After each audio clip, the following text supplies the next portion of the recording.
A very good morning to everybody from Team Mojo Story. The wait is finally over. This has been the second longest election in the history of India. The only other election campaign that was as spread out was the very first general election that took place in India in the 1950s. And I think the one thing that all of us can agree on is that now we want to cross to the finish line.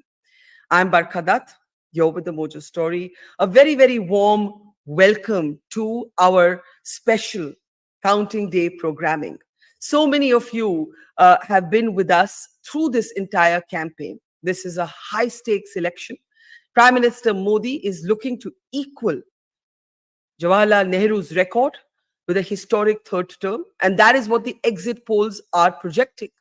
But in a worrying development, some might say, the opposition parties have rejected the exit polls and have in fact issued open letters to their workers to remain vigilant and be present at the district headquarters in all of their areas. There is talk that the Congress and the opposition could be exploring demonstrations if there is a mismatch between their own internal expectations and what the final results are. We hope this morning that we will not see the unprecedented situation of election denialism, but let's see how the day develops and let's see, in fact, what the final numbers are at the end of this day. In fact, we won't have to wait till the end of this day. In the next 2 or 3 hours, we should know who will be the next prime minister, how many seats will he have, what kind of government might that look like, where does that leave the opposition? For the opposition, which has put up a spirited battle, this has been a hard-fought election. There are going to be existential questions if there is no significant improvement, in particular for the Congress, from 2019. The Election Commission has been in the crosshairs of the opposition, and in fact, early this morning, we have seen some protests at the Congress headquarters against EVMs. So there's all of that to watch out for. But in the meantime, we are looking at a situation where the exit polls have projected a very, very comfortable and in some cases a landslide victory for the NDA, and Rahul Gandhi, among other opposition leaders, has rubbished those exit polls. Now, as I've been saying for the last 45 days, we've been traveling across India.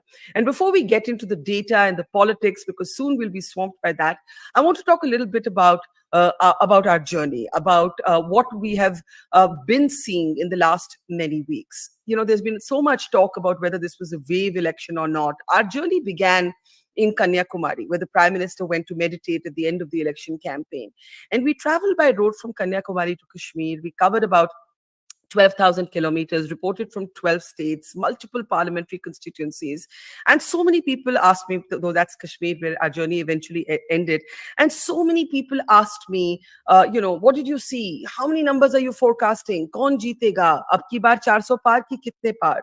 Well, all I can say is I'm a reporter. I'm not in the business of punditry. I have now understood the Indian voters' mind is far too wise and far too complex to be able to predict. Even the exit polls reveal how in so many states like Andhra and Odisha, at least going by the exit polls, and even in other states, Karnataka, for example, Telangana, there are often split verdicts. The very wise and nuanced Indian voter is able to make one set of choices for her state elections and quite another set of choices for the national election. So no punditry in that sense from me. Once the leads start coming in, I will share my own impressions. I did ask many voters what's one thing you like best about the Modi government and one thing you'd like to see them change. And we can talk about all of that later. But I want to say thank you to all of you for being part of this journey. Also, some of you who have tuned in this morning haven't subscribed to us, are not Mojo members. So it's my request that please do be part of our community. Do press the bell icon if you haven't subscribed. Do become a Mojo member if you haven't become a Mojo member yet. Let me welcome now to the program early this morning, Dr. Karthikeya Batra. He's going to be with us through the day today, helping us make sense of the numbers, the leads as they come in. I also want to share that while we have, of course, covered assembly elections before at the Mojo Story, and I have covered more general elections than I can count in my 30 years of being a journalist. journalists. This is the first general election that we are reporting as a digital media startup. We are only 4 years old, so it's a very special day for us. I hope all of you will wish us lots of luck and you'll forgive us some of our mistakes that we may make inadvertently. So thank you in advance for your indulgence. Dr. Kartikeya Batra, newly minted Dr. Kartikeya Batra, congratulations on that PhD and good morning. Before we start looking at the big trends, the big patterns, because the leads will only come in about 25 minutes from now, any thoughts, any broad thoughts? We're looking at Prime Minister Modi potentially becoming the first Prime Minister after Jawaharlal Nehru to secure a historic third term. Kartik. So any big thoughts as we wait for the first leads to come in? First of all, thank you, Barkha, for that very kind introduction. I think indeed it will essentially mean that the BJP has, if those results that the exit polls are predicting do fructify, what you will see, Barkha, is that the BJP will have decisively broken out of the mold of being a North-Western party or the party of the Brahman Banya or the party that certain sections, apart from the religious minorities, were averse to. So that will be, and a large part of the credit for that will go to the Prime Minister himself. And I think that at the end of the day, if the verdict does go one-sided towards the BJP, the Prime Minister's own credibility, people may like him, people may not like him, but a large section of the voters who vote for him essentially find him to be a very credible face, despite his deficiencies. And I'm sure you will reflect on that when you talk about your own travels. I think for the Congress, it seems like they will improve their tally. Now, that would mean that the glass would still be 3/4 empty, but 1/4 full. And then we'll have to see how things churn within the Congress. The only thing that I see is that they probably have an easy fall guy this time in the former Mr. Mallikarjun Kharge. So we'll see how those things pan out, what that means for Mr. Rahul Gandhi, what that means for Ms. Priyanka Gandhi. The next thing is that I think if the results from Odisha and Bengal fructify, then that says something about the future of unaligned regional parties in national elections. Yeah. Well, Bengal is, just sorry to interrupt you there. Bengal is going to be the big one. And I want to start by playing out something that I found very intriguing. It was one of the Prime Minister's interviews to ANI. And he made this is before the exit polls. It's important to note. He actually said Bengal was going to be the BJP's best performance. I want to play out that clip for our audience. Take a look. इस बार पूरे हिंदुस्तान में the best performing state कोई होगा तो पश्चिम बंगाल होने वाला है। Bharatiya Janata party को सर्वाधिक सफलता पश्चिम बंगाल में मिल रही है और पश्चिम बंगाल का चुनाव एक तरफा है। पश्चिम बंगाल का चुनाव एक तरफा होने वाला है, Kartik. That's what the Prime Minister said. And in many ways, if the exit polls are correct, and of course, Mamata Banerjee's party is rejecting them, the opposition is rejecting them, then the East and the South, if the exit polls are correct, are going to be the story of this election. See, that's true, Barkha. And as I said, that, if the results from the East do fructify, and I think the opening in the South may still be very narrow, but it seems but if they hold on to Karnataka, if they gain in Telangana, if they open their account in Kerala, then in some ways, Modi's investment of personal political capital in the southern states is going to be much talked about. And the BJP, I'll give you something that Satyapal Jain, a very senior BJP leader, said to me. He said, if the exit polls do mirror, or if the results do mirror the exit polls, he said, "Hum sach mein Bharatiya Janata Party ban jayenge." That's what I said in my opening remark, basically, that they will have essentially smashed geographical restrictions that are usually imposed on them. But I think what I meant in the South was Tamil Nadu and Kerala, which have not been traditional BJP states. I think the opening there is narrow, but I think what will happen is that in Telangana and Karnataka, as you said, Karnataka, the BJP might be holding. Telangana is going to expand, it seems. Andhra is going to expand because of the alliance, it seems. So Odisha and Bengal will be the big stories from the East. But my overall takeaway, Barkha, if the exit poll numbers stay true, will be that whatever losses the BJP is going to suffer in the North and the West, and mind you, this is true that the Congress is improving its tally in states like Rajasthan and Haryana. As per the exit polls, the India Alliance is putting up a fight in states like Bihar and Maharashtra. But those losses are not sufficient to account for the gains that the BJP is predicted to make in states like Odisha and West Bengal. I think those two are the big ones. Because Karnataka, they are holding. In fact, they're losing some seats. Even if it's 5 seats, it's a loss. Telangana, because the number of seats is 17 and the Congress is also doing relatively better, I would say that the gains probably would be 5 to 6, let's say. But the bigger gains are coming from, roughly 20 seats are expected to come from Odisha and West Bengal themselves. Those gains themselves are kind of neutralizing the losses that the BJP is suffering at the hands of the India Alliance in states like Rajasthan, Haryana, Maharashtra, Bihar, Karnataka. And I think that this will open up new political avenues even in assembly elections going forward now. Although I think that the BJP will find it a lot more difficult in these states in the years to come. But I think that this essentially will, as I said in the very beginning, the BJP's tag of being a party of the North or the West will essentially be diluted to a large extent. Well, here's the irony. There are assembly elections coming up later this year where the opposition actually has a pretty good chance going by the exit polls themselves.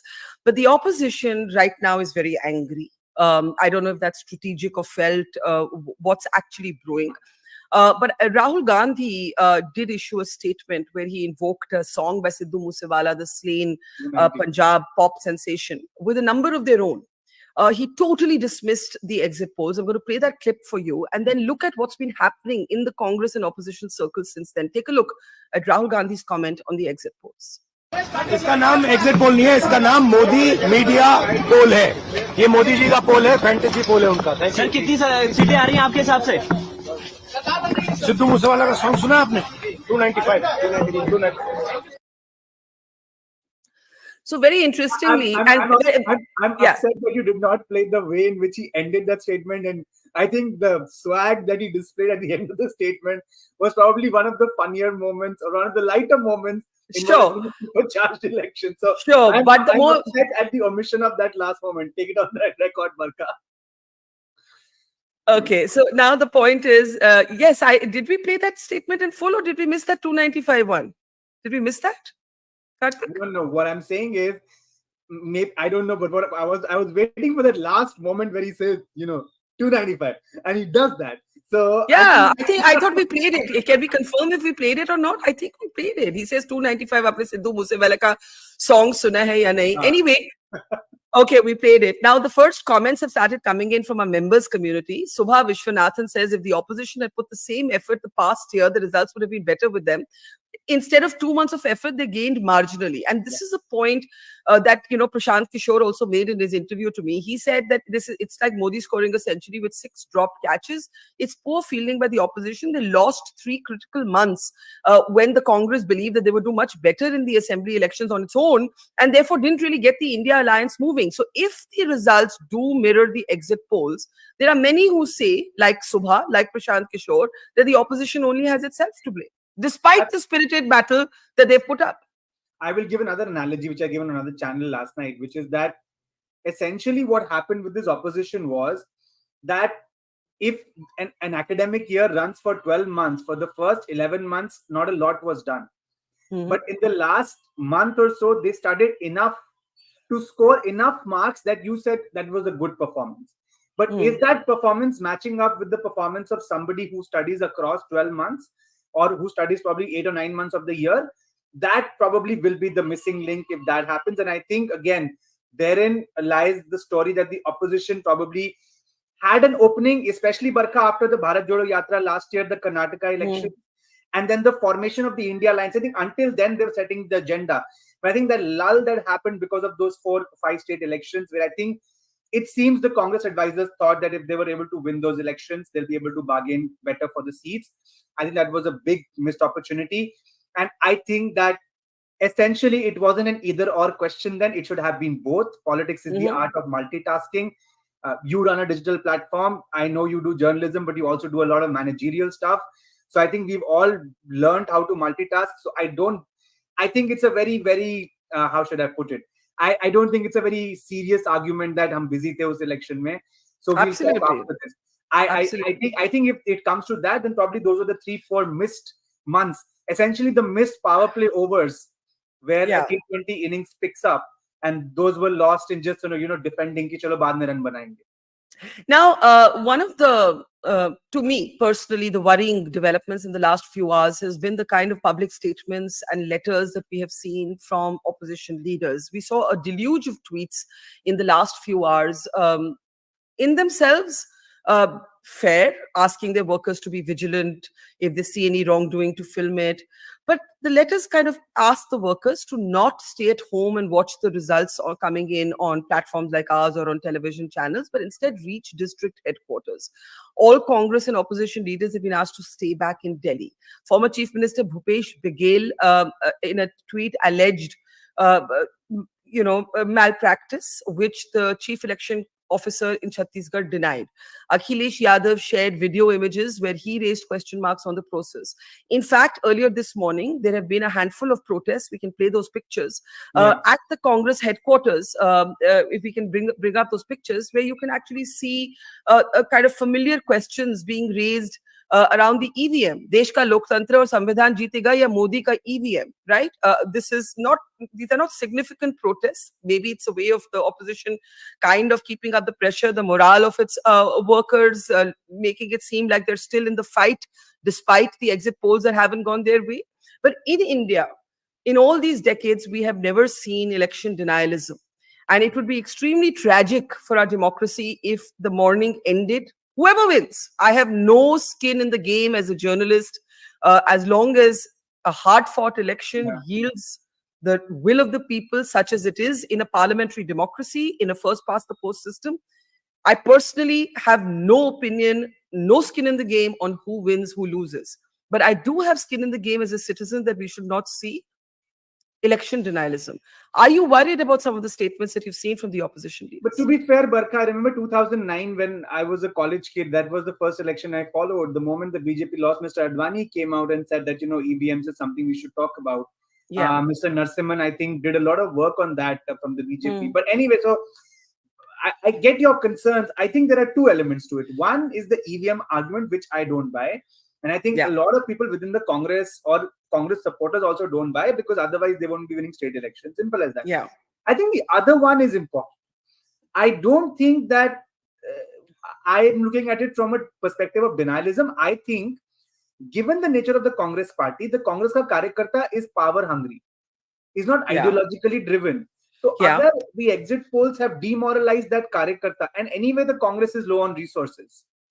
So if the Congress karyakarta is demoralized ki jeetna to hai nahi, why go to the polling booth? Why, be there in numbers? Because there is a process. Even the counting process, your viewers should know, essentially has on the table the returning officer, representatives of parties. And, that whole process requires active participation from the party cadre on the ground. I actually think that by doing this, the party is trying to enthuse its cadre. I see nothing wrong with it. But this whole EVM drama, I don't buy that. And I absolutely, and nor do I. And I have to say that there are those who are critical of this government, former Chief Election Commissioner S.Y. Qureshi, who have gone on record again and again and again and again to say the EVMs cannot be manipulated. And I just think that we should, bury this debate once and for all. In fact, if I had hoped that the Supreme Court would agree on the VVPAT issue, because it would have closed this debate once and for all. You see, when you keep this lingering, there's always that some one person who will pop up and say, "Arey, per EVMs." But yes, I think you and I agree that that's absolutely ridiculous. Now, Manish Tiwari, Congress candidate from Chandigarh, former union minister, last night he had some sort of ominous sounding Winston Churchill tweet. But early this morning, I think calmness seems to have prevailed. He has issued this statement about how the results should be accepted, no matter who wins or loses. Let's play out his statement. ऐसा है कि सूरज पूर्व से उग रहा है, पश्चिम में छिपेगा। मंगलवार का दिन है, हनुमान का दिन है। लोगों ने अपनी राय व्यक्त कर दी है। राय ईवीएम में बंद हो गई है। ईवीएम खुल जाएंगी, राय सामने आ जाएगी। जो लोगों का फैसला होगा वो सभी को आदरपूर्वक स्वीकार करना चाहिए। यही भारत के लोकतंत्र की क्षमता है। आज भी कहेंगे सर कि कितने एनडीए को आ रही है? देखिए ऐसा है कि अभी 6:51 हुए हैं, 1 बजे तक सब कुछ साफ हो जाएगा। तो ये जो अटकलों का बाजार है, इसमें मैं शामिल नहीं होना चाहता, क्योंकि अब लोगों ने अपनी राय व्यक्त करती है। अब जो भी फैसला होगा सामने आ जाएगा। जो आ रहा है मीडिया में, जिस तरह से आ रहा है, अब एग्जिट पोल्स की कितनी विश्वसनीयता रहती है वो आप मेरे से बेहतर जानते हैं। Thank you. Okay, so not very gung-ho on the exit polls, but otherwise making a perfectly reasonable statement. The people's opinion is now locked in the EVM. Give it a few hours, we'll know what the people's opinion is. Now, I want to play out, Karthik, and then we can talk about it. This has also been a war of different I don't know, different kinds of punditry. So, many people quipped that is this an election battle between Prashant Kishore and Yogendra Yadav, because they had two completely different perspectives. I'm happy to say and proud to say both of them were first on the platform. So we really set the agenda with that one. I want to play out very quickly the claims made by different political pundits about who's going to win with how many seats, and we're going to remind them of what their claims were. Of course, anybody can get it wrong and get it right, so with no judgment or malice. But once we have a clearer picture, we will play this again. But for now, let's start the morning as we wait for the first lead to come in. It should come in about 5-7 minutes from now. Let's take a look at what. Can I just interject? Yes. Your viewers would be wondering, a lot of channels are already showing 1 out of 543. Surat. We should just remind people that Surat was declared because Surat was won by the BJP without a contest, because every single other contestant did not withdrew.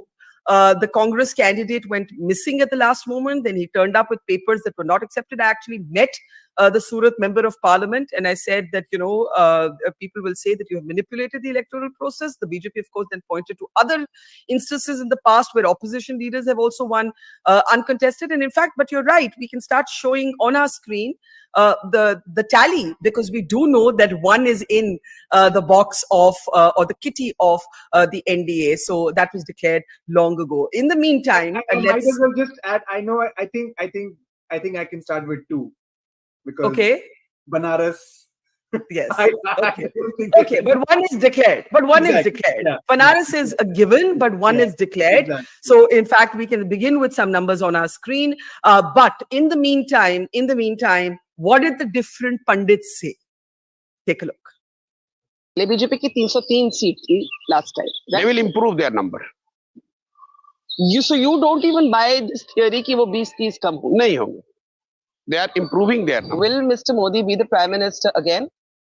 उसमें मुझे कोई doubt दिखता नहीं है. NDA then comes to take 80 seats away. NDA is exactly 273, just at the majority mark. BJP crossing 300 mark is a very tough task, very difficult. And BJP coming down below 250, 240 is also extremely unlikely. The forecast is very straightforward and simple, and that is that somewhere between 330 to 350 seats is what the BJP can get on its own. So you don't feel any political tectonic shifts? Honestly speaking, I don't sense that, because अगर वो होता है बरखा तो tectonic shift आपको दिखता है. Brand Modi is known largely as a delivery man, a man who resonates very well with the masses, a man who understands the pulse of common man, a man who works 24/7 or seen to be work 24/7 only for them, and not having family, adding value to this. So these are the phenomena which people quite often ऐसा समझते हैं कि ये हमारे घर के मुखिया हैं. यही हमारे घर के मुखिया हैं. That is what Pradeep Gupta of Access My India says about Brand Modi. Karthikeyan, to make you happy, there's the first declared. This is, by the way, a declared, not even a lead. It's a declared win for the NDA, but it was declared long ago. The seat of Surat in Gujarat. The first lead should come now in just about 5 minutes. In the meantime, this is one other clip that I want to play for you, and we can talk about it. Tamil Nadu. In Tamil Nadu, you've had a couple of exit polls talking about the possibility. Now, the BJP has won seats from here before, Kanyakumari, Coimbatore, so it won't strictly be opening its account, Kartike. But under Annamalai, the new high-profile BJP chief, there was a sense that could there be something different. Now, when I was interviewing Annamalai on the campaign trail, I asked him, I said, what would constitute success for you? And I want to, what would you say is a good result? And it's very interesting, his answer. I want to play that out quickly for you because the leads are going to start coming in any moment now. But we'll talk a little bit about Modi's Mission South right after this Annamalai clip. What result will satisfy you and you will consider it a success?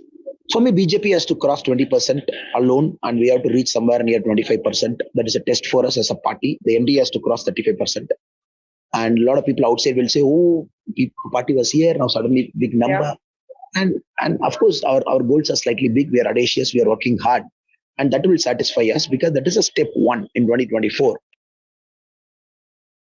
So one of the interesting things is that he said that 18% vote share, 18%, I beg your pardon, 80% vote share is the exit poll projection. He told me he'd be happy if they get 20% vote share. Right? So he wasn't evaluating it in terms of seats. What do you make of that? No, of course, Barkha. I mean, different states, the BJP is placed differently, right? So for different states, they'll have different benchmarks.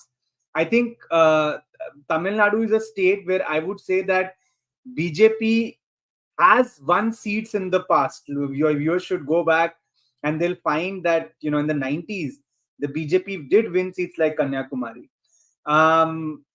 even Coimbatore. In Kerala, it's different because in Kerala, the BJP has never won a Lok Sabha seat. So I think that in Tamil Nadu, if the vote share goes up, that's a handsome performance. As per the BJP, I'm not surprised by that assumption, but my sense is that if their vote share goes up enough, maybe in a couple of seats, they'll be in the fight.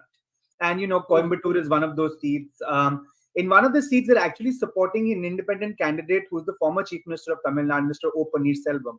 Mm-hmm. In Thani, they are supporting TTV Dinakaran's party. I think he's standing himself, if I'm not wrong. I may be wrong. But Kerala is different. Kerala, they've never won a Lok Sabha seat. So for them to win a seat in Kerala would be huge. And there again, there are some green shoots, but we can come to that later.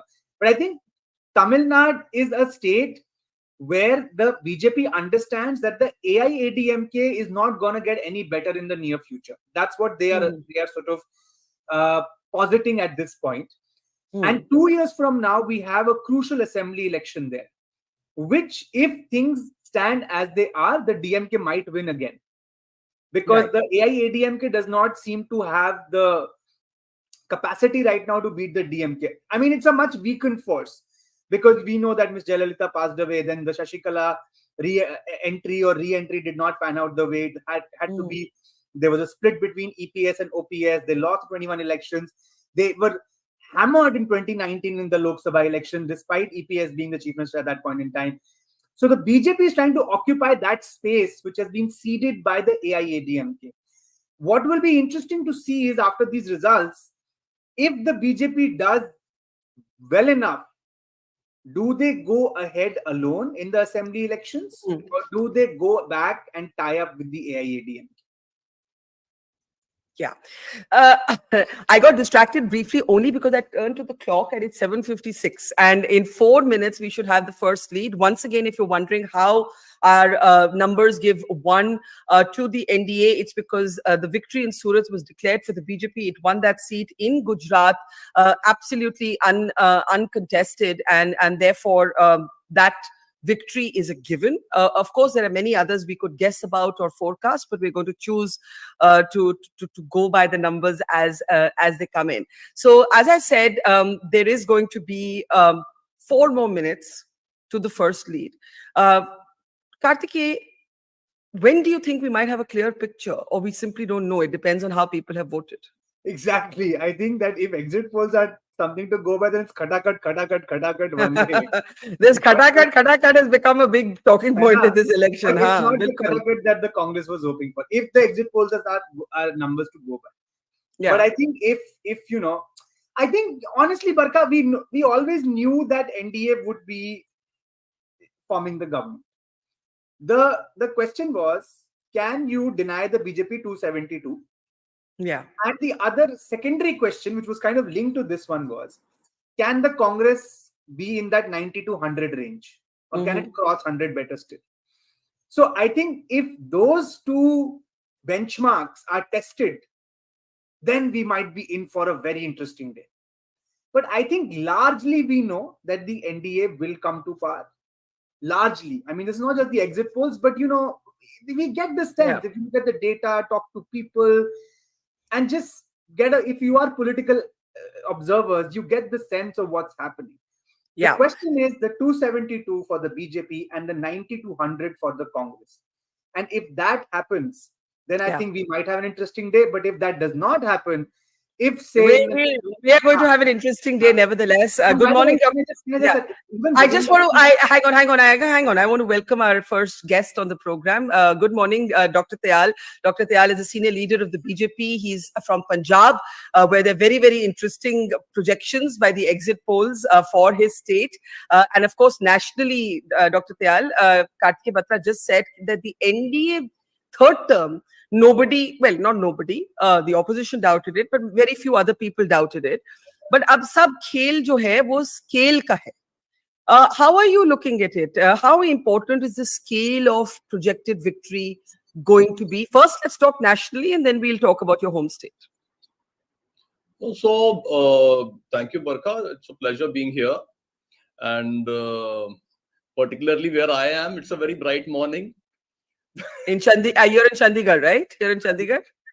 So till yesterday it was a hot morning, but suddenly today I'm seeing it as a bright morning. Okay.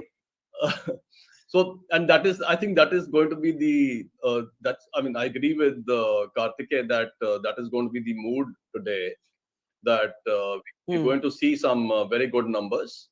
So no doubt on that at all.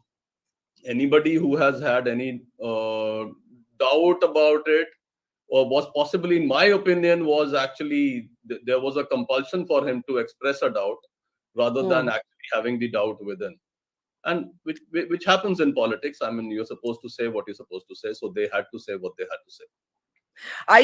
Are you concerned that with the kind of statements that we've seen from the opposition in the last few hours about be vigilant, film everything, Mr. Kharge writing to the bureaucracy, show a spine, don't act with fear or favor? It's quite unusual. I don't remember previous elections where this has happened, but the argument has been made that the Election Commission has not played the job of a neutral umpire. That's what the opposition has been saying. Completely. In fact, you had also tweeted about this. This is something very, very unusual in the Indian democracy, because that is what we take pride in. And I mean, if yesterday, while addressing the nation, the Election Commission said that we take pride in the fact that we've made a world record with 642 million, then that is something to be proud of. And whatever have been the results, I mean, we've not been one of those democracies where the results have, determined what the reactions would be. So right. It has always been whatever one may have been saying prior to the final result. Every party, every person, every individual has welcomed the results as the mandate of the people. And, those who've lost have also said, yes, better luck next time. We'll go back to the drawing board and see where we went wrong and come back. But this time it is different because there seems to be something delusional, honestly. So,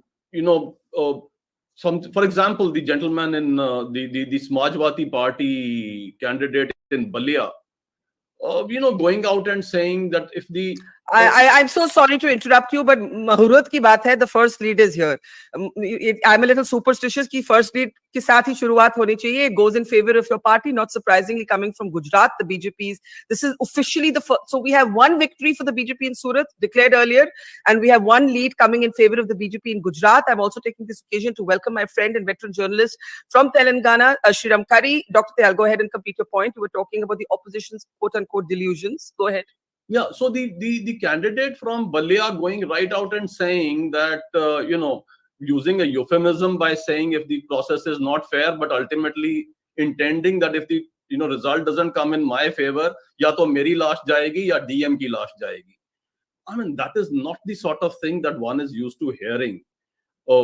very, very unusual and all over the place. Kind of everybody, the entire media is agog with this, that what is going on, and somewhere the opposition has determined that we are going to create a chaos in the country, which is very, very unfortunate. All that they needed to do was get back to the drawing board and see where they went wrong. Okay, let's bring in Sriram Kari. We'll have Congress leaders joining us shortly in this hour itself. Sriram, the last time I asked you, I began by asking you, what's the picture in Telangana? And you snarled at me and said, do you think I only know about Telangana?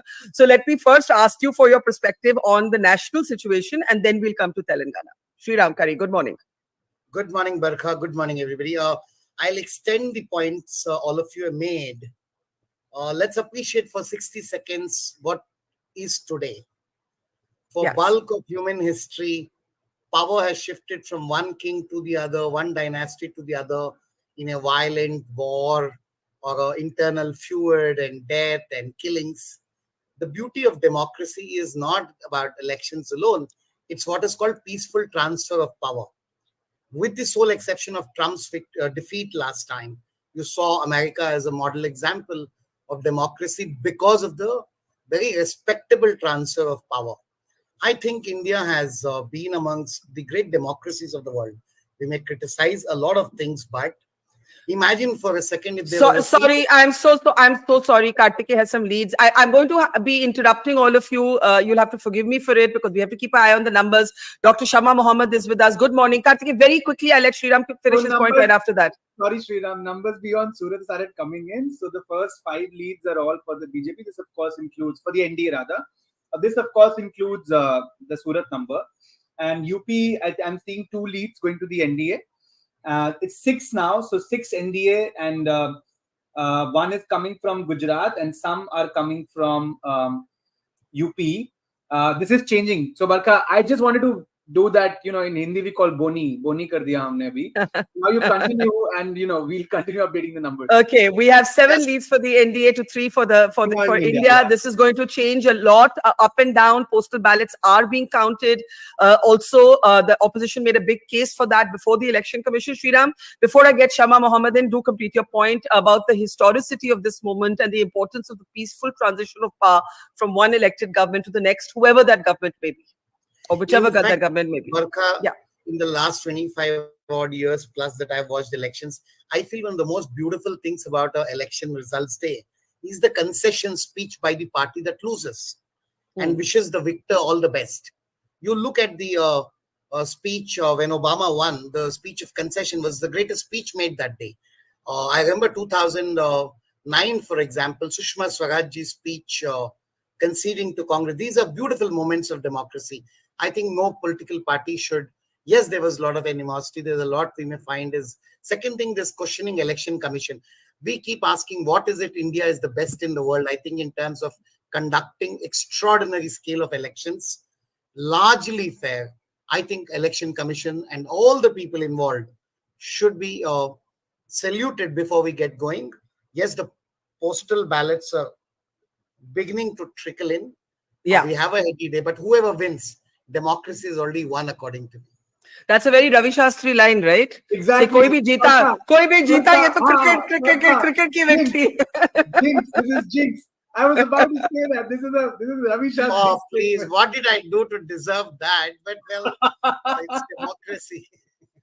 Okay, welcome to the program, Dr. Shama Mohammed. Good morning to you. Dr. Tayal here of the BJP was just saying that some of the comments from the opposition have been, he called them delusional. Why is the Congress and other opposition parties already making some sort of noise about a kind of protest noise before the results are out? I understand that you don't agree with the exit polls, but why is there this open letter to the bureaucracy, open letter to the workers to reach district headquarters? This has never happened before. Okay, so there are a lot of things which have never happened before. Now, the person before me said, I don't know who that gentleman is, he said, in laws, you should be as gracious as Obama and Sushma Swaraj when there are, of course, free and fair elections. We have seen the conduct of the Election Commission of India. The model code of conduct has been violated numerous times. We all know that a 7-bench judgment in 2017 Chief Justice Thakur was there at that point of time, said that keeping Representation of People's Act 123, Clause 3, one cannot ask for votes based on religion, caste, creed, community, whatever. Now, what was Mr. Modi doing this time? He has violated the Model Code of Conduct numerous times. He's called me a Ghuspetia.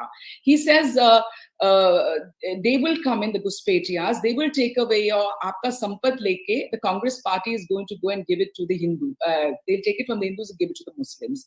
Aapka Mangal Sutra cheenenge. Aapka Gaay cheenenge. Bears cheenenge. So, I mean, numerous. I have few of them. Then if the Congress party comes back to power, there will be a lock on the Ram Mandir. So these are things, see, here we 5 people are sitting.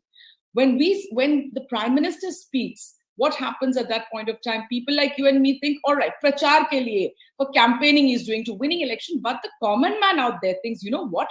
The Prime Minister of India is saying this. So definitely the Muslims are the villains. You are creating animosity amongst your people. You're creating a kind of hatred. And why didn't the EC not take action? The EC should have taken. They have banned, I remember, Randeep Surjewala for 2 days. The Chandrasekhar Rao was taken off for 2 days. So why not on Mr. Modi? Why is Mr. Modi above everything? Now, he could have gone for his meditation after first evening of the first. Why was he allowed to do it on the 30th? And why live broadcast? You can go and meditate. Why are you influencing voters? All I'm saying, Sharma, So all I'm saying, trust the Election Commission. I do not trust the Election Commission of India. The Election Commission of India was supposed to be selected by the Chief Justice, by the Leader of Opposition and the Prime Minister of India. They got in a bill in November and changed that and saying that, you know what, there will be no Chief Justice but a cabinet minister. So it says 2:1. Every attempt to subvert democracy has been done this time. Every attempt to subvert democracy. And we have seen after 2014, they keep. I want to ask you something. You just said you do not trust the Election Commission, right? I think you can have disagreements with the Election Commission, but that has nothing to do with the will of the people, right? The will of the you can say the EC could have intervened here. The EC could have. 1 minute. I want to ask you a direct question. If in the next 3 hours the results mirror the exit polls, I'm not talking about the scale. If the NDA is back in power, Prime Minister Modi is back in power for a 3rd term, will you, as a high-profile, well-regarded leader of the Congress party, accept the verdict, or you will question it? I will always accept the verdict of the people. We have never been the right causers in this country. We know who incites riots in this country. Now, will you accept it? Will you accept the verdict? I've always said I accept, but let me look at the discrepancies. Now, you said it's the mandate of the people. How many people have told that our names are not there on the voter ID? We have seen videos from UP where police are not allowing voters to vote. I mean, various things all over the country, which has never happened in the history of this country. My question is, if Mr. Modi or the Bharatiya Janata Party wants to go into a war or go into an election, let it be free and fair. Why is there subversion of democracy at every angle? Why is the Election Commission supporting the party in power, which has never happened? And also, Mr. Qureshia's question, listen, for example, the first phase, after 11 days, we come to know the voter percentage. Why? They come to know at night itself how many people are voted in each booth, isn't it? That comes out at that particular night. Give it out the next day. Why is there discrepancy? Then they say it is 63%. It goes up to 65%. In Odisha, there's a change of 4 lakh votes. What is happening, Barkha? This is not my country. I want free and fair election. That is my issue. Why? Okay. You just said that you will accept the verdict, but all of the anger that you feel makes me wonder what the Congress party will say if the results don't go the way that they have expected. Before I get in, Rahul Ishwar, I know Narendra also wants to respond. Leads are really coming in very quickly. Karthikeya, quick overview on the number. Good morning, Rahul. We'll come to you in a moment. Karthikeya, just take us through what we know so far. I think 14 to 13 in NDA to India. So I think Dr. Mohammed, there is reasons to be optimistic. But again, I must add that these are very early days. And I think every election, I have to say this as a record, that these are postal ballots mostly, although there was a controversy this time around. But these are still postal ballots. And leads come from all states. Uttar Pradesh is 4-2 in favor of NDA. We have leads from Bihar, Tamil Nadu, India is leading on 1, Karnataka Congress is leading on 1, Maharashtra, India 3, NDA 1, Madhya Pradesh BJP 2, India 0, Gujarat BJP 2, Congress 0, Rajasthan BJP 2, Congress 0. So essentially we have leads coming in now from more or less all states. In Bengal, the first lead, Barkha, surprisingly has come from the Congress plus Left Alliance. So, could that be the harbinger of some hope for the India Alliance? Well, that is the contradiction, Shama. Just imagine if the result goes better than the exit polls have projected for you. Will you still be so angry with the Election Commission? At this point, India is 19 to NDA is 14. India Bloc has taken a lead. Kangana Ranaut is trailing, but once again, it is early days. It's early minutes. But right now, in the early counting, the India Bloc is ahead of the NDA. That takes me to my question to Dr. Shama Mohammed. You had such an angry sort of response of the Election Commission. If the results were better for you than expected, will you still be calling this process flawed? Will you still be saying it's not free and fair? Or is it free and fair only if you do well? No, it's not that. It is that what I'm seeing on the ground. Now, they came out and said, in Kerala, 26% voter percentage of Bharatiya Janata Party. I'm from Kerala. That's impossible. That's a lie. And then they say 13 to 15 seats for BJP in Tamil Nadu when we are fighting only for Congress, in Tamil Nadu, we are fighting 9 seats. So there's so much of discrepancy. If you go to UP, you have traveled a lot. What is the ground report? Not more than 50 for the Bharatiya Janata Party or 45. Now, from where are you getting these numbers is what we also are at the ground, no? Either the people are, en masse lying to you. What is it? No, what I'm trying to say is the people of India, I have huge respect for. I know the people of India, they're going through very difficult times. So we believe in the people of India, but definitely the Election Commission this time sided on one party. We all know that, and I'm not going to let them go. Okay. I must allow the others to respond, but we are getting leads of high-profile candidates. Bansuri Swaraj there, the daughter of Sushma Swaraj, leading in her seat in Delhi. Kangana Ranaut trailing. Once again, there are going to be health warnings from us for the next 2 to 3 hours. These are leads. Numbers change with every round of counting. Narendra, before I get in Rahul Ishwar and Sriram Kari, if you wanted to respond to Dr. Shama Mohammed, Dr. Tayal of the BJP. Can we unmute Dr. Tayal, please? I think Dr. Shama did not realize that the conversing time is over. Today we are counting votes. So she's still continuing in the same mode. Where she says that, we know who instigates riots. 1984, we haven't forgotten. So let us not get into, in the last 10 years, the riots have been the minimum. So anyway, let me not get there because we're not conversing at this moment. The basic issue which I want to make is when I said the Congress is delusional now, it is really psychological. There are delusions of persecution. The election EVMs are bad. The makers of EVM, Bell is bad. Election Commission is bad. The DMs are bad. The police is bad. The psephologists are bad. The media is bad. Eurasia is also bad. Everybody barring the India Alliance is bad, is sold out already. Watch out, Barkha. So, so that is, that's a height of delusion. You're denying everything. There are I don't know how many lakh EVMs. The courts have said 5% of them you can have verified. There is no issue. And there is a gentleman sitting in Delhi, जिनका आभूषण ही ये है कि वो रोज एक case डालते हैं कि जी ये हो गया, वो उनका आभूषण है. So I'm not naming the gentleman. So so every day he's filing a case. You've gone to the court for everything under the sun, and you've got reprimanded by court and been booted out. Now the only place left is where at least they say they have the respect is for the courts. So at least you've gone there for everything. Then now don't cry. I'll tell you where the problem lies. The fundamental problem is, and this is really very, very basic, is that in all these decades of independence, we have not heard the term pro-incumbency. It has always been anti-incumbency. Whereas, why not pro-incumbency? The only reason not pro-incumbency is because the legacy of the British, which was to exploit, once you are in power, go ahead and exploit, which the Congress got. So they were exploiting and they were ready for it. Okay, we've exploited 5 years, we'll sit out for 5 years, call it anti-incumbents. Sorry. call it anti-incumbency. Okay.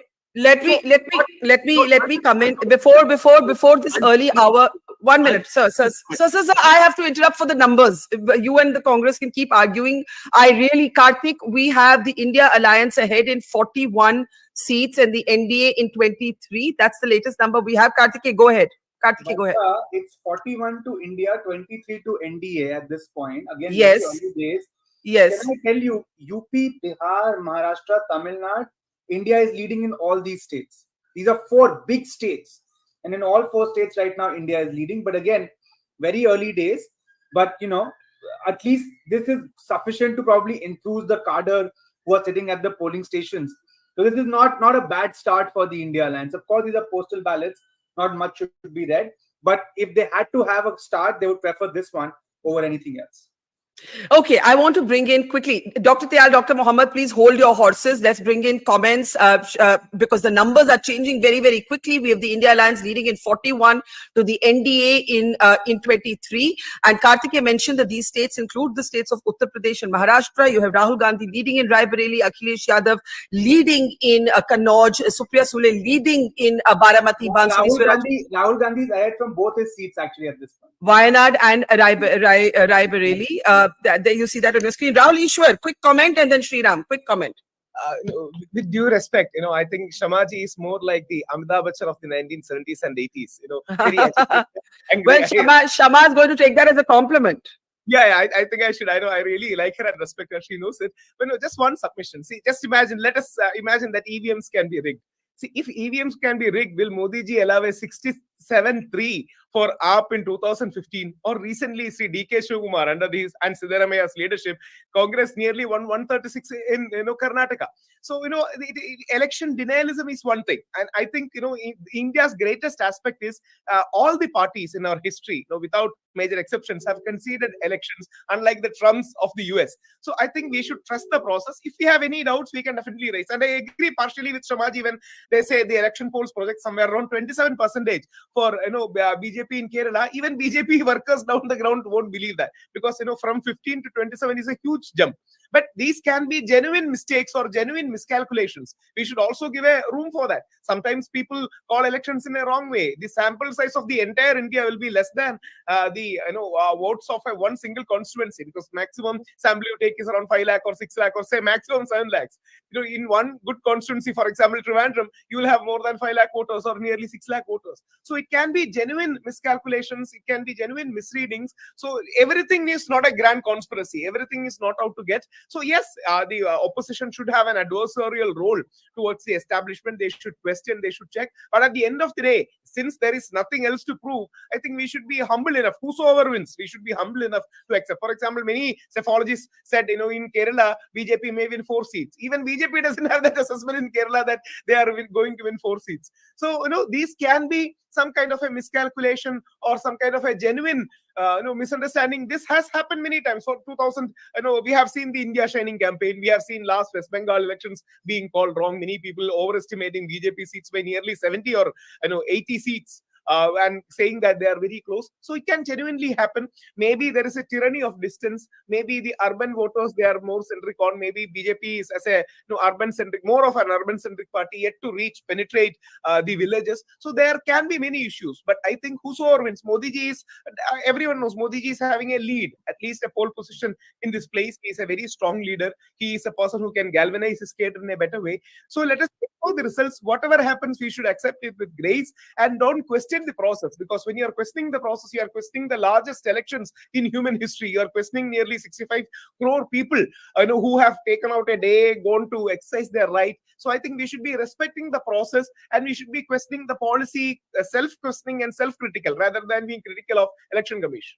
Okay, Karthike, a quick update from you on numbers and then Sriram. Karthike, go ahead. So the turnaround has happened. It's now NDA 59 to India's 50. As I've been saying, these numbers are very okay, we need to update our slides. If we can just update it. Yes, it's 57 to 50. Yes. 59 to 50 now, in fact, for the NDA. And, I think leads are coming in thick and fast. Uttar Pradesh is now tied. Bihar, India still leading. Bengal, BJP doing well now. Karnataka, BJP with 5, Congress with 2. Jammu Kashmir, BJP with 2, the India Alliance with 2. Delhi, BJP with 2, India Alliance with 2.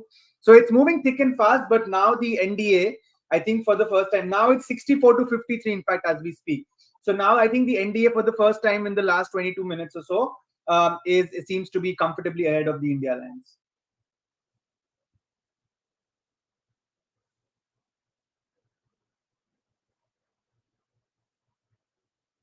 Madhya Pradesh, yeah.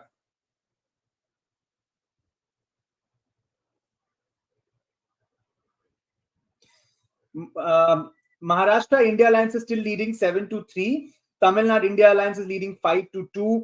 Mr. Modi is ahead. Mr. Rajnath Singh is ahead. Mr. Gadkari is ahead. Congress doing well in seats like Shimla, Sirsa, Sonipat. So the Himachal and Haryana belt. In Bihar, the India Alliance is at 8, NDA 6. Uttar Pradesh, we now have 28 leads, NDA on 15, India on 12. That's more or less the story. And now Barkha suddenly, it has jumped to 95 to India. Yeah, I just want to jump in here and say, we need to update this graphic. The latest numbers are on our screen. We do have the NDA leading in 95 to the India Alliance in 54. Okay, do go ahead, Sriram. You've been wanting to speak. Sriram, in the beginning, it looked like the India Alliance was actually ahead, but postal ballots were being counted that were going in favor of the India Alliance. But yet, nothing is over, nothing is done, but the NDA has taken a 115-seat lead over the India Alliance in 57. Sriram Kari, do go ahead. Thank you. If you see the outliers, one, interestingly, Congress ahead in Ladakh. It's also ahead in one seat in Gujarat. So it's very interesting that postal ballots, while they're very small, they're actually votes by security personnel, employees of the Election Commission, government employees, and those who are likely to be deployed on duty today. So these are the people, during the election, they're in duty and therefore can't vote. So they get to vote. And of course, we now have this senior citizens, very senior citizens get to vote. So it's an interesting slice of vote, gives you a different perspective across. But Barkha, I will go back to the point I said that whatever political parties might say about the fairness or the standard and conduct of Election Commission, and their complaints might be genuine, maybe they're part of the heat, but we must all as Indians reflect somewhere, and it's not a cliche or something, that the elections India has conducted for 75 years, the size, the scale, the diversity. Let us appreciate 90% of the people who are counting votes today, they're not even full-time government employees of the Election Commission. They are teachers, these people who come in and do a great job. So let us appreciate what we do really well. I think it's one thing, Switzerland is proud of its watches, or Turkey is proud of its towels. I think India should say our elections are unbelievable. And yes, our democracy, you may raise questions. The very fact that we are contesting everything itself is a good sign that we are doing well. That's about what I'd like to say, Barkha. Okay, Karthikeya, quick. I think just Tamil Nadu, very interesting. We have 9 leads. I think it's neck and neck between NDA and India. So fascinating. But Bihar, UP and West Bengal right now neck and neck. In MP and Gujarat, the BJP is racing ahead of the Congress. In fact, things have changed in Bihar dramatically now. NDA 9, India 2. So things are moving very fast. Tamil Nadu now 12 leads, all 12 going to the India. Now this is 127 to 67 as the banner is showing. Gujarat, all 14 leads to the BJP. Madhya Pradesh, 22 or 23 leads to the BJP. This is expected. Bengal, BJP with 11 leads, TMC 7 and Congress Plus with 1 lead. So things are moving really fast at this point in time, as expected. Okay. Also, Shashi Tharoor in early leads is trailing in his seat in Trivandrum. Those are details that are just coming in. Once again, in UP, BJP is ahead in 15 seats to the India Bloc in 12. Those are the numbers we have so far. That has changed to 17 to 8 now, Barkha. 17 NDA, India 8. So it's not our fault, it keeps changing dramatically. So it takes a little bit of time to update the numbers, but it's happening at a very quick pace. It's coming fast and furious. Shira made his point. Dr. Shama Mohammed, it looked like it was going well for you. Now the India Alliance has fallen behind, but this is the nature of democracy. The point that everybody else is making is that you can't question that process. You can question the Election Commission, the decisions they take. That is your right. That is your right. But you can't question the will of the people. These are two different things. I said to another colleague of yours, there's a difference between saying I didn't have a level playing field, you can make that argument, and saying it's not a free and fair election. These are two completely different things. Barkha, who questioned the will of the people? Nobody questions ever the will of the people. Nobody questions the will of the people. We always accept the will of the people. It is that when these things happen, for example, the gentleman again who spoke before me said, what a great democracy. Why did we have 7 faces? I mean, I think if it was 2009, we had 4 faces. Why do we need 7 faces? Maharashtra, if I'm not, they were around 5 faces or is Maharashtra a state where there is Naxal attacks or any of those? So West Bengal, 7 faces. It is this is very wrong to the people of this country. You know how hot it is?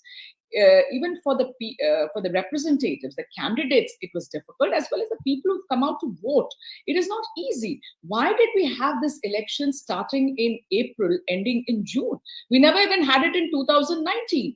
So as we are progressing, Mr. Modi wants one nation, one poll.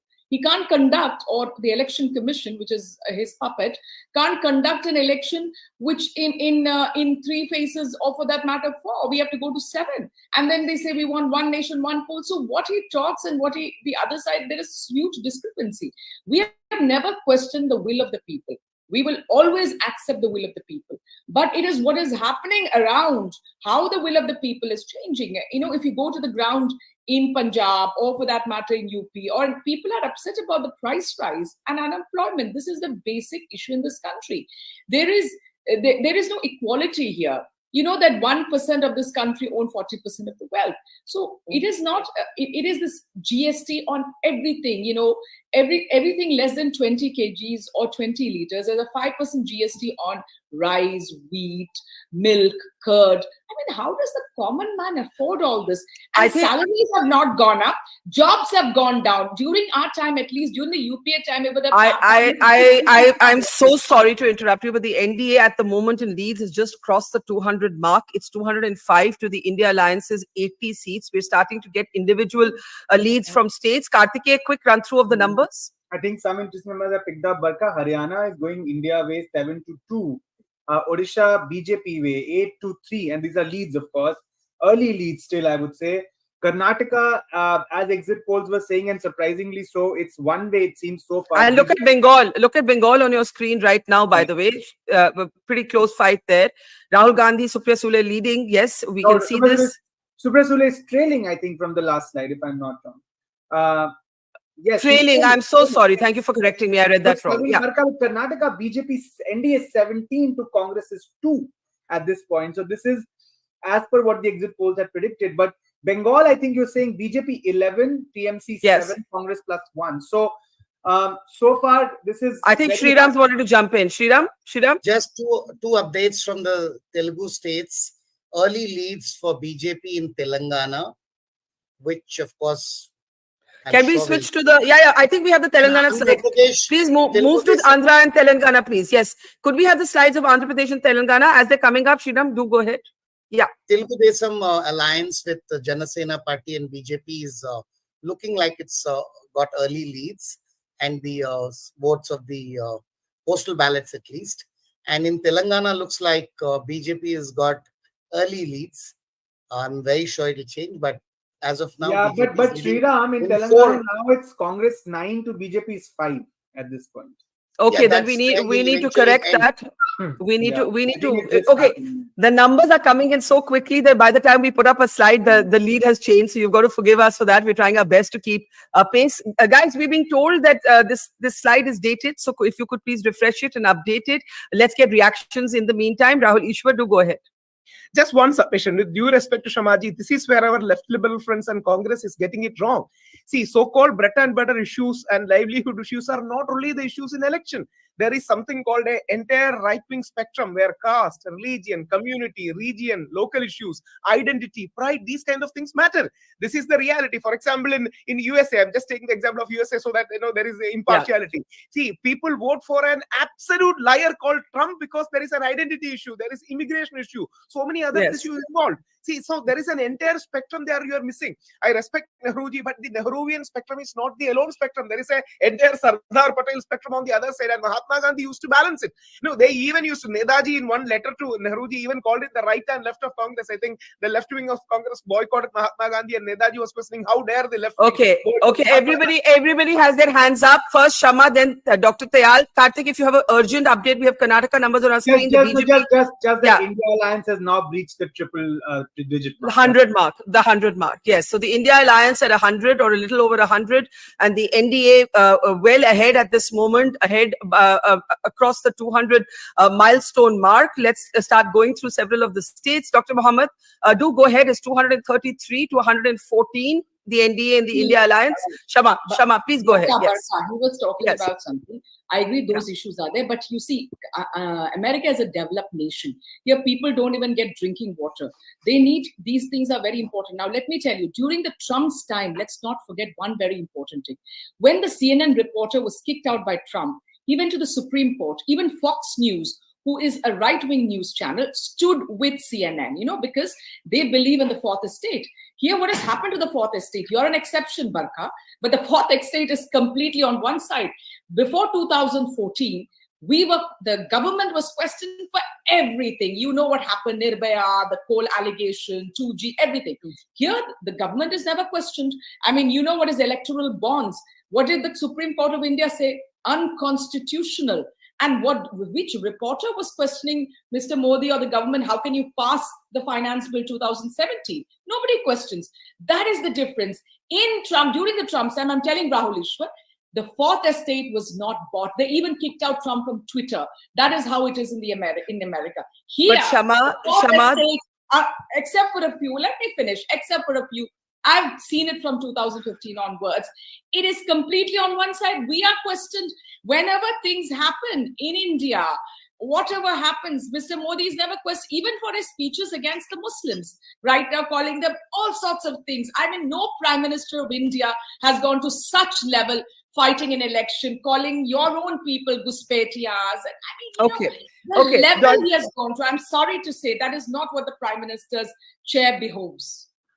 Okay, those are strong words, and the debate and the postmortem of how this campaign was run will continue. But Dr. Tayal, I want to bring you in. In Haryana, the BJP is expectedly not doing well. The Congress is leading in 7 seats to the BJP's 2, but overall the NDA is well ahead. In UP, by the way, the BJP is ahead in 20 seats to the 11 of the India Bloc. In Karnataka, the NDA is ahead in 15 to 5 of the Congress. In Punjab, Dr. Tayal, your home state, look at the leads right now: 5 for AAP, 4 for Congress, 2 for BJP.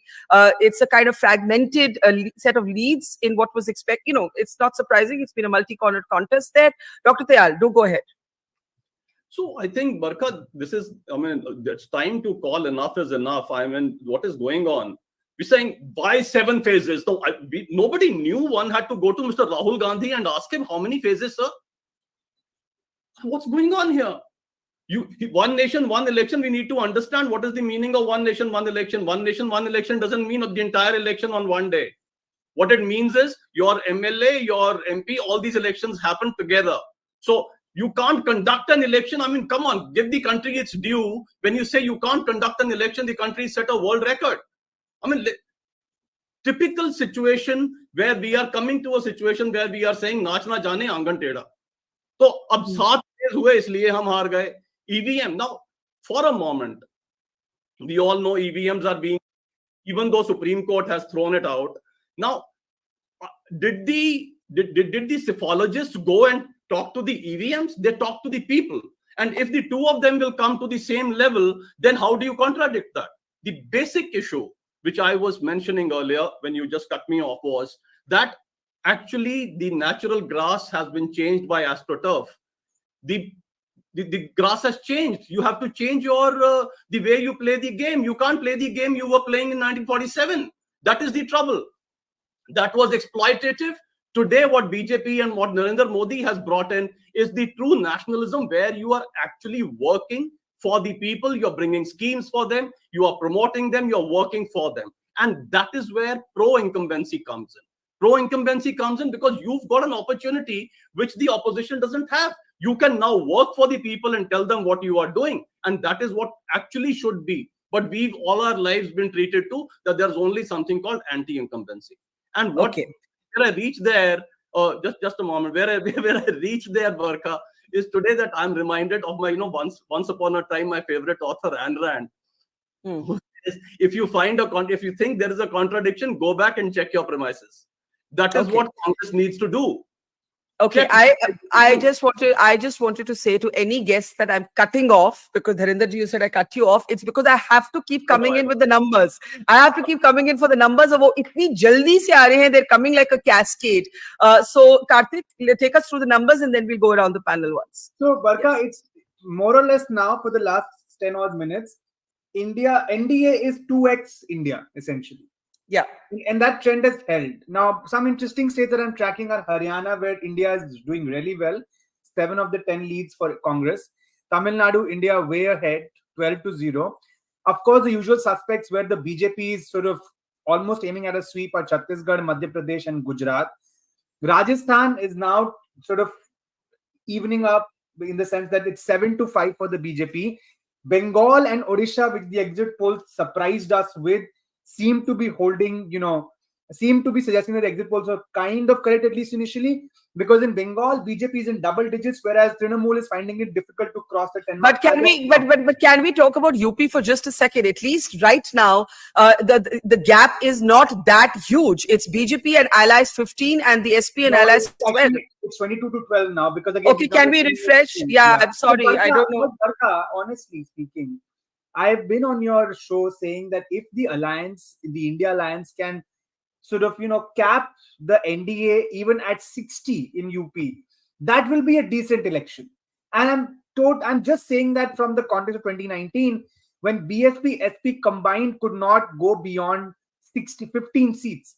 So now in the absence of BSP, if the SP Congress can, and now even the RLD has gone to the NDA, if the SP Congress can stop the BJP where they were in 2019, better still cut 2 or 3 odd seats, then that will be a satisfactory performance. Not a very good performance, but a satisfactory performance. Okay. People have denied the BJP. I want to bring in Sriram. I want to bring in Sriram. His home state, Telangana, is on the screen. I don't know if these are the latest numbers. They're changing literally every minute. But do go ahead, Sriram. One interesting thing at the end of the day will not be about the performance of BJP and Congress alone, which is primarily what it is, but how wrong or right exit polls have been. Right now, if you look at Karnataka, and this is changing again, Congress is doing better than BJP in Karnataka as of this moment. And that's I think interesting. In Telangana, Sriram, it's 9-5 Congress, but Karnataka, I can see it's 18-7 to the BJP. Can we scroll down to Karnataka and update the slides quickly? Yeah, Sriram, go ahead. Telangana, again, with some sense of expertise rather than familiarity, I can tell you Congress will get better than exit polls and better than BJP. But that's just one small state. But I'm looking at all those places where the exit polls directionally are going wrong. As per the latest reports and leads I see on your screen, in Karnataka, Congress seems to be defying the exit poll. Can we look at the latest numbers from Karnataka in just a moment, please? Can we just go to Karnataka and So, okay, so it's 7 at the moment, Sriram. This is what we have. We have 18 leads for the BJP in Karnataka and 7 for the Congress. Karthike, if you can maybe just hop off and help us update the slides, that would be great. So I'll add, Sriram is correct to the sense that no exit poll, at least the mainstream, including us, gave the Congress even 7. I think everybody capped them at roughly 5.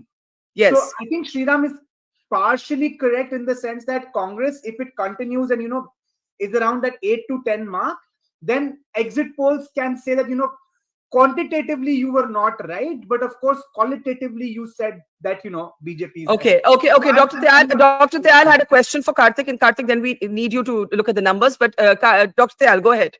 What I wanted to ask Karthik was, because it is 8:41 already, so these are now the regular votes and not just the postal votes? So yes, I think there's a lot of heterogeneity across states. Within states also, there is heterogeneity across seats, I would say. So I don't think I can make a general statement, but I would say that we are in that phase now where I think we are gradually moving from the postal to the EVM phase. Yeah. Okay. And just Okay. one remark I want to make, because Shriram was talking about how right or wrong the exit polls can be. So I just took up that data. Now, in 2014, when Chanakya said 340 for NDA, they shocked everybody, but proved to be correct. Again, they were right in 2019 when they said 350. So this time they are saying 400. So I'm very sure they're going to be right. Okay. The border direction, Ms. Dayal, my point is, exit polls will get overall right, but some pockets they'll go wrong. I'm looking at those outlier I just want to come in. We have a lot of numbers. I'm going to request Karthike to actually just step out for a moment and help us collate some of those numbers. And in the meantime, I want to take you through the numbers we have. So I'll start with Karnataka, where Shriram made the point that the exit polls, no exit poll gave the Congress more than 5. At the moment, the Congress is leading in 7 to the BJP's 18. But if we can just switch, can we go to some of the other states? West Bengal is very important. Look at this. The Prime Minister had said that Bengal would be the BJP's best performance. The BJP is leading in 17 to the TMC's 9. Others, that's the left and Congress, are at 3. Can we just look at a couple of other states? We do know in Delhi, we have that on our screen. The BJP is leading in all 7 seats. In Haryana, it is advantage Congress. Telangana, where Shriram is, in Andhra Pradesh right now, go slow, guys. Stay on one slide. That's TDP and its allies ahead in 6. Jagan Reddy's party yet to open its account. This is Andhra. If we go back briefly to Telangana for just a second, if we can go back to Telangana, the BJP is leading in 5 ahead of the Congress. The BJP got 4 last time and was ahead of the Congress even last time. This is despite the handsome victory of the Congress in the assembly elections. And that takes me to a very important question for you, Dr. Shama Mohammed. One of the patterns that is emerging, if the results confirm the broad direction of the exit poll, is that even in states where the Congress has won the assembly elections, Karnataka and Telangana being 2 important examples, the voter obviously sees your party as a good or sometimes even better than the BJP option at a state level, but isn't seeing you as a national alternative. These are split responses coming from the voters. Do you not think the Congress has to reflect on why it is not being seen as a national alternative, but it is being seen as a regional alternative, even when it goes up against the same BJP? Dr. Mohammed. That's what I'm trying to tell you. See, there are various things which leads you to a national alternative. It is the image given to the Prime Minister of this country that, after he came in, the world knew us. I mean, what is that? I have lived abroad. I was brought up abroad, Barkha, when I was in the 80s. I was brought up in Kuwait. India was well known even then. Let me give you one simple example. When Iraq invaded Kuwait in 1990, the Iraqis would not touch the Indians. Even when we went out shopping, the military was on. They say, Indian, please, we are your friends, because in the Iran-Iraq war, India always supported Iraq. And they recognize us. So where is this joke coming that after 2000? So it is the image built around it. Media is one of the biggest culprit in this. I am pointing fingers, except for a few. So there is definitely, and the gentleman from the Bharatiya Janata Party, I don't know, he doesn't understand that I've been doing it for the last 9 years. I never meant one election, one nation, meaning that in one day. What we all know, it's the assembly elections and the Lok Sabha elections are supposed to be conducted together. So I'm not somebody, maybe you don't know who I am. I don't know who you are. I've seen you for the first time. But this is let me introduce you. This is Dr. Tayal. He can't insult somebody's intelligence. That is not justified, coming here and insulting my intelligence. Oh, you know what? One election, one poll is this. Please don't get people who insult somebody's intelligence, especially when a woman is there. These men think they can just come and insult us. We are much better than you. We have got smarter than you also. All right. So don't come out with these. Okay. Also,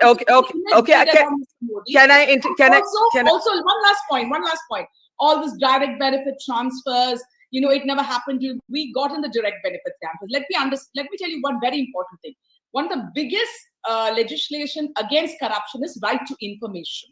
Okay. Who brought that? The Congress party. Manrega, the Food Security Act, which we got in 2013, is what Mr. Modi is giving it to 80 crore people. They say they uplift 23 crore people, all right, out of poverty, but they are giving free rations to 80 crore people out of the 140 crore, more than half. You know, their numbers never match. So then people believe a lie. Ma'am, before doctor. Okay. The media also puts up that lie. That's the problem here. The lie. Okay. Shama, there'll be a lot, as I said, in the post-mortem of the campaign. Dr. Tyal, meet Dr. Tyal if you haven't. He's a BJP leader from Punjab. In the meantime, Dr. Tyal, give me a second. There's so many numbers on our screen. We have the NDA leading in 240 to the India Alliance in 126. The NDA has taken a clear lead. As Karthike was saying earlier, it's almost a 2x of the numbers that the India Alliance has. We're looking at some of the numbers state-wise before we come back for comments. We have, that's how it looks now. It's further updated. It's 240 to 126, 11 for the others. In Rajasthan, the BJP is leading in 8 to India Alliance's 5 seats. If we can start looking at some of the other states individually, Dr. Tyal, in the meantime, do go ahead.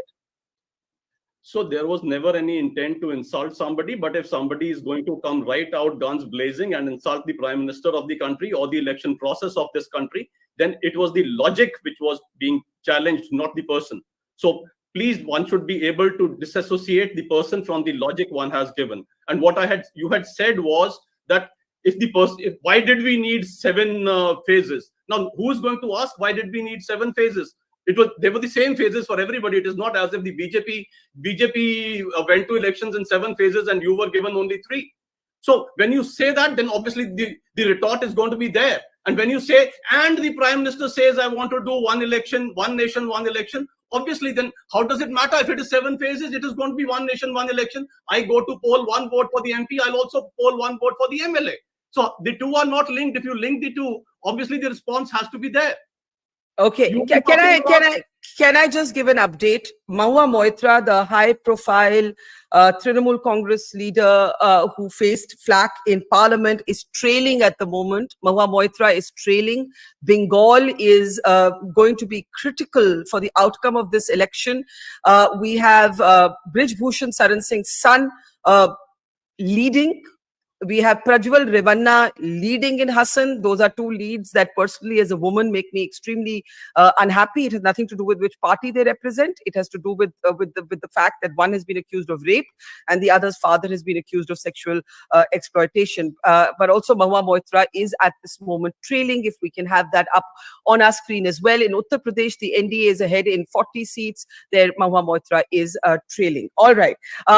Dr. Tyal, I'll let you complete. Okay, Shama, can I get Shama in and then I'll come to you? And Rahul, I know everybody wants to speak. Shama, go ahead. Dr. Shama Mohammed. Can we unmute her, please? Shama Mohammed, please go ahead. As I'm insulting the Prime Minister. Where did I insult the Prime Minister? I told exactly what he told during the elections. I can only insult the Prime Minister. He said these things. He called all Muslims Ghuspaitias. Of course, when I have always believed myself as an Indian and nothing else, that is all what I've looked at. I'm a Bharatnatyam dancer. I was taught Bharatnatyam in a Muslim country from the age of 7 to 13. And how dare he says I'm a Guspaitia? Of course I will be hurt. I have not said anything other than what the Prime Minister of India spoke during his campaigning. So how are you saying that I'm insulting the Prime Minister of India? I said exactly. Didn't he say all this, Barkha? That ताला लगाएंगे राम मंदिर पे जब Congress party आएगी. Congress party मुसलमानों को 15% उनका जो बजट में 15% मुसलमानों को देते. You know, the Muslims are the worst in this country. They are at the lower most strata in terms of jobs, in terms of education, in terms of everything. So again, you want to put them aside and put them there just because you feel that they are the villain, they are the enemy to win the election. That's about it. To win the election. I said exactly. So where have I want you to tell me just now on live TV, where have I insulted the Prime Minister of India? I've just told what he said. You can't say that I've insulted. Sorry, you should not use those words, insulted. I have said exactly what he said during the campaign. Okay.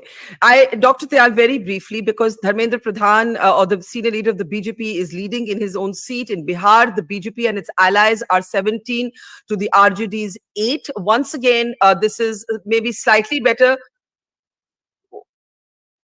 One second, I can't hear. There's a big disturbance and somebody was trying to speak. I don't know who that was. Dr. Tyal, was it you? Do go ahead. Okay, it wasn't you. I can see Sadanand on the program. Good morning, Sadanand, and hi, and welcome to the program. And I can also see Varun Singh from Maharashtra. Welcome, everybody. Okay, Shama, I know you're feeling very angry. I'll let Dr. Tayal respond. Dr. Tayal, do go ahead. So okay, Shama's trying to say something. Let me hear what Shama's trying to say first, and then Dr. Tayal can respond. No, Barkha, I'm not angry. I just told what the Prime Minister said on the campaign, and he says I'm insulting the Prime Minister. That upset me because I was not insulting the Prime Minister of this country. I was just saying exactly what it said, and it hurts me because I am a Muslim. And it keeps, every time you keep pointing fingers, it hurts because I've always thought of myself as an Indian. And you keep, putting this particular community in the dustbin. And that is not fair. The Prime Minister of India has to grow up. He's not a BJP president. He's not a BJP karyakarta. He's also my Prime Minister. So every time he says, "Guspetiyan hai, ye hai, aapka sampad leke bhag jata hai." What is this? I mean, Eid ko bijli milta hai, Kabristan ko aap jagah dete ho, Shamshan Ghat ko nahi. This is not done. The Prime Minister of India should not speak in such terms once he becomes the Prime Minister. This has gone on for 2 terms. Is he going to continue all this? Okay, let me just say that if you have joined us close to the 9 a.m. hour, we're in the middle of a heated debate where Dr. Shama Mohammed of the Congress is objecting to the way the campaign was run, the Prime Minister's language in it. Dr. Tayal is saying that the opposition is guilty of delusions. In the meantime, the numbers look something like this. The NDA is leading in 250 to the India Alliance's 150. Health warning, the numbers are changing very quickly. The leads are being counted in real time. We're updating our slides and our numbers as fast as is humanly possible, but do bear with us. The big story is the Congress is leading on both seats in Manipur. That's a news update that we're just getting. Manipur has been strifed on for more than a year. But at the moment, the NDA is comfortably ahead of the India Alliance. That's the latest position. The BJP is leading in all 7 seats. At the moment in Delhi, in Odisha, the BJP is ahead in 9 seats and the BJD is ahead in 4 seats. Karthikeya, let's take our audience through some of the other states. Sambit Patra, we knew him as a spokesperson. At the moment, he's leading in his seat of Puri. The BJP doing really well in the eastern states of Odisha and Bengal. Those are going to be the big and Bihar, where the RJD, which got no. Please remember the RJD got no seats last time. So the RJD is improving, but the BJP is still holding its own. So the East right now is proving to be the big story for the BJP in this election. Karthikeya, go ahead. Gujarat, interestingly, Barkha, Congress has 2 leads or India has 2 leads. I think that if India can win 2 or 3 seats in Gujarat, that will be no less than a huge achievement. Karnataka is still 17-8 to the NDA. Rajasthan is kind of, as I said, it's not closing, but BJP is still ahead 9-5. Bengal, BJP is now in the 20s, Trinamool still at 12. So the gap of 10 seats. Uttar Pradesh, now the gap is increasing, it's 42-16. But interestingly, in Pilibhit, which was Mr. Rahul Gandhi's former seat, the SP is leading now. Madhya Pradesh is a washout. Chhattisgarh has been a washout. Himachal, interestingly, Congress leading on 1 seat. I don't know which seat that is. Now, my bet would be it's either Shimla or Mandi. Again, Maharashtra, the leads are coming in pretty slow. 3 to NDA, 2 to India, and 2 to others. Interesting others. My sense is it could be the MIM or Prakash Ambedkar's BBA. And then Gujarat, now India has 4 leads. That is fascinating. But, it is what it is. Yeah, as I said, so VBA leading from Akola, Prakash Ambedkar leading from Akola at this point. Tamil Nadu is 26 to India, 2 to others. My sense is AIADMK and NDA is at 0 right now. Even in Kerala, Barkha, I don't think that there are any leads for the NDA right now. So Tamil Nadu, Kerala, not so good, but Odisha, BJP way ahead of the BJD. Bengal, BJD maintaining a stiff lead of 10 seats ahead of the Trinamool. It's been some time now. And in Bihar, it's 19-8. So I'll tell you with Bihar, Barkha, the thing is, it depends on the benchmarks. You said the RJD did not... 19-8. 19-8. We need to correct our number. We have said 18. Please correct it. It's 19-8. So Barkha, the thing is with Bihar is that I think that given the alliance's shape after the sudden, abandonment by Mr. Nitish Kumar, my sense is that anything around that 10 to 15 mark would be a good achievement for the alliance. Because the BJP looked strong in Bihar.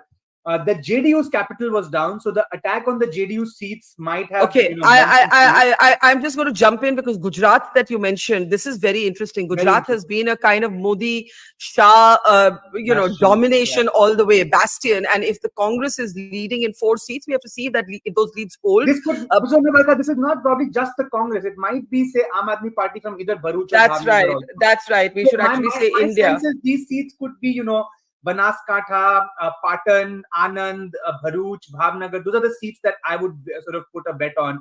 But again, these are still early leads. This could evaporate in no time. Again, as I said, I think opening their account in Gujarat would be a good achievement for the India Alliance.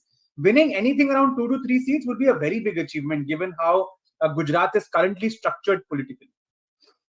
Okay, I just want to get closing comments from Rahul and from Shama and Dr. Tyal, and then we can start the next hour of. Please, everybody stay as long as you can. You don't have to go. But in case you have to go, yeah, Shama has to go. Dr. Tyal, briefly. Dr. Tyal, briefly. Then Shama, then Rahul.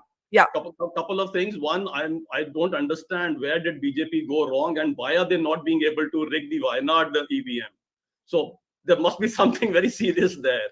So wherever they win, the EVMs are okay. Now, the other thing which she said is she never insulted the Prime Minister, and I should respond.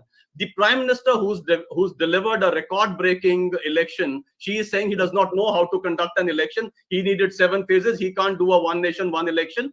Why? And she says, 15 minutes of your 1 hour have been devoted to Muslims. I don't understand why it has been Muslim. I'm a Muslim. I don't want to know. I'm talking about elections today. And it is your Prime Minister who said you have the first right on the resources. Why? I have an equal right on the resources of this country. So let us not go there. Let us understand all the resources, all the schemes, the houses, everything that the Prime Minister has delivered have been delivered in greater amount to the Muslim community. The unfortunate part, I agree with you, Dr. Sharma, when you say that you are the Muslim community is backward at the moment. I agree with you. And that is because you became the vote banks of Bhasmasur.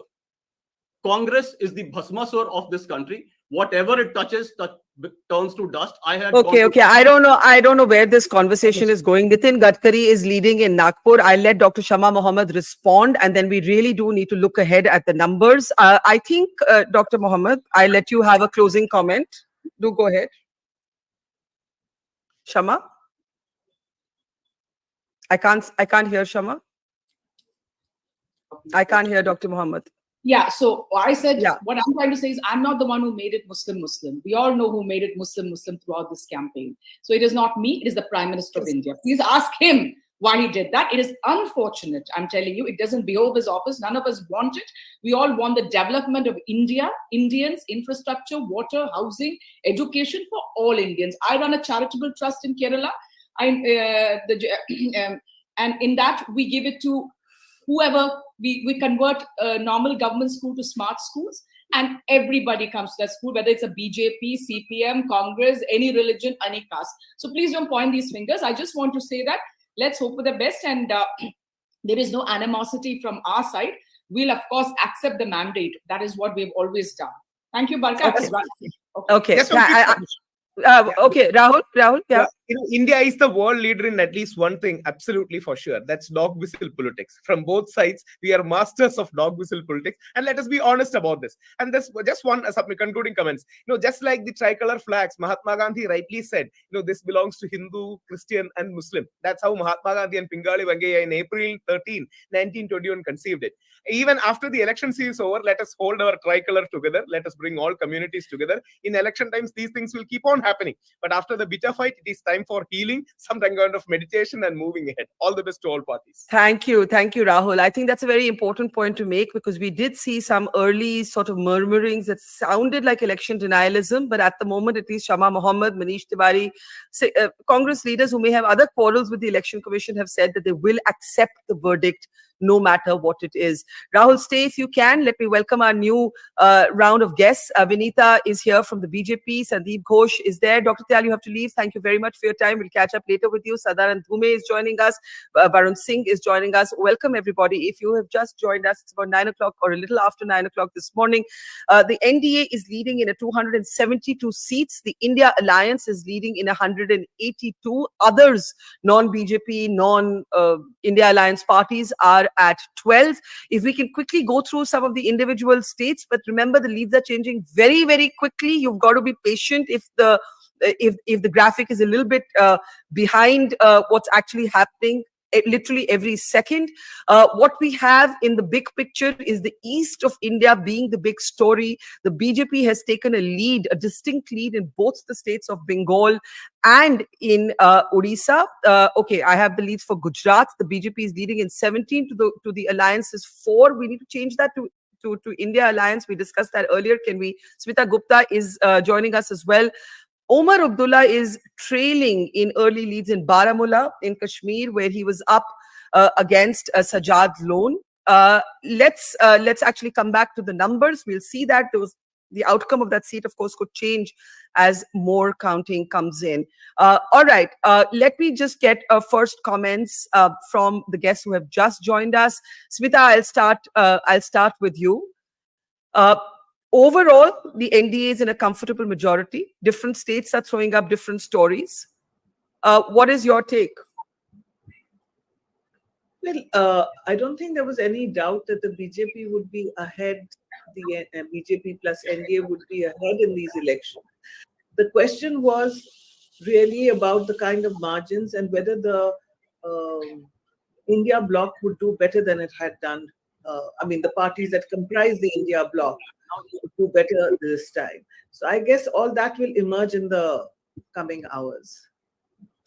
Okay, let me bring in Sadanand, Sandeep, Vinita. Sadanand, the big picture, I think everybody's now saying we didn't have a doubt about who was going to win. And I think what is going to be interesting, and we're going to have to wait for some time for that granular data, is where the individual parties stack up. Where does the Congress on its own stack up? What are the stories of the states?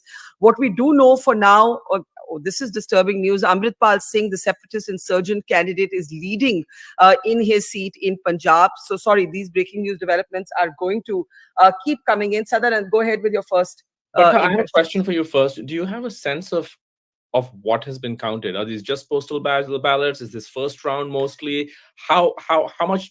What are we working off of at this point? Postal ballots started counting first, but now they're being counted in parallel with the EVM machines, Sadanand. And we're 1 hour of counting in, so it's still early. It's still very early, but these are simultaneous rounds of counting. So, it started so if this holds, and obviously big if because it's so early, if this holds, I think the big picture is that yes, of course the NDA is coming back, but with significantly less than many of the exit polls seem to have predicted. Secondly, that the India Alliance is doing a lot better again than the exit polls had predicted. And third, that there's been an absolute sort of collapse of the so-called others or third group. So again, this is very early. I'm not saying that this is what we'll see as the big picture in an hour or in 2 hours, but that seems to be the big picture at this moment, at least. Yeah, but I'm saying it's also too early, Sadanand, to say whether the exit polls got it wrong or right in margins, because we're still waiting for more details, right? But the broad direction, I don't think that the NDA is going to be back at the moment. At the moment, the exit polls are being mirrored by what we're seeing in the leads. Now, the leads of Maharashtra, Varun, are confusing. Once again, this is early, but you have India Alliance leading in 6 to the NDA's 4. Maharashtra was a multi-corner contest where even Modi voters, at least that I met, were feeling sympathetic for, let's say, Uddhav Thackeray after his party was split. These could change. Do you have any early comments on Maharashtra, Varun? I was just going through the election commission's lead, and it said 2 leads, and both showed in the for Shiv Sena, that is led by Eknath Shinde. So as I said, things would change, and I'm very sure about the silent voters who many people have ignored. You actually traveled in Maharashtra, you must have noticed that people were sympathetic in certain areas to Uddhav, but they would go back and vote for the BJP for a very simple reason, because they wanted Modi. And people in Maharashtra know whom to vote and for what. And I'm sure by in 30 minutes from now, we will have clarity on how many seats. And right now, if I'm not wrong, in Mumbai, where it was being said that Ujjwal Nikam will lose and other candidates will lose, they all are leading. As per the exit poll, many people had said that Rahul Shewale will lose in South Central, but he's leading right now. So all those, I would say, while the exit poll may get it right for the entire country, it may get it wrong for Maharashtra. Okay. Rahul, on your home state, before we let you go, Kerala, the exit polls have suggested that the BJP could open its account. That has not happened so far, according to early leads. Do go ahead with your comments on Kerala and, of course, the national picture before we let you go. Yeah, the regional leader, the regional channels are reporting BJP is ahead in 2 seats. One is Thrissur. Right. And one is Alappuzha, but Trivandrum, it is still Shashi Tharoor that is leading. And Kerala will be interesting, but I seriously doubt many of the exit polls who projected 27%. I think even the BJP leaders will be too surprised, because from 15 to 27 is too much of a growth. But it will be doubtful. But BJP will perform really well. But one large picture is, yes, BJP is making inroads in those spaces, especially down south, where BJP has not been strong. And equally important is many other spaces. We need a level playing field at the end of the day. We need some kind of a balance at the end of the day. I don't think even the strongest of BJP persons will say we need a one-party state. We need such kind of a balance where opposition is also strong, and a vibrant opposition is important for any democracy. Too much one-sided, either right or left, is only going to destroy a space, just like what CPM did to West Bengal. With due respect, totally one-sided, it will destroy themselves in the long run. So that I hope that balance is maintained, that Gandhian centrism comes back, and may all the best parties win. Okay, I also want to welcome Karam Kamiredi of the Congress to the program. Rahul, we let you go right now. The numbers are changing very, very quickly, so we're just trying to keep track of all of these states. Sandeep, let me go ahead with your early impressions. See, Barkha, my interest would be at this stage not to look at the total numbers, because as you say, those can change. It's early hours yet, and overall trend about NDA moving towards a majority is not surprising, at least to people who have been, taking a reasonable view of the trends. So far, it is only the people at the two extremes who've been looking at NDA falling short of majority, etc. But I think, as you were pointing out, the individual states would be of interest, and I am particularly interested in seeing where does Congress finally land itself on. With Varun, I've been observing Varun's comments on social media. I have a strong respect for him, but I have a healthy difference, I would say. I personally would be happy to see NDA or BJP retaining BJP's core number of 24 plus in Maharashtra. He thinks there is a lot of silent voters, and BJP, the NDA is going to do far better than what people expect. That will be a very key indication for me over there. East, as you said, is not a surprise. But, sorry, can I interrupt you? Because we're at the moment at a gap that is not very big between the India Alliance and the NDA. And to Sadanand's point that, the NDA may be ahead, but not with the margins that the exit polls have suggested. We have to wait and see if this pattern holds. But the India Alliance has breached or just about touched the 200 mark. The NDA is now only 75 seats ahead. Sunita Aaron is also joining us. I'm just trying to welcome everybody. So this is at the moment, a narrowing gap, narrower than it was just a couple of hours ago. And Sandeep, I'll let you complete that point. I just wanted to flag that. Sandeep Ghosh? Yeah. What you said is very important, pertinent, but I think it's too early for us to get excited either way. It's 210 now. It's 210 now. It's 210 for the India Alliance to 271 for the NDA. So it's a narrowing gap at this point. Yeah. So we should keep an eye on that, but maybe too early for us to, as I said, to take a call there. But the interesting thing, how even that trend is going to emerge, is how the individual states are, faring. I think that is what's key. So you were talking about Maharashtra, UP. I was seeing something on your screen some time ago. Again, UP, the leads are not that definitive. In the East, whereas they will make improvements, I am still not too sure how the final numbers in West Bengal are going to, for practical reasons on the ground, how they're going to translate. So we need to keep an eye on there. And I would like to, Barkha, and your people, you should tell them to keep an eye on, out of the 210, how is Congress faring? Because we in the UPA, or the so-called India alliance, we expect the allies to do much better than what the NDA allies will do. So the composition of Congress in the 220 is also going to be an interesting thing to watch for. Okay, at the 265 leads for the NDA to 220 for the India Alliance, at least at 9:12 in the morning. The election is closer. There's more fight in this election than the exit polls projected.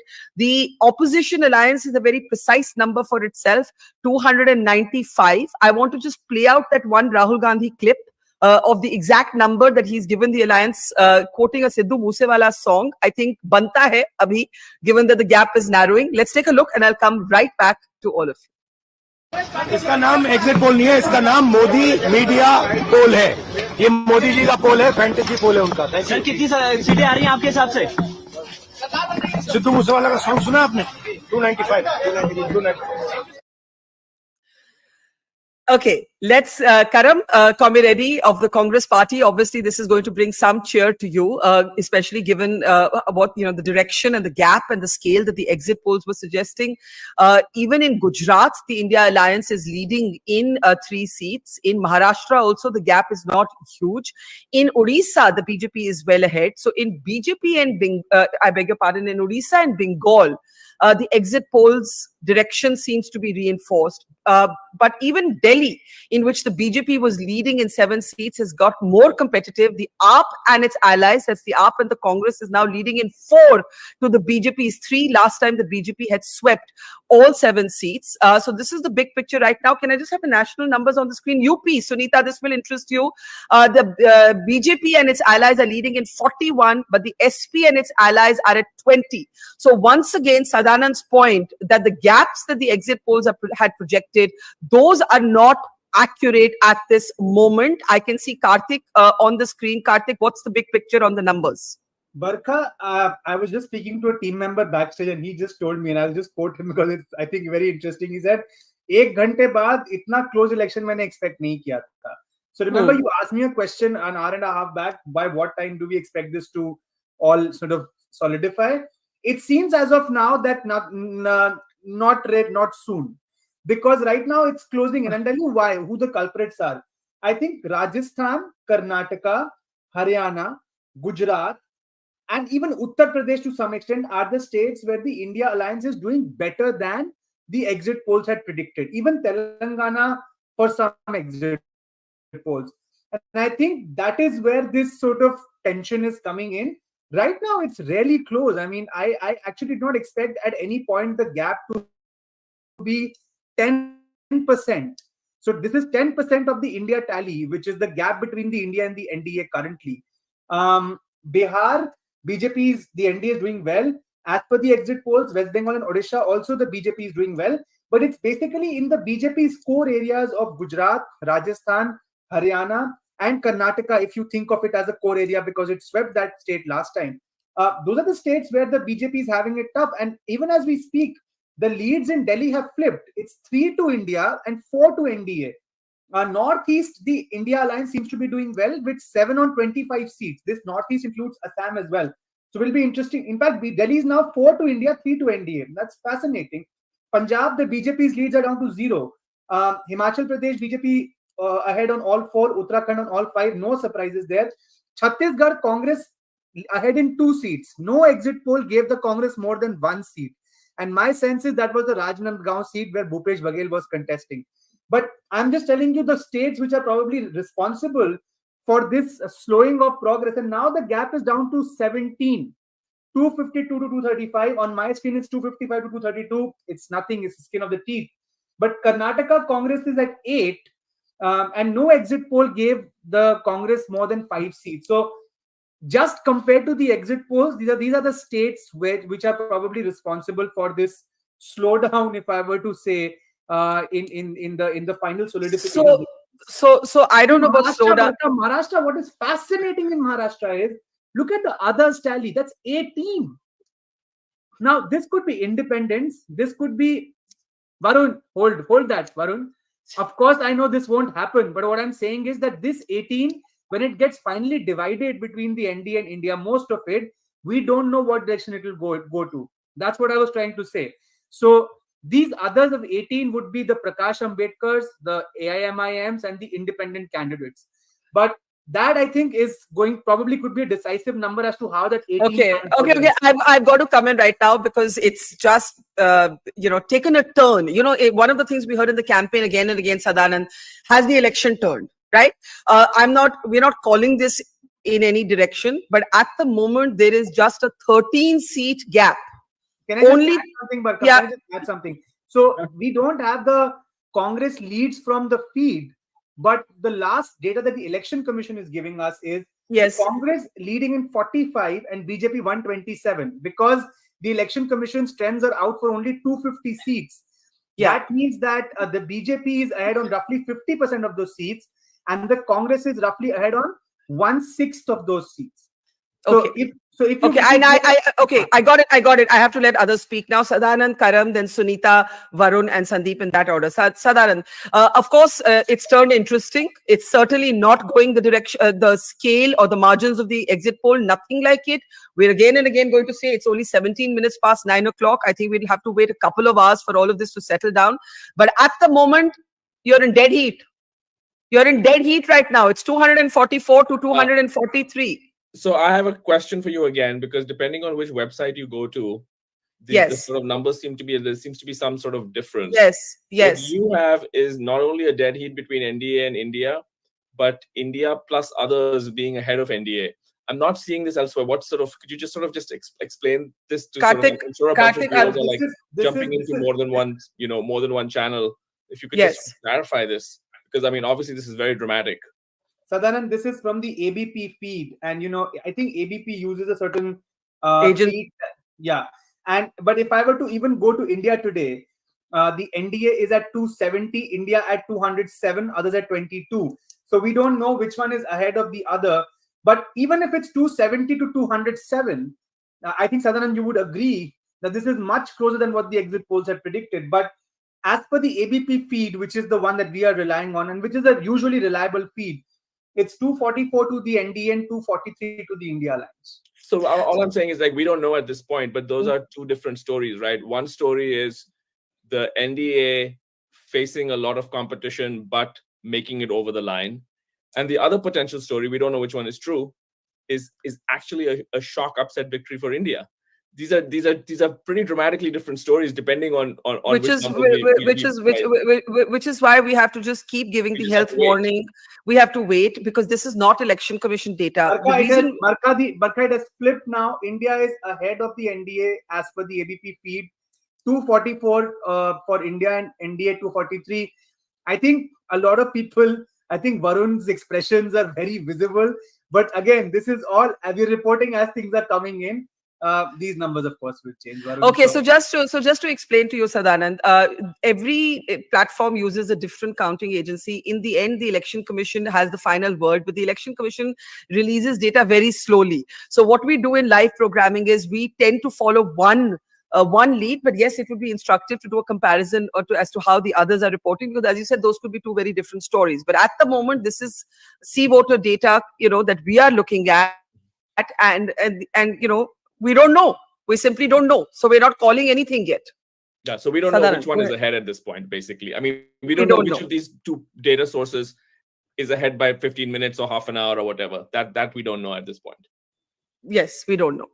We absolutely don't know. But Telangana, interestingly, the Congress has reached double digits now, 10 on 17, which is what the Steve Voter poll has been saying for some time, that the Congress is roughly around that double-digit mark, which is not what some of the other exit polls gave the Congress. Delhi, it is now 3 to India, BJP 4, so it's much more competitive than was expected. Maharashtra is now 14, 10, 17. This 17 others is just mind-boggling for me. Karnataka, Congress at 8, BJP 20. Rajasthan, BJP 16, Congress 9. Gujarat 23 to BJP, 3 to India. Haryana, Congress ahead with 6. In fact, India is ahead with 6 because there's an alliance with Aam Aadmi Party. Punjab, BJP has no leads. It's 7-4 to Congress and Aam Aadmi Party respectively. Chhattisgarh Congress now has a third lead. This is very interesting. I mean, if Congress gets 2-3 seats in Chhattisgarh, it'll be a good performance. Uttarakhand and Himachal seem to be a washout. Odisha, the exit polls have gotten right, it seems, because for some time now, the BJP is pulling ahead with 12 leads to the BJD's 4 or 5. Even Andhra, the NDA is ahead. Kerala, NDA at 1, UDF 11, LDF 8. But the story there would be if LDF gets 8 seats, that means that the UDF has been reduced, which means this could be a potential lost state for the Congress. Last I checked, KC Venugopal was trailing from the Alapura constituency, or Alapura, I think that's very fine. Okay. Karthik, the point is, I think Sadanand raises a very valid point that according to one feed, the India Bloc has now locked in dead heat. But according to other counting agencies, hang on, Karthik, what? But I kind of disagree in the sense that I think the point we were trying to make... Okay. I have to interrupt you. Uttar Pradesh is in dead heat right now. It's 37-37. Uttar Pradesh is locked at a tie in terms of leads. So, maybe these numbers will change. We just have to wait, but we've got to go with the numbers we have right now on our screen. Otherwise, this is an endless theoretical debate on the nature of polling and how votes are counted. Sunita, let me bring you in at this point. At the moment, going by the C voter feed, 37-37 is what we are seeing in Uttar Pradesh. Does this surprise you that this is as competitive as it's turned out to be, wherever the final numbers rest? Sunita Aaron. Yeah, as of now, it surprises me because we never thought that India can do that well, 37, the alliance. But it's all about numbers right now, and numbers are very confusing, and especially after the exit polls, because they showed only 5 or 7 seats for the alliance, and most of the prominent leaders were losing. So I think we have to wait for some time more to get the right figure. But one thing is sure, that alliance in Uttar Pradesh is in fight. Their formulas have worked. It's not that they have been decimated completely as the exit polls had said. We always thought that the alliance had come out with certain strategies to fight BJP's might, and that is showing in the numbers here. But I think another hour we need to wait, because I was at another channel where they were not showing these numbers. So I'm a bit confused. But one thing that I saw there was that Arun Govil, because that's something is of interest, Arun Govil was trailing in Meerut. If that happens, that would be very, very interesting, because the screen round will be losing I think Kartikeya has some news about it. Barkha, can I just add, because Sunita ji was speaking, and I can give you some breakup about UP as per the Election Commission website. This is of course dated, but Sunita ji, the leads for Samajwadi Party coming from Kairana, Bagpat. I have large parts of Awadh actually, Amla, Eta, Firozabad, Manpuri, Kannauj, Etawah, Mohanlalganj. That would be interesting if Mohanlal Pratapgarh. That was expected. Basti. So basically, Sunita ji, if you look at the map of UP as per the Election Commission website, I think they've done a good job of it. Then basically, Purvachal, parts of Awadh and Western UP is where the Samajwadi Party is doing well. What is surprising is the Congress is ahead in Sitapur, it's ahead in Barabanki, it is ahead in Amethi and Rai Bareli. This is of course dated as per the Election Commission rounds. But Sunita ji, if you have any comments on that, I thought that was interesting. Yeah. The bunch of seats that you mentioned initially, most of them barring Bagpat, I suppose sounds a little surprising. As for Amethi, I saw the other channel where they said that Smriti Irani was leading. But in any way, Amethi is a very, very close contest. And most of the seats that you mentioned, Barabanki and Sitapur, the Congress was doing very well on those seats. PL Punia's son is there in Barabanki. Yeah. He gave a very good fight there. Okay. Shambi, we knew that SP. So we don't go into those details right now. But I think the bunch of seats that you have given, they were the seats that we thought either Alliance will get or they are in a very, very tight contest. Okay, here's the big picture. We are looking at a competitive set of leads at the moment. This picture, I'm going to qualify this again and again. This could change in the next couple of hours. But Varun, I'm going to bring you in. The NDA is leading in 13 to the India's 9, but the others, these 18 others. Let's get reactions now from everybody. Karthik, just hold your horses right now. Try and figure out some sort of order in these numbers. Maybe they'll change, maybe they won't. But everything is suddenly looking much more competitive than at least the exit polls had projected it to be. Varun, go ahead. Barkha, before I say anything, the stock exchange has crashed 2,000 points down right now. And unexpected, to be very honest. And the other 18, I don't know who are the other 18s. There was no talk about other 18s. Who are these people coming in Maharashtra? I know of 2 seats. One was Bhiwandi, where this Nilesh Sambre was there, and the other was Sangli, where Vishwas Patil. Apart from that, who are the others? Actually, very surprising. We will have to see, because Akola, it was, though Prakash Ambedkar's it is his bastion, but it is not considered that he holds so much of power to win a Lok Sabha seat over there. MIM, and right now I'm surprised about MIM, because MIM is not even it is not in number 1 or 2 in Aurangabad. It is at number 3. Number 1 is Sandeepan Bhumre from the Shiv Sena, and number 2 is Chandrakant Khere from the Uddhav Thackeray faction. So very surprising. Even I would like to know who are these 18, because when I see the Election Commission website, it gives 5 or 6 to Shiv Sena, 1 to BJP, and 5, 6 to Uddhav Thackeray, 1 to Congress, and 1 to Sharad Pawar. So I'm very surprised. Okay. So I would need some breathe. Okay, so look, we have no control over the numbers. We're just reporting you, bringing you the numbers from one agency. Somebody else is bringing them from another. The Election Commission, unfortunately, is very, very slow. So while it will have the final formal word, Sunita Arun Govil is indeed trailing in the seat of Meerut in Western UP, according to our data. Sadanand, go ahead. Barkha, just one thing. Even election, according to Election Commission, Prime Minister Modi is trailing by 6,000 votes right now. I know. I saw that, I saw that, and the reason we haven't mentioned it is because we know that the Election Commission is slow in counting, and I don't think anybody thinks Modi is going to lose Banaras. So, but the EC does, as you said, Varun, show the Prime Minister trailing in his own seat. But we haven't put that out there because EC is very, very behind sort of the counting of all other agencies. Sadanand, go ahead. So just a couple of very quick points, right? The first is that compared to the elections in 2014 and 2019, at this time in the morning, it looks much muddier. In both those elections, by this time, we had a very clear sense that the BJP was romping to a victory. We were just a little bit unclear about what the size of that victory would be. So that's point number 1. Point number 2 is that basically you have, 2 potential storylines.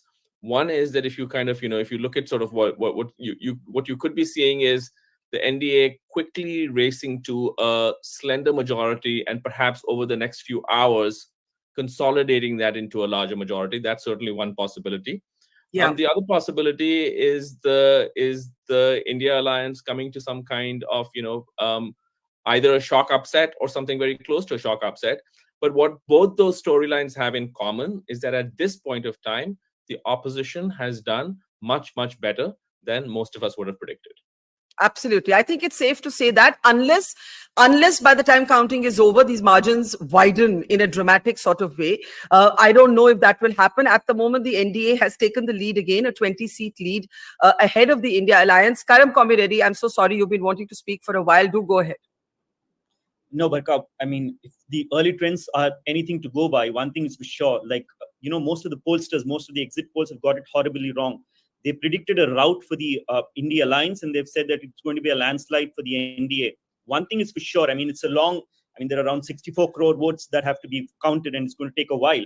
But if the early trends are to go by, I think this is a neck and neck, and there is a possibility that the India Alliance may come to power, number 1. And what is very interesting is that the Prime Minister himself is trailing in Varanasi, and Smriti Irani in Amethi is trailing.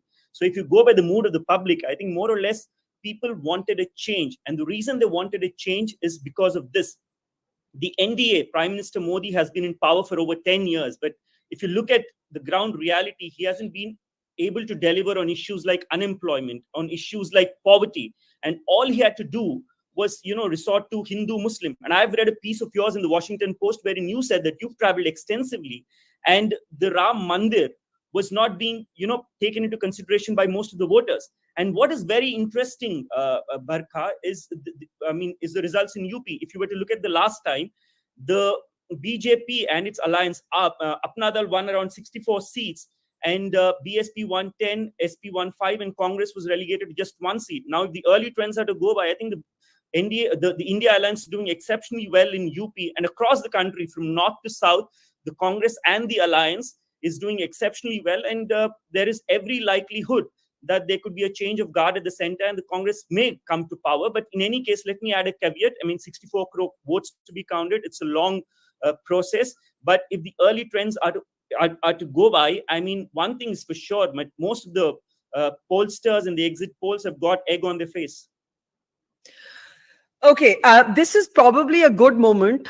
It's probably a good moment to play out what 5 or 7 major pundits predicted with their seat numbers. Are we anywhere close to that? I know it'll slow down our look at the numbers, but it's worth contextualizing the conversation we're having. The one thing we can agree on is that the numbers, whoever wins in the end, the numbers are at the moment very close. There is only a 20-odd seat gap between the two alliances.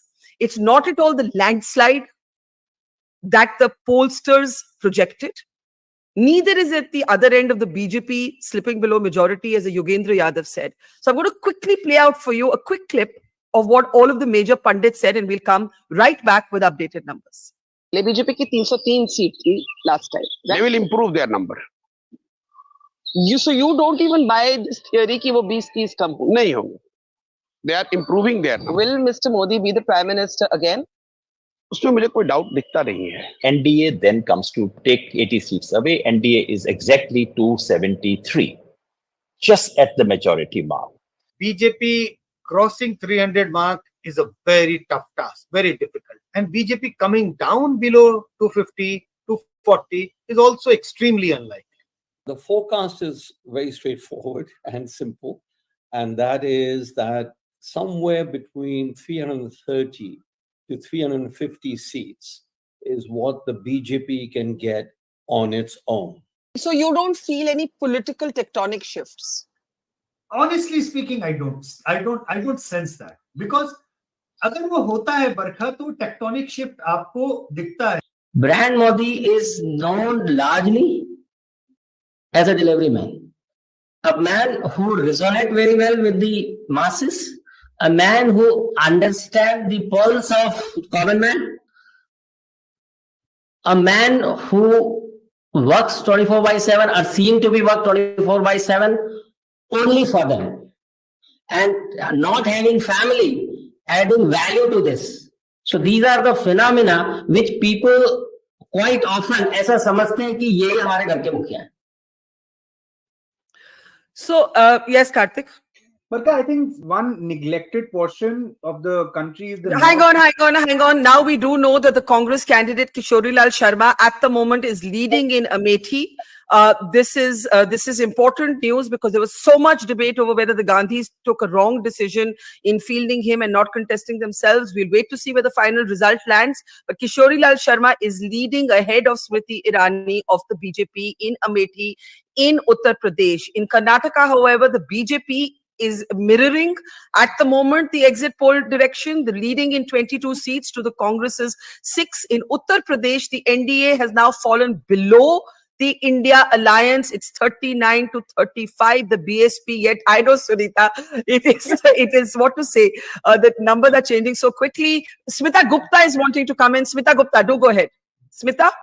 See, the one state that I do know a little bit about is Uttar Pradesh, because I traveled extensively this time from Muzaffarnagar to Mau. One thing was very clear to me, that the BJP would not be able to retain the number of seats that it had last time, because there was, people say that there was no akrosh, no anger, but it was for the first time that I heard, not extensively, but for the first time, there were actually people who criticized Narendra Modi. which I have not seen in 2014, 2019, 2022, where, he was always described in very glowing terms by people. Secondly, as you have also noted, the Ram Mandir didn't work. Unemployment, the Agniveer scheme, all these key things were top of the mind for people right across. So, but it was difficult actually to gauge how much they would lose. I mean, the final results will tell us, but I'm not surprised if this holds, because there was definitely anger. And I just to recall the 2004 election.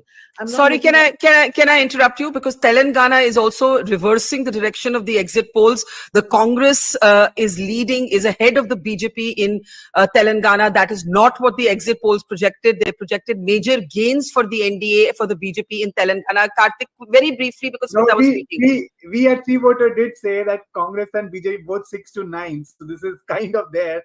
But 7 to 9, 7 to 9. But the Congress is clearly ahead right now, is all I'm saying. That's correct. Two regions which I think I'll attract your attention towards. The Northeast, 25 seats, NDA 10, Congress, India 8. That is a very good performance, because last time there was a rout basically. I don't know how many seats are coming from Assam and how many are coming from states like Manipur, Meghalaya, Mizoram. But this is one place where the NDA is matching the India alliance, or India is matching NDA. The second, which is big surprise for me, Barkha, is Chhattisgarh, where BJP 7, Congress 4, where the Congress was highly demoralized after the loss in the assembly election, with 4 leads. Even if they can get 2 to 3 seats in Chhattisgarh, I think that will be a very decent performance for the India alliance. Delhi is still holding on to the trend now, 4-3. Again, this is a big surprise. I mean, we didn't expect this to go 4-3. My best guess was 2 to 5, in the sense 2 for India, 5 for NDA. And even that, I thought that with the whole controversy surrounding the Aam Aadmi Party, that should probably go. This might still go down, but I'm just saying that being 4-3 at this hour, I think it seems to be that it's been a decent fight. And the LDF is doing much better in Kerala once again than the exit polls had projected. It's leading in 6. The UDF is leading in 13. The NDA, yes, does seem to be at the moment leading in 1 seat. That is what the exit polls had projected for it. I'm seeing breaking news on my screen. The Sensex has dropped by 1,300 points. The markets are reacting to what they perceive is now an uncertain outcome. The NDA is still in the lead, but it isn't the kind of majority, at least not at 9:40 in the morning, that had been assumed. Karthik, I have to let other people speak, so let me just bring in the others. 265 for the NDA, ahead of 229 for the India Alliance, but a very interesting battle emerging in Uttar Pradesh, where the India Alliance is ahead. The India Alliance is ahead in Uttar Pradesh, leading in 42 seats to 35 of the NDA, and others in 1. Okay, I want to bring in Sandeep Ghosh. Sandeep, do go ahead. Is any of this coming as a big shock at the moment? Are you holding your comments till we know? Sandeep, you're muted at your end. Just unmute yourself and go ahead. Barkha, overall, I think we should still hold for a bit, but UP, as you are seeing, UP, I think, is, clearly I see 40 to 35. Even if it changes, it cannot change very dramatically. So the kind of, as Smita was saying, BJP retaining its earlier tally looks a tall task over there. At the moment, looks challenging. Varun was talking about Maharashtra. We really don't know what is this 18, etc. Over there. So overall numbers, I think we should probably hold on a little longer before commenting. But some of these trends, as everybody has been pointing out, whether it's Chhattisgarh, whether it's Telangana, whether it's UP, I think these are worth noting, and certainly Delhi. Yes.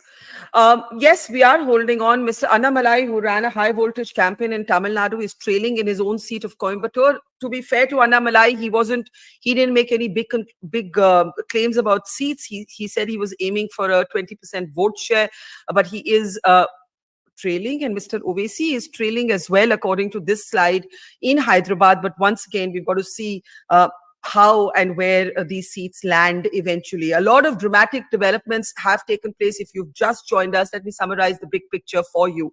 The NDA is leading in 265 seats. The India Alliance is leading in 227. This is nothing at the moment like what the exit polls had projected. Rahul Gandhi had dismissed the exit polls as being Modi media's polls. The Congress, in fact, since last night had been talking about the possibility of demonstrations. Mallikarjun Kharge had written an open letter to bureaucrats to show spine and do their job at polling booths without fear or favor. If this pattern holds, the exit polls would have got it wrong. They would have got the direction right of who the victor is, because the NDA is still leading, but the understanding of how competitive the election is entirely wrong. But we will wait. We'll give it another couple of hours. We'll see where these numbers land. Different agencies are throwing up different numbers. The Election Commission is still slow. So we don't know. Sadanand, you wanted to come in, and then I'll come to Karam Komiredi. Yes. So, Barkha, at this point, it would be very interesting to know if you break it down, because I think the two things that are very interesting is how close is the BJP alone to 272? Because from what I'm sort of, if these numbers hold, the BJP alone may not get to 272, even though it looks like the NDA will cross 272. So that's an important number that we should take a look at. And the second number is how close is the Congress to 100?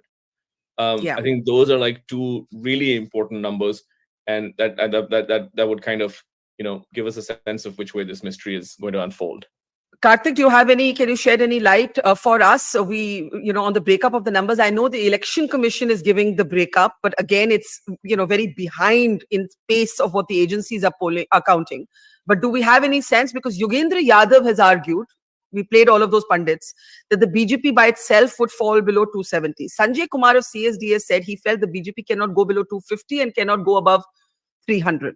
Right? I'm just adding context here. Yeah, no, Barkha, it's tough to say right now, but all I can say is that in key Congress versus BJP states, the Congress seems to be denting the BJP a little bit here and there, like death by 100 cuts, for example.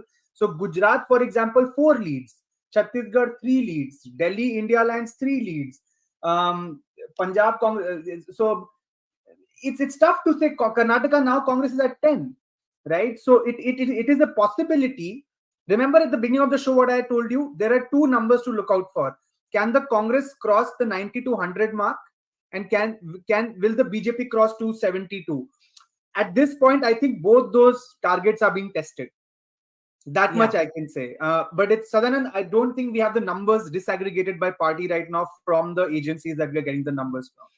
And the Election Commission is very behind the curve on that? It is absolutely very behind, which is why we are not using that data source. I mean, even when I gave you the UP numbers where the Prime Minister was trailing at that point, it was because of the Election Commission's sort of, slow pace of counting. Yeah. But as of now, if I were to just quote the Election Commission, Barkha, quoting it, okay? That as per the Election Commission right now, 406 trends have come out. BJP leading on 195. So that's roughly less than 50%, okay? Congress is at 76. Congress at 76, but BJP less than 50% of the leads that have been declared by the Election Commission so far. If that is anything to go by as of now, that's the best proxy that we have, Sadanand. Yes, but Sadanand, again to explain, the EC counts very slowly. So all of this is stuff that could change. Now I'm just going to go through everything we have on our screen. Gujarat, the NDA. Slow down. Let me go state at a time. Assam, the BJP. Okay, Gujarat. The NDA is leading in 23. You have to match my speed. I need to go back to Gujarat. Can we go back to Gujarat? Okay, we'll wait for them to try and bring up Gujarat. Just stay on it. I'll let you know when to change the slide. It's 23 leads for the NDA, 3 for India. This in itself is interesting because one was expecting, the polls had predicted a 0-0 and nothing for the India Alliance. The AAP and the Congress are in alliance in Gujarat. So that's going to be an interesting state to watch out for. We can change the slide now and look at the next. We can look at the next state. Chhattisgarh, the BJP is leading in 7 to the Congress is 3. Late last night, Bhupesh Baghel, the former chief minister, alleged irregularities that the Election Commission disputed. This is what the numbers look like. Let's take a look at the next slide now, whatever you have. Let's move on. Okay, let's move on. Assam. Jharkhand, okay, NDA 14 to India's 2. And the big picture is it's 249 to 246 nationally. So the gap is narrowing much, much more tightly than we anticipated. Let's get comments. Sandeep Ghosh, again, I'll give all the health warnings. Nobody is calling the election. Nobody is saying this is a sort of trend that's going to stay necessarily. But can we at this point safely say that the exit polls got the India Alliance numbers wrong? Can we at least say that much, Sandeep? I think they may have got it wrong, but I would still hold on, Barkha. Okay. Maybe I'm, being conservative, but I would hold on because I really don't have a sense of how many rounds of counting has happened so far. By which Kartikeya may be having a better sense. I don't have that. We have leads for 534 out of 543 states. I don't know how many rounds, but these are leads. Yeah. So I don't know how many rounds. Yeah. Sadan was mentioning something about 2014, 2019. I don't have such a sharp memory, but I don't think at this point in time, which is about 9:45, whether we had a very clear indication so far. So I would probably wait till about 11 o'clock before taking a call on that.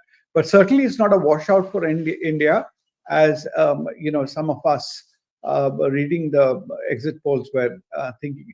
But the UP is the most interesting one because I don't see if they're showing 32 leads for SP, it's going to fall dramatically, or the overall, the equation is going to change there dramatically, and that is for me a very, very interesting state to observe. But Barkha, one thing the exit polls have gotten right is the Bengal, Odisha, Andhra, the eastern seaboard basically. That I think is something that they've gotten right. But you're right. I think it's the India NDA contests where probably it's a little up in the air still. Yeah.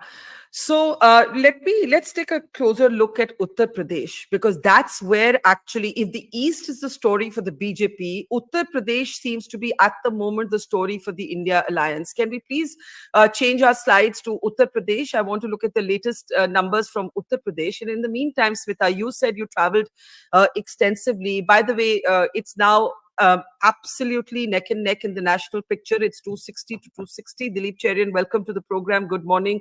But in Uttar Pradesh, the India Alliance is leading. So I was trying to make the point that if the East is the big dramatic story for the BJP, Uttar Pradesh, the Hindi heartland, the place where the Ram Mandir consecration the inauguration took place, the consecration ceremony of which was presided over by the Prime Minister. Going by these leads at this hour, the India Alliance is ahead of the NDA in Uttar Pradesh, and there's a dead heat nationally, 260 to 260. Smita Gupta, I'll start with you. We've always said, I've said in all my travels, that the Ram Mandir was not an election issue. But here we are seeing something even more distinct taking place, which is the attempt by, let's say, an Akhilesh Yadav to stitch social alliances beyond Muslim Yadavs, to give tickets to non-Yadav OBCs, to focus on localized issues of unemployment, of jobs, of Agnipath. If these trends hold, that has worked for the SP and the Congress. If these trends hold, I'm qualifying that. Smita Gupta, go ahead.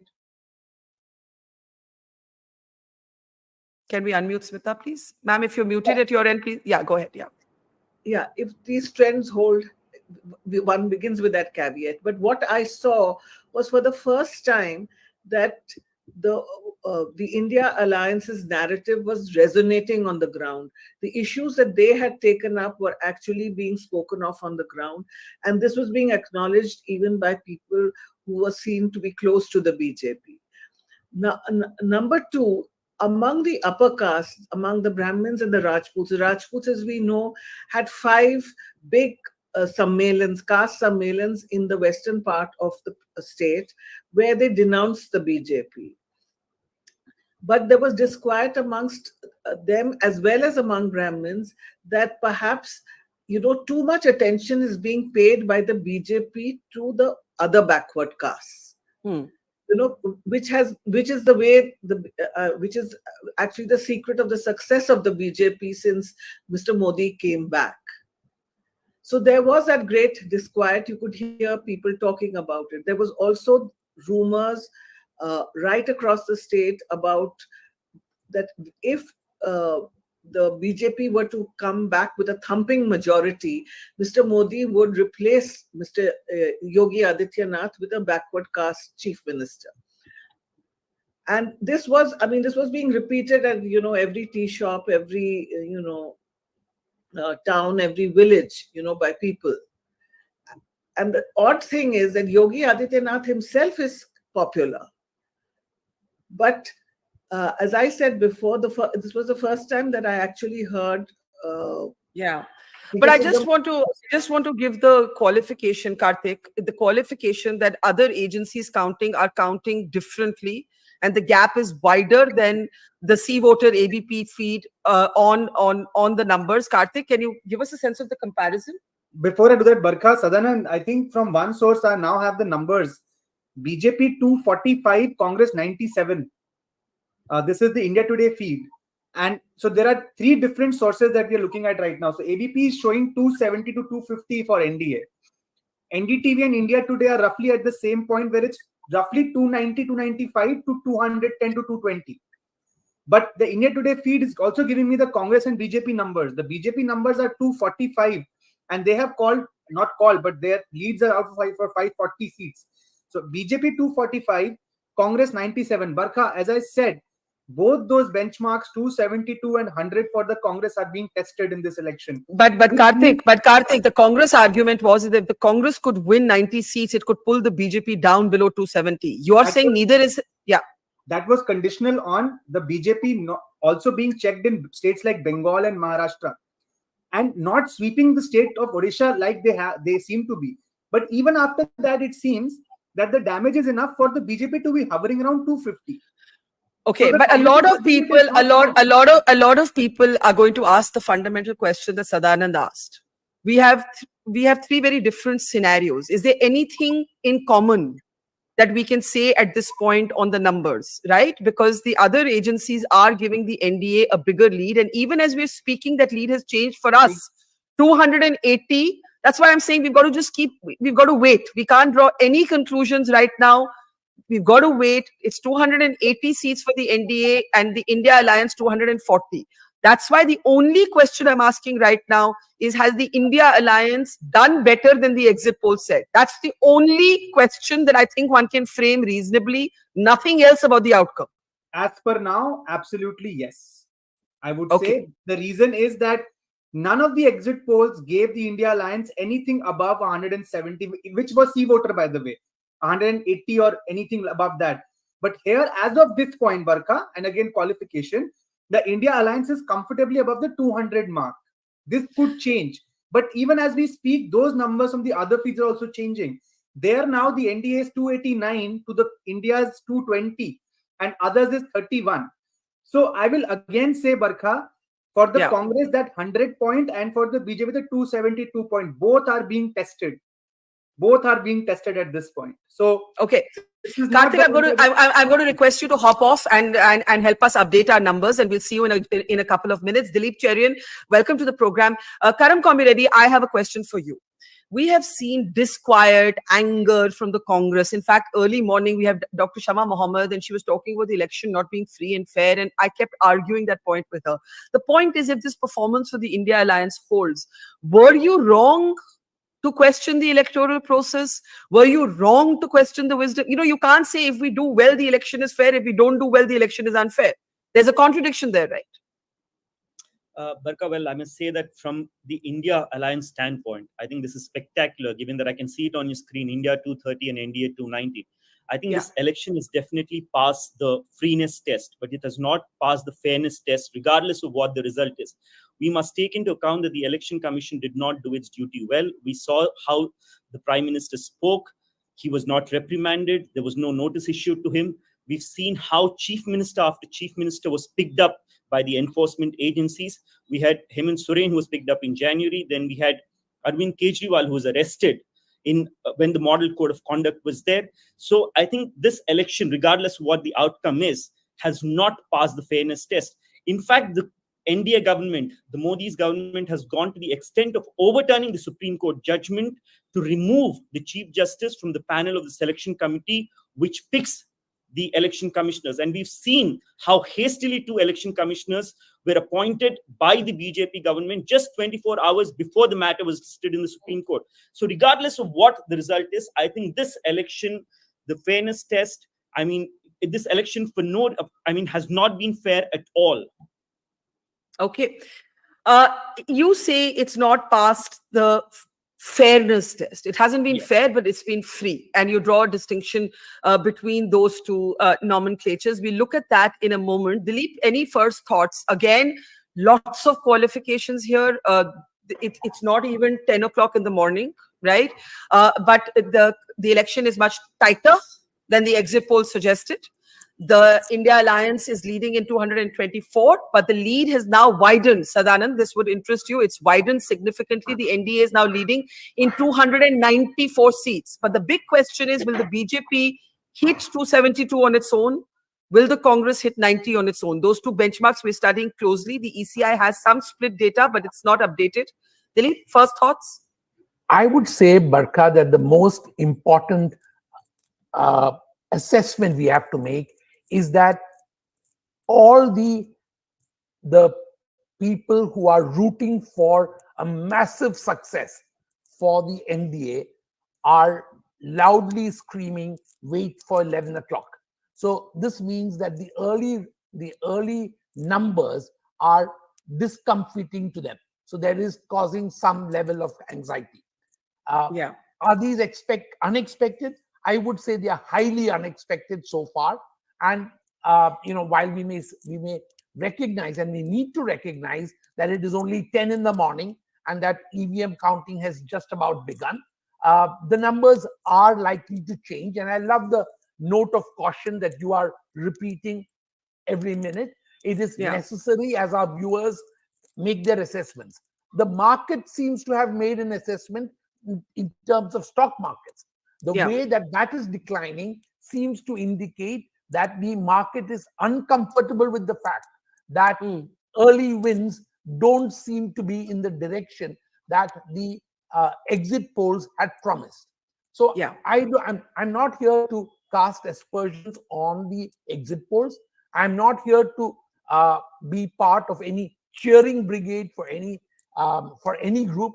But what I do want to say is that it looks like that those rooting for a massive and instantaneous NDA lead, which could not be touched, are screaming, saying, be patient, let's wait for 11 o'clock.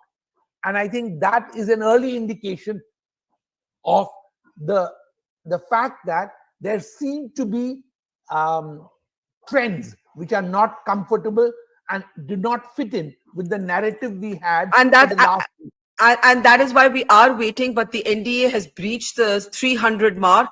We do need to take note of that. The gap that seemed close is widening. Even so, at the moment, the India Alliance is doing much better than anybody had projected. Karthik, before I take a last comment from Sunita, do you have a latest figure from Uttar Pradesh? I'd love to look at how UP is doing, but go ahead, Karthik. No, UP is still 42 to India, NDA 37 as per the source that we are following, Barkha. But let me just say, in the last 5 to 7 minutes, all sources have converged more or less, with of course a margin of plus minus 10 seats, right? So we are reporting 300 to 221. A parallel source is reporting 290 to 220, and another source indeed is reporting 306 to 206. So within a band of plus minus 10 seats, I think we are all now converging, where the gap between India and NDA seems to be roughly 80 to 100 seats. The BJP does not seem to be crossing 272 as per now on its own. And Congress is touching that, is in that 90 to 100 zone as of now. Okay, lots of as of nows there, and I think we have to hold on to those as of nows, as Dilip said. It's still an hour to go, I think, before we have a fuller picture. Picture abhi baki hai. Okay. Sunita, but Uttar Pradesh at the moment, the India Alliance, that's the big story for the India Alliance. Where has the opposition really held its own? It's in UP. And that's very ironic. Can I just add? Sorry. Sorry, Sunita ma'am. Trinamool is pulling ahead now in Bengal. That's a big story. Because for the longest time, the BJP was ahead in Bengal. Trinamool is now retaining or kind of now in the same zone as 2019. So it's now back to 22, Trinamool 17, BJP 3, INC plus left. It's a mirror image of what happened in 2019. So that is another big story that has developed in the last few minutes. Sorry for the interruption, but I thought it was... No. Sunita, do go ahead. The UP numbers are on the screen. It's still, despite the NDA hitting 300, the SP and its allies, the Congress, are ahead of the NDA in Uttar Pradesh. Sunita, before we let you go, a last thought. I can't hear Sunita. Someone has to unmute her, please. Could we unmute? Yeah. We can hear you now. Yeah. Okay. Now, the three quick statements that exit polls never match the ground realities. One, I'm not talking about issues and all that stuff. The politics of UP is going to change now, hence, because the coming days we'll see a lot of activities, because the numbers may change, but they will not reverse completely. So, I'll end here. Yeah, I think that's an important point, that the numbers may change, but they will not reverse completely. Smita Gupta, would you like to add to that? The numbers are changing, and in some cases they are reversing. For example, Delhi, where it seems split, the BJP is back to leading in 6. But in Bengal, as Karthike mentioned, the Trinamool is now ahead of the BJP at 22, pretty close to its performance in 2019. I do want to bring in Smita Gupta. Karthik, do you have a quick update? Barkha, let's not discount how the Congress is putting up a spirited performance in the key heartland states of Rajasthan and Haryana, where now it's neck and neck. These were the two states that held potential for the Congress, and they seem to be doing a decent job. Although Karnataka would be still disappointing, because as of the latest leads, it's 6-22. But they are seeing green shoots in states like Rajasthan and Haryana. And I think that is what has made the BJP's path difficult, is these strikes by the Congress in the Hindi heartland states. And contrary to the exit polls, so far, Bengal is not being swept by the BJP. Odisha is. So Odisha is giving them that buffer. So is Andhra to some extent. But no new ground. Whereas in states like UP, SP Congress denting them. In states like Chhattisgarh, Gujarat, Haryana, Rajasthan, Congress putting up spirited performances as of now. Okay, we do have first comments coming in from the Congress. Jairam Ramesh has responded. I'll play that out in just a minute. Ashwini Shahi, senior leader of the BJP, is with us. Namaskar. Karam, I'm going to let you have a last comment before we say goodbye to you. In the meantime, the leads are coming in many states. They're changing. The BJP is now leading in 6 seats in Delhi to the AAP Congress Alliance, which is leading only in 1. In Karnataka, the NDA is leading in 22 to the Congress's 6. In Kerala, the NDA could be opening its account in 1 seat. The UDF is leading in 16. That's the Congress and its allies. The left only in 3. In the overall picture, the NDA is now ahead of the India Alliance, no longer in dead heat. But in Uttar Pradesh, you do have the India Alliance ahead as of now of the NDA. Karam, last thoughts before we let you go? Well, all I can say is I think the India Alliance has done spectacularly well, because we must take into account the fact that we fought this election in a very hostile environment. The Election Commission was not with us. The media, mainstream media by and large, has acted as a propaganda machine of the government. And having taken all these factors into account, and it was the media, the enforcement agencies, the Election Commission, which is considered to be an autonomous constitutional body. These were all hostile conditions, hostile environment. Yet, I think this is a remarkable performance. And I think, as I've said earlier, this election may have passed the freeness test, but it has definitely not passed the fairness test. And I think this is a victory for democracy as well, because in a state like UP, where the Ram Mandir was inaugurated, the people really did not vote for the Ram Mandir. There was the Prime Minister concentrated his entire campaign not on developmental issues, not on issues like poverty, not on issues like unemployment, not on issues of governance, but he just took recourse to Hindu Muslims. He resorted to things like Mangal Sutra. He addressed his own countrymen, the Muslims, as infiltrators, as people with, many children. In the history of this country, 77 years history of this country, I think no prime minister in the past has ever used this kind of language. Yet, the election commission does not come in, does not reprimand him, does not send him a notice. And I think this is the first time in the history of this country that the election commission has not held a single press conference. It has held a press conference on the 16th of March, and thereafter it held a press conference a couple of days ago. The normal convention, the routine is that the election commission holds a press conference every day. It takes questions. But Karam, despite all of this angst that you have, despite all of this angst that you have just listed, the fact is that the India Alliance has done much better, much better. I'm going to play out. I'm going to say thank you to you. Smita, you have a last comment. I'll say thank you to you right after that. Smita, yeah. Yeah. If these results hold in Uttar Pradesh, then BJP will have to do a lot of rethinking about how it has, so far successfully managed to keep the upper caste as well as the backward castes. Because this was the problem with Kalyan Singh also. If you look back 10 years back, when Kalyan Singh was ousted by the Brahmins and the Rajputs, and the party collapsed till 2014. And it was only when Mr. Modi was able to bring back the backwards into the party that the BJP flowered again. Number two, the BSP has collapsed. What does this mean for the future of Uttar Pradesh? And the third is, of course, how the Samajwadi Party and the Congress Party, will they be able to, in the future, work together? I think there are a lot of interesting, there's going to be a big churn in the politics of Uttar Pradesh. Okay, Smita, we'll let you go. Jairam Ramesh is already claiming a moral victory for the India Alliance. I'm going to play out the first reactions that we are getting. Remember, if you've just joined us, while the NDA is ahead of the India Alliance, the fight, at least at 10 in the morning, seems much more competitive than any exit poll had projected. In Uttar Pradesh, in the Hindi-speaking heartland, the SP and Congress are actually ahead of the NDA. In Maharashtra, it's a very, very confusing picture because neither the NDA nor the India Alliance would have been prepared for the fact that others are ahead in 21 seats. So it's a completely fractured sort of result there. We are still not calling this one way or the other at all because we're waiting for more rounds to be counted. But let's play for you Jairam Ramesh's first. Okay, hang on, Karthik, what? Barkha, Maharashtra from another source. I think this others, I don't know how the AVP feed is reporting.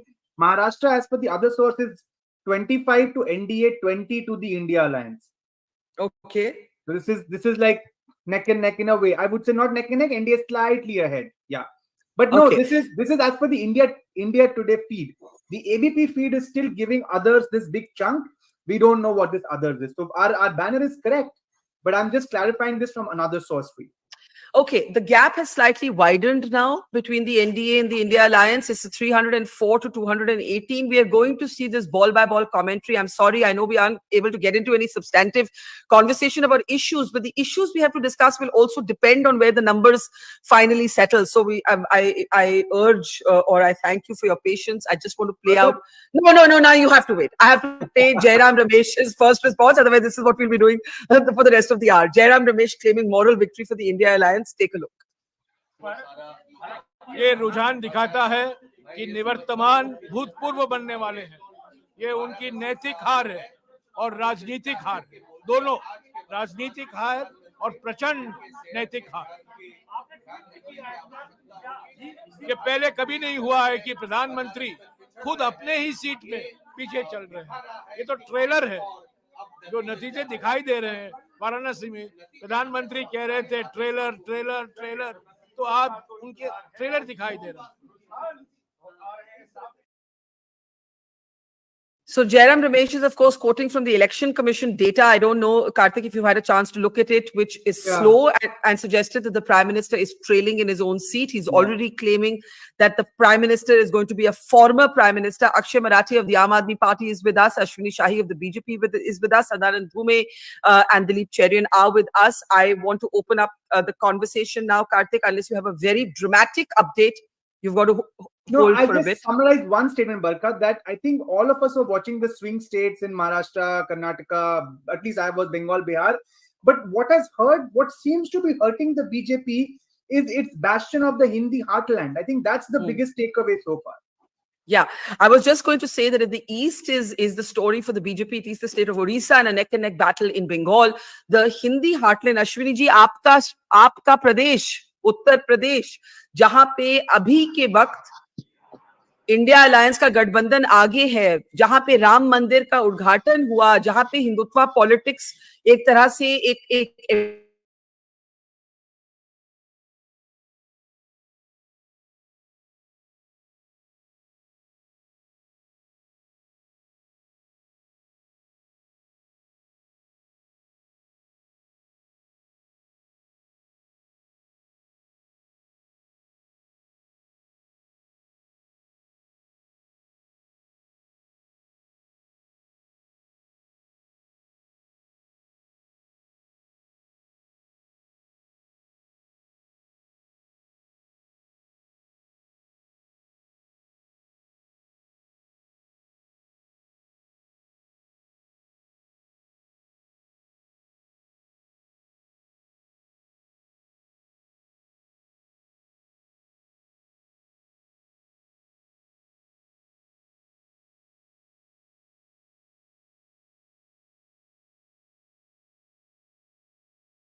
creating, a favorable environment, an inclusive environment that promotes economy as well as inclusiveness across the nation. And I think that is the larger message that is coming out of Uttar Pradesh.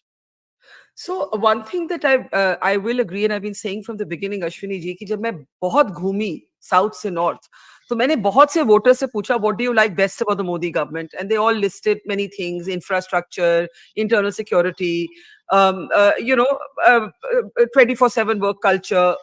And Article 370 की भी बात हुई. Priyanka, by the way, Brigbhushan Saran son is leading, so I just wanted to make that point. But when I asked people that what would you like to see them change, and लोगों ने कहा नौकरियों और livelihood पे focus, और हिंदू मुस्लिम की ये जो divisiveness है इसको कम करिए. और ये अश्विनी जी बीजेपी के खुद के वोटर्स ने बोला. तो ये रुझान बदलते भी हैं. तो unless there's something dramatic, आपकी last time की performance शायद आप repeat ना कर पाए. Forget improvement. बरखा जी, देखिए, ये अभी जो रुझान दिखाई दे रहे हैं, ये सच है कि हमारे आशा के मुताबिक नहीं है. हमारे जो हम लोगों ने एक्सपेक्ट किया था उस मुताबिक नहीं चल रहे हैं. मगर जो बदले न बदले, आपने जो सवाल किया है, और प्रियंका जी ने भी कुछ कहा. अभी प्रियंका जी ने राशन की बात की. अगर राशन इतना इम्पैक्ट नहीं करता है कहीं पर, तो आप लोगों ने 10 किलो राशन की बात क्यों की? नहीं करना चाहिए था, आपको भी नहीं करना चाहिए था, छोड़ देते आप इस को. दूसरा, आप बरखा जी, आप तो कन्याकुमारी से कश्मीर तक गई, सब लोगों ने कहा. भारतीय जनता पार्टी के खिलाफ जो है ये नेगेटिव नैरेटिव फैला दिया गया है. और जनता में, देखिए, अभी आपने ही इंटरव्यू किया था प्रशांत किशोर जी ने, जो कहा कि भाई 4 लोगों ने बीजेपी को वोट किया और 6 लोगों ने दूसरे विरोधियों को वोट किया. तो निसंदेह जो है 6 लोग आपको मिलेंगे जो बीजेपी के खिलाफ बोलते हुए मिलेंगे, 4 लोग ही बीजेपी के पक्ष में बोलते हुए मिलेंगे. इसलिए मैं कहता हूं कि भारतीय जनता पार्टी के खिलाफ और हिंदू मुस्लिम का जो नेगेटिव नैरेटिव फैला दिया गया है, ये एक चस्पा कर दिया गया है कि भारतीय जनता पार्टी सांप्रदायिक है. तो हम बहुसंख्यक की बात करते हैं, और जब इंडिया अलायंस का, कांग्रेस का जब आता है मैनिफेस्टो आता है, उसमें लिखा हुआ है कि बहुसंख्यकवाद को बर्दाश्त नहीं किया जाएगा. उनका मतलब वो नहीं होता है कि हिंदू मुस्लिम की बात वो कर रहे हैं. जब वो पर्टिकुलर मुस्लिम की बात करते हैं तो उनके लिए वो चीजें नहीं आती हैं. क्यों आखिर क्यों, ये क्वेश्चन आता है. लेकिन Ashwini ji, the leads are again narrowing. This is just changing constantly. Priyanka, quick response, and then I'll get Karthik to do the overall number. Sorry, Akshay, I know you have to speak. Just quickly from Priyanka. Yeah, Priyanka. I'm sorry, I'll just take 2 minutes. I found it very amusing when he said Hindu Musalman ka विवाद विपक्ष करता है. Right from the Prime Minister saying कि तुम्हारा धन घुसपैठियों को दे दिया जाएगा, तुम्हारे मंगलसूत्र छीन कर इनको दे दिए जाएंगे, फिर तुम्हारे जिनके ज्यादा बच्चे होते हैं उनको धन दे दिया जाएगा. And again, right now also when he's speaking, he's talking about some Congress manifesto opposing the idea of authoritarianism, opposing the idea of majoritarianism. Is very different from saying that we will appease the minorities.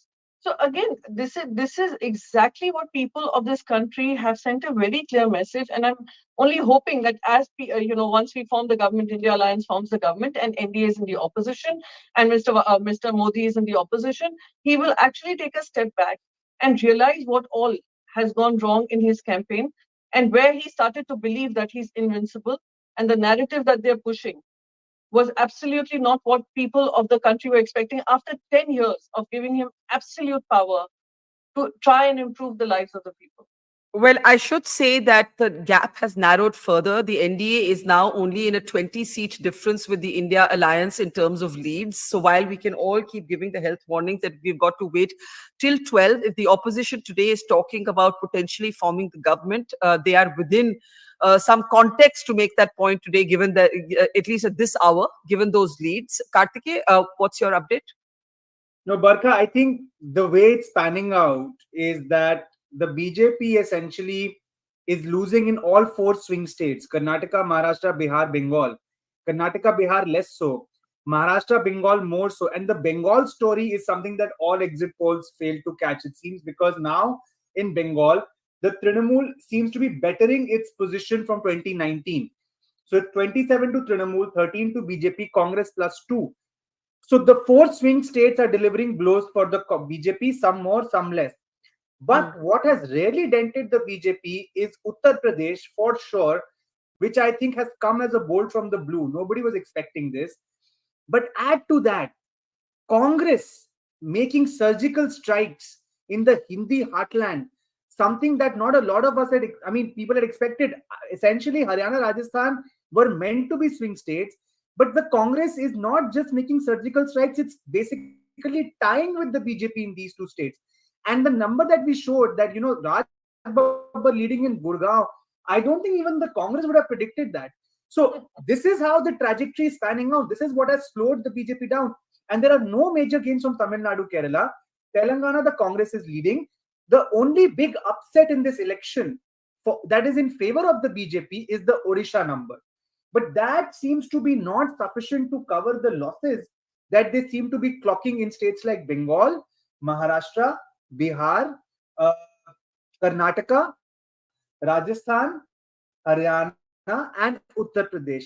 So essentially, the BJP losing more in some, less in some, but there seems to be no place where a new sunrise is happening for the BJP. Even in the Northeast, the India Alliance and largely the Congress doing much better. So the BJP is not able to compensate those losses from states like Odisha and Andhra, which is where they're doing better. Telangana also they're doing better, but not as much as some of the exit polls had predicted, and definitely not as much as they would have wanted to cover those losses. Okay, let me jump in. So that's one of the reasons why since morning, not once have we seen a situation where the BJP has by itself crossed 272. And at this point, all sources kind of converging. And, the source that we are actually following is now giving the NDA less than 272. It is giving 254 to India. The other source that I'm tracking is giving the NDA 289 and India 226. So basically, we are in that ballpark where it's not the BJP which is struggling for 272 anymore, but it is the NDA which seems to be struggling for 272 at this point in time. Well, if this pans out, then in the battle of who won, Prashant Kishore versus Yogendra Yadav won. If this holds, that we should say. Akshay, you've been wanting to come in. Akshay? You're on mute, Akshay. Am I audible now? Yeah. Barkha, as we are dissecting the reasons for why what we are witnessing today may have been, and I think one of the things that contributed majorly to the BJP's loss of narrative, in my opinion, was the day that they arrested Arvind Kejriwal and Hemant Soren. Because if you remember, the day Arvind Kejriwal ji was arrested, for the first time, we saw the entire India Alliance, all parties kind of speaking in one voice, saying that Mr. Modi is a dictator and we need to come together to save our country from this dictator, from this kind of authoritarian regime that has decided to jail all of its opponents. So this is not to suggest that Arvind Kejriwal is responsible for the India Alliance winning, but it was a major turning point in the election, in my opinion. When we saw that even Congress workers in Kerala, I was quite shocked. They were protesting on the streets for Mr. Arvind Kejriwal's arrest. So that was the kind of cohesive narrative that started to build post that point, where you saw there was a lot of camaraderie between the alliance partners. Even Arvind ji even went to campaign in Maharashtra, where in Mumbai, in Bhiwandi, he did rallies. He went to Lucknow to sit down with Akhilesh Yadav. And remember, even though we ourselves contested only 22 seats, consistently Arvind Kejriwal has showed up as a major Indian opposition leader in all polls, especially the C voter tracker. But Akshay, I have to jump in there. By the way, the election commission data says Smriti Irani is trailing. Can I come back to all my guests now? Akshay, I have to ask you a question. If Kejriwal's arrest was a major factor, why is it not reflected differently in Delhi or in Punjab? No, I think that's a valid question, especially for Delhi. It was a very tough battle. The margins in Delhi, even from 2014 to 2019, were humongous. And I think the alliance between AAP and Congress put up a very spirited fight. Let's see what happens. So far, the margins are very thin. Let me also say that especially in South Delhi right now, I think it's 5,000. In New Delhi, it is 11,000. We have several rounds to go. It's going to be a nail-biting finish. In Punjab, we started with 0 seats. We are at 4. Hope we might do even better. So, it's a win-win for Aam Aadmi Party from where I'm looking at it. Okay, Priyanka, what is the one big thing you think the BJP got wrong? It's time, I think, we can ask that question. The BJP is nowhere within the margins that it has sought for itself. Very clearly, it's the overconfidence and its belief that people of the country will get fooled thrice. And I'm being very, I'm not being sarcastic about it. I'm not trying to say something before the time comes to say what I have to say. But all I can say is, going by the past history of how India has voted, going by the past history of how, arrogance has had to pay a price in this nation, this clearly seems to be an outcome. And also, the David versus Goliath fights that we saw, where we saw Mr. Modi making himself to be larger than life, Bharatiya Janata Party making themselves to believe and making people believe that they were invincible, mocking electoral bonds controversy, mocking corruption charges, going absolutely brazen in support of some, the wealth creators who are, the leading to wealth inequity in this country, mocking the poor by saying, hello, we are giving you rations, so please be grateful and vote for us. Then, all these factors do come into play. After all, it is about a voter's self-confidence, self-respect. And that is what you continuously continue to mock and totally ignore the valid questions coming from the people, from the women of this country, from the youth of this country, right from government jobs, right from promising them jobs, right from, mocking their, the entire issue that they were facing in terms of the paper leaks. All of those are factors that I see has led to Bharatiya Janata Party's victory march coming to a halt. And I would say finally sensitive killing in this country. At the moment, I think as Karthike pointed out, it isn't just the BJP that is currently below 272. The NDA is just one ahead of 272. It's currently leading in 273. And if I can just make one point, Barkha, just one point. Yes, we must also realize that the allies that BJP has collected are not those allies which have stood firmly with them. For example, Shiv Sena, they managed to throw them out of the NDA alliance. You saw Shiromani Akali Dal go out of the alliance. And all these alliances that they have managed to stitch together are coming on the basis of some ED threat, some agencies being misused, and some arm twisting at play. And if they see wind changing or, the sentiment of the people moving, I'm very certain that those who are forming the part of NDA will also very happily move towards the India alliance. That is a very interesting point, that there are others, there are also BJP allies. Nitish Kumar has flipped so many times, he could flip another time and nobody would remember.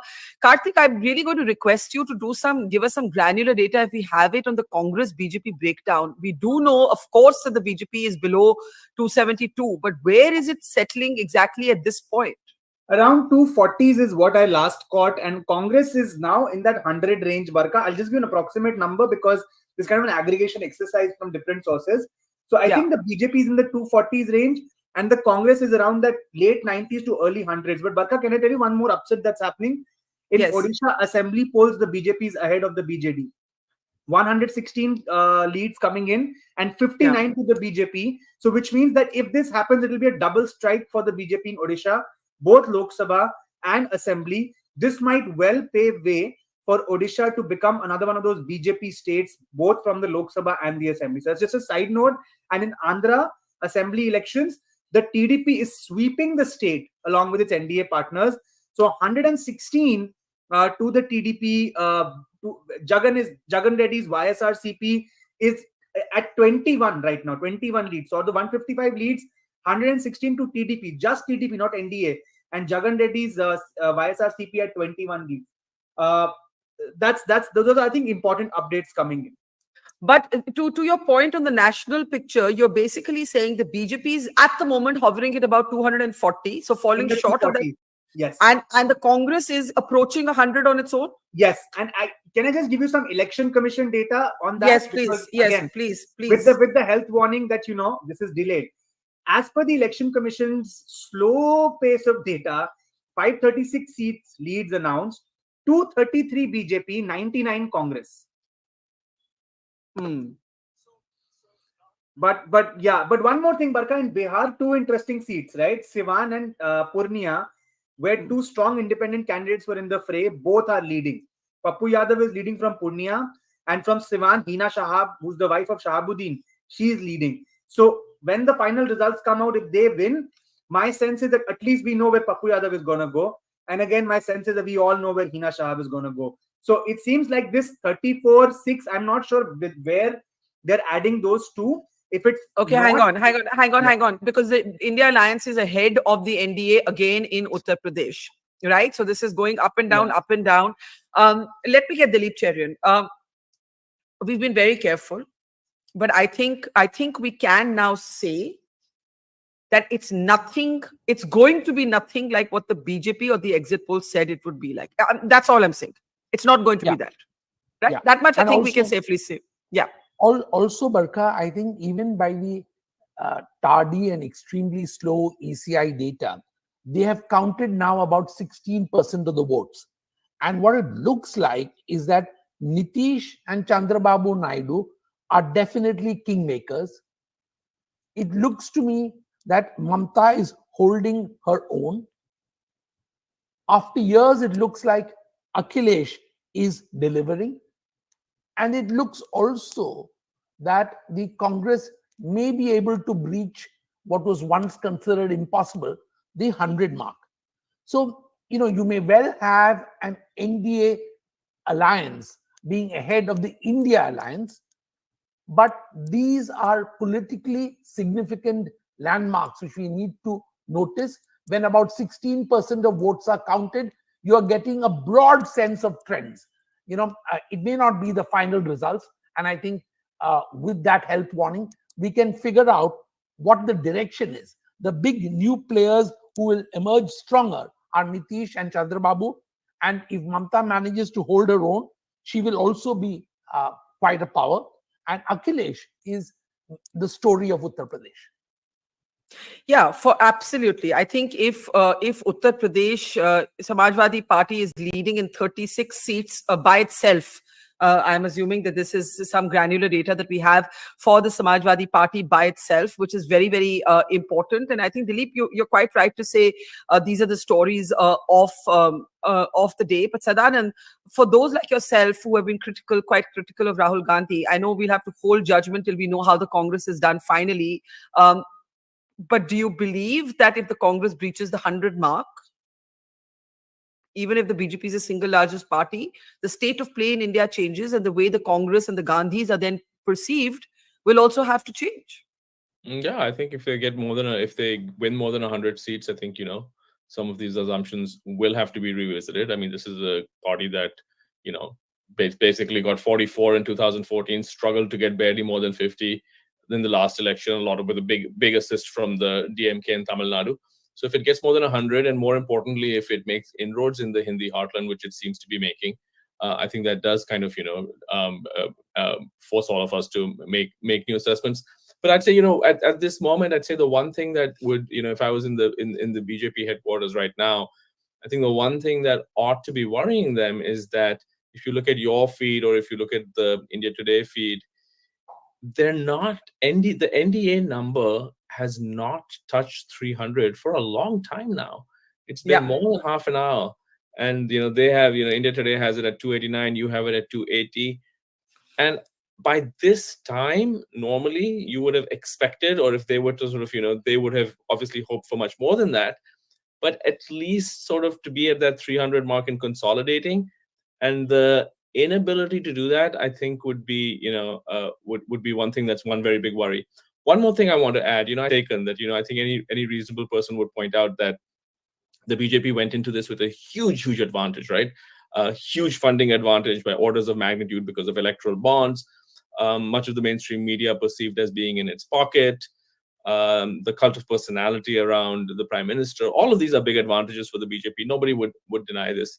But there is one thing that, that I think commentators haven't, paid enough attention to, which is that it's really almost impossible to win 3 elections in a row in India, right? The last time that happened was in 1962. Even Indira Gandhi, at the peak of her power, did not win 3 back-to-back. And I think some of that is just to do with the fact that, what happens, I think, comes back to the jobs question, which I think, more than one person has raised. You find government after government after government, they're able to do stuff like build bridges, build roads, and so on. But when it comes to providing employment and getting hundreds of millions of people off from these unproductive farms and into these higher paying factory jobs. That's just something that it's not a BJP Congress thing. You can go back 50 years. Job creation is just something that's really hard to do. And so I'd say that, that would be the one, if the BJP does pull this off, and we'll see at midnight, I think it would be a remarkable thing to have pulled off, three in a row, because no one has pulled off 3 in a row since 1962. Priyanka was amused with that argument, and let's find out why. Priyanka Chaturvedi, it's over to you. Forget the past history of this country, all right? And comparing it to, oh, look, Indira Gandhi did not get her third term. Oh, look, Jawaharlal Nehru got his third term. When Prime Minister Modi was campaigning, he wasn't talking about all of this. The Bharatiya Janata Party did not even care what is the past history. They were there to create history, right? And I think, please, we must think of how the voters have thought over this entire election. And they very clearly let their will know that nobody can enjoy absolute power. The second thing about creating factory jobs, where are the factories in the past 10 years? What job? That's the whole point. Nobody has created them. Again, just allow me to complete. You are not making it exclusively about these 10 years. Let's remember, 10 years ago, and Sadanand, you've been a part of the entire campaign of 2014 of Mr. Modi. You were part of the entire narrative setting. The main thrust of the conversation was, we are going to be creating jobs, 2 crore jobs. How are the jobs coming? Again, we will encourage factories, we will encourage businesses. 10 years down the line, what is it showing? It's something only on paper, on some vision that was given, and then later perhaps termed as Jumla. So, okay, before Sadanand responds, Priyanka, we haven't asked you about Maharashtra. We've asked you about national politics, but Maharashtra is 2043, again neck and neck, as was expected in a way. Just a quick comment on Maharashtra, and I'll let Sadanand and everybody else come in. I can also see Zafar Sareshwala joining us. Go ahead, Priyanka. So, as far as I can see, Maharashtra is concerned, by the time the counting ends, we're looking at a number above 32. That's the Mahavikas Aghadi. And as far as what we're seeing right now, neck to neck, it's not really a neck to neck. NDA, when Shiv Sena was along with them, was at 41. And BJP in itself, contesting 25 seats, BJP in itself was 23 seats. Today, as an entire alliance, after breaking 2 regional parties, after thinking that they've done some massive consolidation of votes and, getting into power in Maharashtra by hook or by crook, by undermining constitution, by doing away with whatever the Supreme Court was saying, and by mocking the entire process of how elections are conducted, how, even splitting parties is concerned, what the constitutional morality is, Schedule 10 of the constitution is nothing. And you're paying the price of it. After breaking 2 parties, and by calling it a Nakli Sena, labeling Uddhav Balasaheb Thackeray as a Nakli Santan of Balasaheb Thackeray. And I don't know, I don't even want to get into the dirty conversations and the levels that even the Prime Minister of this country stooped to try and consolidate his vote base in Maharashtra. People of Maharashtra have spoken. Maharashtra has spoken very emphatically about. And also, just as we were speaking, the India Alliance is now 26 to 21. It changed just while you were speaking in Maharashtra. The India Alliance is ahead. I'm telling you, we are hitting the 32 mark and above that in all likelihood. So that is all I'm saying. People of Maharashtra have seen how industries were taken away, how corruption was rampant, how constitutional norms were trampled upon. That's not how Maharashtra functions. And most importantly, breaking up 2 regional parties which were known to speak for the people of Maharashtra is another factor that has gone against BJP. I will say, Priyanka, when I was traveling in Maharashtra, I met a number of Modi voters who felt very sympathetically towards what had happened with Uddhav Thackeray, and they said that, "Ha, Modi Delhi mein theek hai, lekin yahan pe to Uddhav Thackeray." And I said, "But this is a national election." But that is how they processed what had happened. The election got quite localized in Maharashtra, and we are seeing that bear out in the numbers. Karthik, quickly, I need to get in the others. Karthik, just having to put Priyanka just said it's 28 to 19 in Maharashtra now. And just to add to UP, Barkha, and 28 for the India Alliance. Why do you think Priyanka is smiling otherwise? No, I'm just reconfirming. So another question, but another point I wanted to add, Barkha, was in the UP context. Yes. You said SP, and I think Dilip sir said that, Akhilesh Yadav is back. You know what? I think once this election is over, and I can see an India blue all over the UP map right now with over 40 seats, even if it ends with 35, what will be very interesting is, did the Congress deliver the Dalit vote to this alliance? I think that will be a big story, because I think Congress's involvement with the SP in UP brought some sanity to their caste combination. And also the constitution, which initially seemed like an esoteric reference, the opposition managed to create this hawa that if you give the BJP large numbers, the constitution could change and the quota policy, the reservation policy could change. I met people on the ground. They didn't fully understand what is the debate, but they understood that they needed to protect their reservation policy. Okay, hang on. And you get the others in. One statement. No, one second. Let me just get Zafar. Zafar's been waiting for a while. Let me just bring him in and exchange. Zafar Sareshwala, 299 for the NDA, 221 for India. At the moment, the BJP is below 272 and the NDA is below 300. It is not at all like what the exit polls had forecast. You have been a critic of the Prime Minister, then a fan of the Prime Minister, then you have been talking about what you've called the political decimation of Muslims. The Muslim vote seems to have, going by the exit polls, consolidated behind the India alliance, but everything else the India exit poll said seems to have been wrong. So how do we understand what has happened or what is happening still? Zafar Sareshwala. See, Barkha, I always believe one thing, that religious rhetoric doesn't work continuously.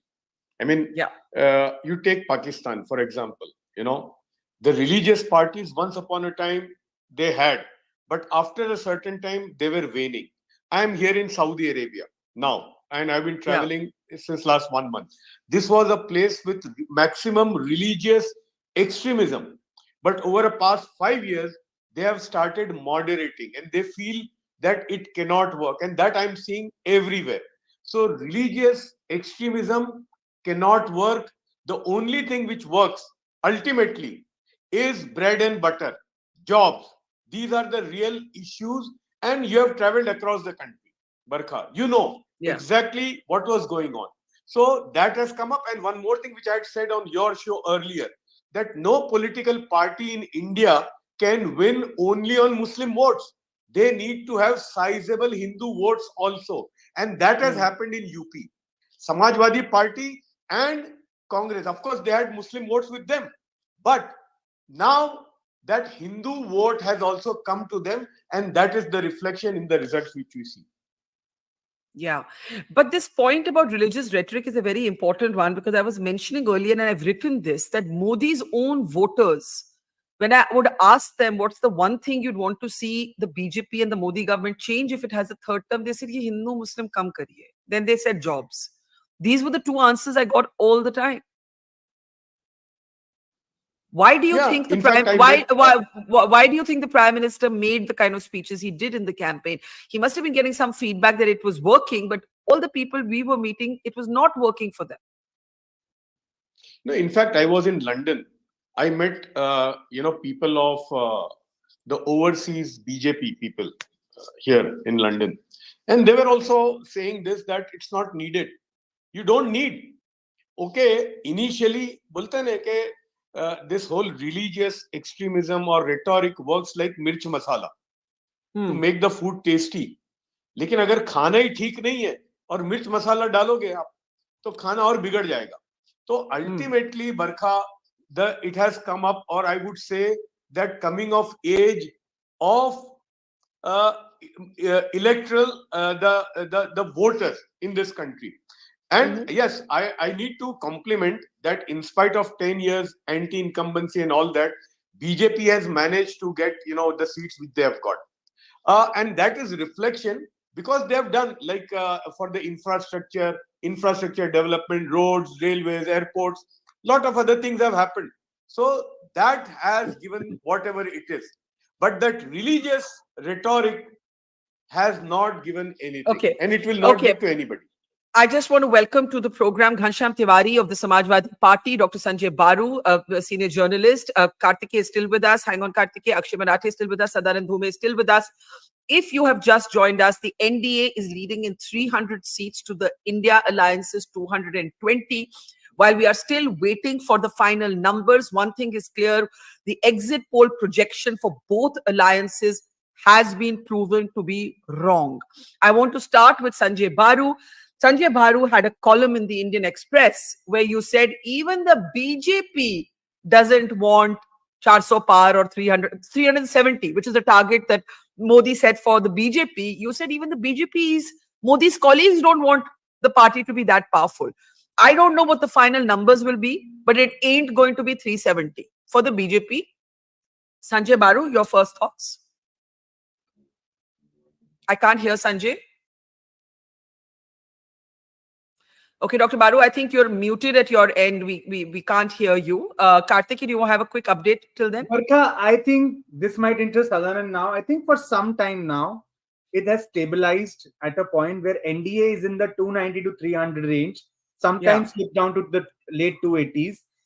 And the India Alliance is in the 220 to 30 range. And I think this seems to have now stabilized for, I think, an hour. So if nothing dramatic happens, we are looking at a prospect of an NDA government. Yes, Madhvirata is leading. NDA government with the BJP probably not crossing 272. An India Bloc where the Congress might cross 100. And that, I think, could be the larger narrative of the results that are coming through. I'm just saying this because at this point, it has stabilized now for some time. I mean, if something had to happen, it would have happened by now. It just seems to have stabilized for the last 45 minutes or so.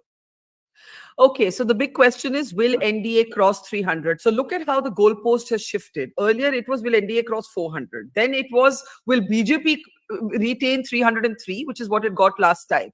Now we are looking at whether NDA, please, can you not speak? Whether NDA will be at 300. Ghanshyam Tiwari, your first responses. Good morning to everyone, and good morning to a country that is saying, "Fut off dictatorship." This is end of road for nightmarish fantasy of Narendra Modi, Amit Shah, Godi media, the Beiman Punjipatis of electoral bonds to install dictatorship in India. From Uttar Pradesh to across the country, the message is clear. You can capture the exit polls, you can capture the media, but you cannot capture the dreams of a common man who BJP has robbed from basic sense of prosperity. You can't capture the dreams of daughters who BJP robbed by putting Brijbhushan Sharan Singh like people, or Bilkis Bano rapists by propping them up. BJP has lost the mandate in the real sense. If it is with this kind of misuse of machinery that BJP is somehow able to form the government, Barkha, mark my word, every day in the country, they will protest against BJP, protest against Mr. Modi if he ends up becoming the BJP Prime Minister. Every day, the government that BJP will provide to India will face daily protests from farmers, from youth, from daughters of India against the misrule that they have indulged in last 10 years. And it will begin in Uttar Pradesh. The upcoming state elections, BJP is going to be routed, whether it is in Maharashtra. What a sham they created. That was obviously echoed in the media, that they robbed Shiv Sena of its symbol, of its party. They robbed Sharad Pawarji's party, NCP, of its symbol, of its party. People of Maharashtra are responding. What a sham they created with Sandesh Khali in West Bengal. People are responding in West Bengal. And what a sham. Prime Minister said this election is mujra. People of India are telling the Prime Minister that you can fall to the lowest, but when the people rise, you will fall further. That Dr. Manmohan Singh said that no Indian Prime Minister has fallen to this level. People of India are showing that if the Prime Minister of India chooses to call elections in India as mujra, people will make him fall further. Ghanshyam, can I ask you something? You said that if the BJP tries to form the government with these numbers, it will be an unstable government that will face daily dissent. Are you then saying that you do not believe that the NDA at 302 is in a position to form the government? Or are you saying that it could be a government and it's time to ask this question with a different BJP Prime Minister? This is not NDA. This is Narendra Surrender Alliance. A group of people with Narendra Modi and a set of people who were made to surrender by greed, by force of power, by arm twisting, by blackmail. Even their candidates on record while campaigning for BJP said that they were blackmailed. So this Narendra Surrender Alliance will face daily protests from BJP. Those who they have blackmailed and arm twisted, they will face protests with the so-called allies. People like Nitish Kumar have no bearing. People like Chandra Babu Naidu will not stand and face the dictatorship of BJP. There is not a single party in India with their morality in place, with their political acumen in place, that wants to support BJP, because they know that if you support BJP, it's like committing suicide, or they will come and stab you in the back. They have stabbed every one of their ally in the back. So no political party today in India without pressure would be able to support BJP. And within BJP, no one wants to support Mr. Modi because it's the same blackmail method. So you are making a very important political argument here. You are saying, irrespective of whether the BJP is the single largest party, irrespective of whether the NDA is in a position to form the government, you believe, Ghanshyam Tiwari, that there's now going to be a churn. A weakened BJP is not going to see allies like Nitish Kumar, Chandra Babu Naidu necessarily stay in its camp. Correct? For 10 years, they played Hindu-Muslim narrative, hateful narrative on TV. They captured the media. Even after that, even after a hijacked media, people are voting them out. Wait and watch as this election results are finalized. The level of anger that people have against BJP, the youth have against BJP, will not allow them to function as a popular government. They can function. They'll try to function as a dictatorial government, but people will give them back what they have given to people with misuse of machinery, breakage of party, with destruction of democracy. Okay, Karthike, quickly, I need to go to Dr. Baru, and I'm hoping it is fascinating what's happening in Bihar. We thought the JDU was the weak link. Yeah. Of the 16 seats it's contesting, it's leading in 15, which means that all the losses are being clocked. Whatever 5-6 losses are being clocked by the BJP and the LJP. Do you know what that means? That means that the JDU will be in a much stronger position if an NDA government is formed, not a BJP government.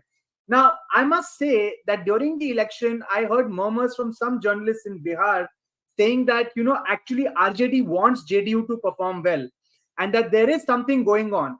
I didn't believe it. I still don't believe it. But what I'm saying is that if something like that was happening, this 15 on 16 leads for JDU is mind-boggling. Let's bring up the Bihar slide that Karthik is referring to. Dr. Baru, you're having several chuckles. I'm hoping that we can actually hear you this time. Why are you chuckling?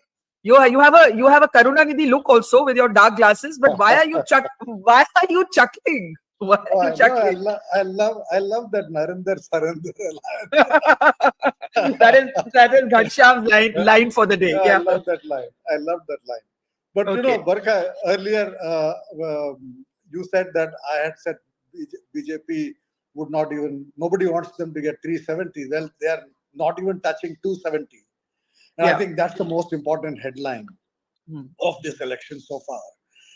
And I sincerely believe that this is a vote of no confidence in the leadership of Narendra Modi. And even if the NDA comes to power, the NDA should elect a new prime minister. I mean, I remember in 1996, when the Congress emerged as the single largest party, they took the view that though they were the single largest party, they had fallen in numbers and they had lost the mandate of the people. And Narasimha Rao was asked not to form the government. That was that Congress could have formed the government in 1996 with the support of Chandra Babu Naidu and Jayalalitha. I know this for a fact, but they chose not to because they felt they had lost the mandate of the people. I think Narendra Modi has lost the mandate of the people. And therefore, if BJP does not cross 270, NDA can still form a government, but they would have to form a government, I hope, with a new prime minister. That would stabilize the government. I mean, I was worried by some of the remarks made by a panelist about, the people of India not accepting a NDA government with Modi at the head of it. I think because Prime Minister Modi led a very fractious campaign, a very divisive campaign, and caused so much anger among so many people, it is important to have a government that unites people. Even if it's a BJP-led government, it should be a prime minister who has the capacity to unite India rather than continue to divide India. I think Modi's strategy in this election was to see if he could polarize and get as much of the Hindu vote as possible. I think what these results so far show is that strategy has failed. So I'm hoping that even if you have an NDA government with Chandra Babu Naidu and Nitish in it, And we both know, and everybody knows, that neither Naidu nor Nitish have any love lost for Mr. Modi. And I hope that both of them have the courage to stand up and say that they would join an NDA government if the leader is someone else and not Narendra Modi. Because Modi has treated both Naidu and Nitish very badly, and both of them are on record having personally attacked the Prime Minister in the past. So, looking at the numbers today, it is clear that there could be an NDA government, but it will have to be an NDA government with a different Prime Minister and a different agenda from the kind of agenda that, Modi ki guarantee, Modi ki guarantee. It will have to be a BJP ki guarantee now, a BJP government led by a new leader. That is what I hope. It may happen, it may not happen, but I think that will stabilize. It's in the interest of the country to have a stable government. I think my friend Jaishankar has repeatedly said that in an uncertain world that we live in, we need a stable government to deal with all the challenges, international challenges. So if we want a stable government, it will have to be with a prime minister who is inclusive, who unites people, who reaches out to the opposition, who treats the Congress, which has had a massive, resurgence in this vote. I was just telling someone just now that in 2014, Narendra Modi's contribution was to bring the BJP back to power.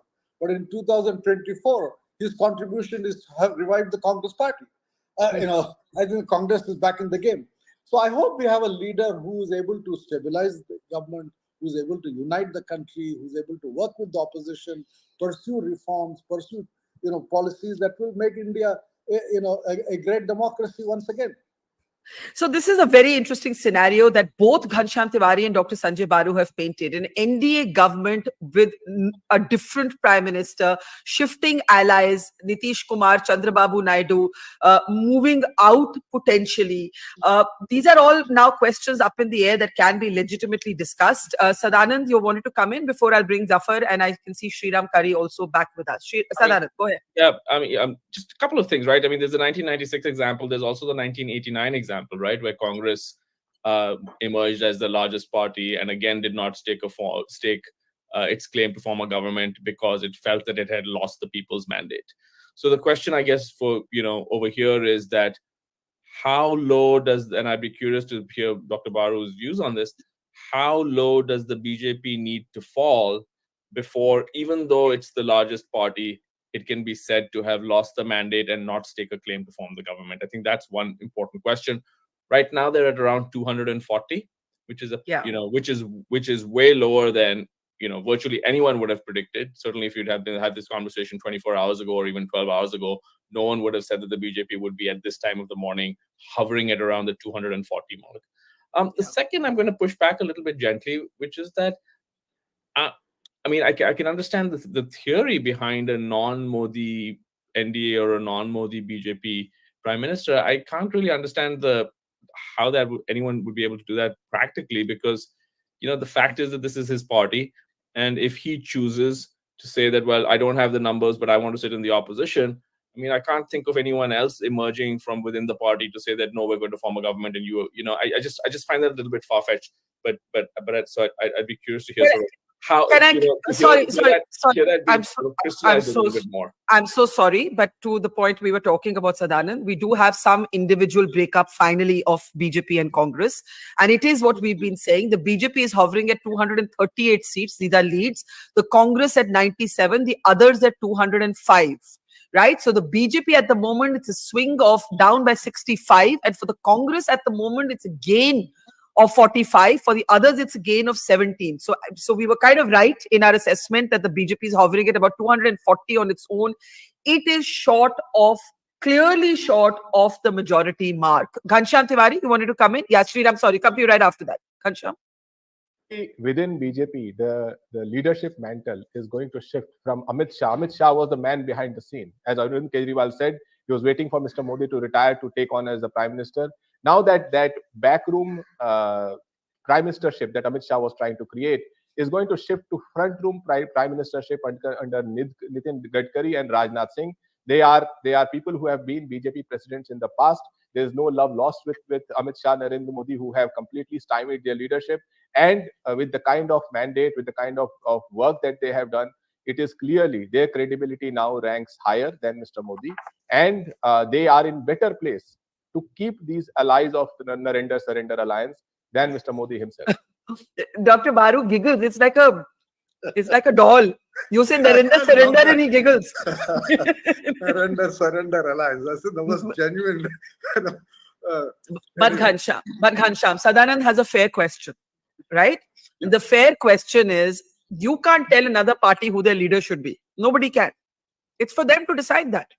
We are not saying that. I am saying that there is no single party in India today who can, without finding itself on a fatal blow, align with BJP. Aligning with the BJP is end of your party, end of your sense of democracy, end of any kind of moral propriety. And within BJP also, there are enough MPs who feel that their voice has been muffled, or they cannot express themselves, and they want a better leadership. The everyday protest that we will see against Mr. Modi in India is yet to begin, because people of India will read this verdict as saying, we wanted to change this government, but somehow there was a machinery, there was a media, there was a mechanism that did not allow our full expression to happen. And when that full expression doesn't happen through votes, it will happen through protests, because this government is not fulfilling anything. This government throughout this election did not recognize unemployment as an issue. It did not recognize inflation as the issue. In fact, they had the courage or toxicity to backstab the common man by increasing the milk prices right after the exit polls. They have the toxicity to increase the toll prices right after the exit polls and reward their famed crony capitalists with the rise in share market, because the exit polls created that kind of sentiment. So people are up against this government even after this poll result settled. Okay, Ghansham, can you just briefly speak about Uttar Pradesh, where your party's led alliance is ahead of the BJP? The BJP is down to 32 seats in Uttar Pradesh.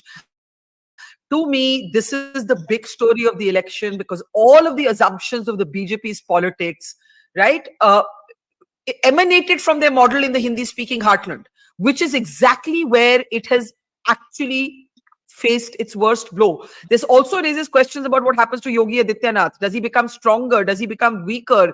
The central leadership of the BJP is not known to like Yogi Adityanath. He's the only chief minister that they can't actually replace at will.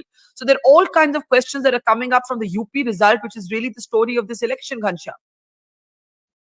Important from the Samajwadi Party victory. One is it establishes Akhilesh Yadav as a leader of the Hindi heartland, who can speak towards the aspiration of the youth, who can speak towards the aspiration of the PDA, the Pichda Dalit Alpsankyak Adhi Abadi Mahila Alliance, who can speak about the problems that the common man, the poor and the farmers face. Remember, in Uttar Pradesh, BJP took off their alliance with RLD, thinking that this will further diminish the democracy in the state.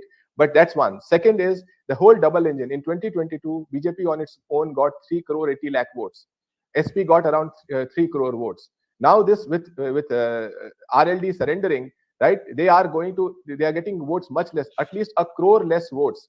BSP is out of equation. So clearly, Samajwadi Party is the most legitimate leader in the minds of Uttar Pradesh, and Akhilesh Yadav ji is the most legitimate leader in the overall Hindi heartland, which Uttar Pradesh seems to represent. The final point is, can I just jump in? India Alliance is leading in Ayodhya. When I was on the ground in Ayodhya, this was a possibility. Ayodhya is, of course, where the Ram Mandir is.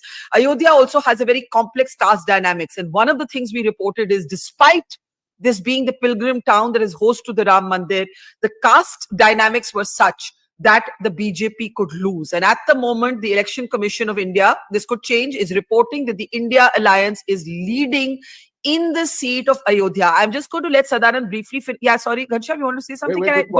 I just say one very simple point. This outcome in Uttar Pradesh is beyond the caste dynamic. This is as best a massive outrage against BJP as one can imagine, given the high-handedness of Yogi Adityanath. He himself has lost legitimacy. But between the battle of Amit Shah and Yogi Adityanath, Amit Shah is down and Yogi Adityanath can still survive with a straw. Okay. No, I wasn't trying to reduce the entire UP story to caste dynamics. I was just making the point about Ayodhya in a limited context. Hang on, Karthikeya. Sadanand, complete your point. Yeah. I mean, I think, look, it's 11:30 in the morning and the BJP seems to be struggling to get beyond 240 seats. That has got to, and it's trailing in Uttar Pradesh. It's doing badly in Maharashtra. whatever. In Bihar, it's actually JDU, which surprisingly seems to be the party that's doing well. Ironically, the NDA lost in 2004 because of the, many people say because of the poor performance in Andhra Pradesh and choice of allies. It may be Chandra Babu Naidu who actually saves the day for them if they end up coming back to power. But I think at this point, we've been very cautious, rightly so. But it's at 11:30 in the morning, and you don't really see any evidence so far of the BJP able to, pull ahead or reverse, or change what have been pretty stable trends so far. So I really do think that this is an earthquake. There's no other way to describe this. So this is an earthquake, says Sadanand. We've been very, very cautious, but now I think you're right. We can begin to categorically say that the BJP is falling clearly below the majority mark at this hour. The India Alliance is leading in Ayodhya. Dr. Baru makes the interesting point that if Modi revived the BJP in 2014, today he's been responsible for reviving the Congress. The BJP is falling short, not just of 270, it's at about 238 at the moment. Also, what has happened in Bengal is totally against the exit polls. The Mamata Banerjee's Trinamool Congress has comfortably surged ahead. Let me, as we rotate there, you can see the Bengal numbers. Let me bring in other reactions. Asif Bhamla of the BJP is with us, but Sriram Kari, do go ahead with your first thoughts. Barkha, when you talk about what are the possibilities of government possibly to respond to both Dr. Sanjay Baru and your question, how to go about forming it. Actually, Dr. Baru answered the question himself in an interview with you when he spoke of the psychology of politicians. Please do not look at the government formation as what will BJP do and what will Congress do. Just see it like this. 4 leaders can put together 172. They can count on 100 by Congress. And the game is over. And those 4 will be Akhilesh, Mamata, Chandra Babu, even, so various possibilities of Stalin, so on and so forth. So 4 big leaders talk to each other, get to 120, and they know 100 of Congress will vote for them against the BJP. It is possible. I don't think willingly, voluntarily, Mr. Modi will let anybody else become the prime minister from the BJP and have an NDA government. They will, knowing BJP, knowing Mr. Amit Shah, they will try everything to get new allies, try to pull people from here, there, everywhere. That's the effort that will go on from their side. The question was asked, what will be the number for BJP to say that BJP should not form the government? And the answer is very clear. 270. If they end up at 270, also the rest of the non-BJP would have a duty to try and form a government.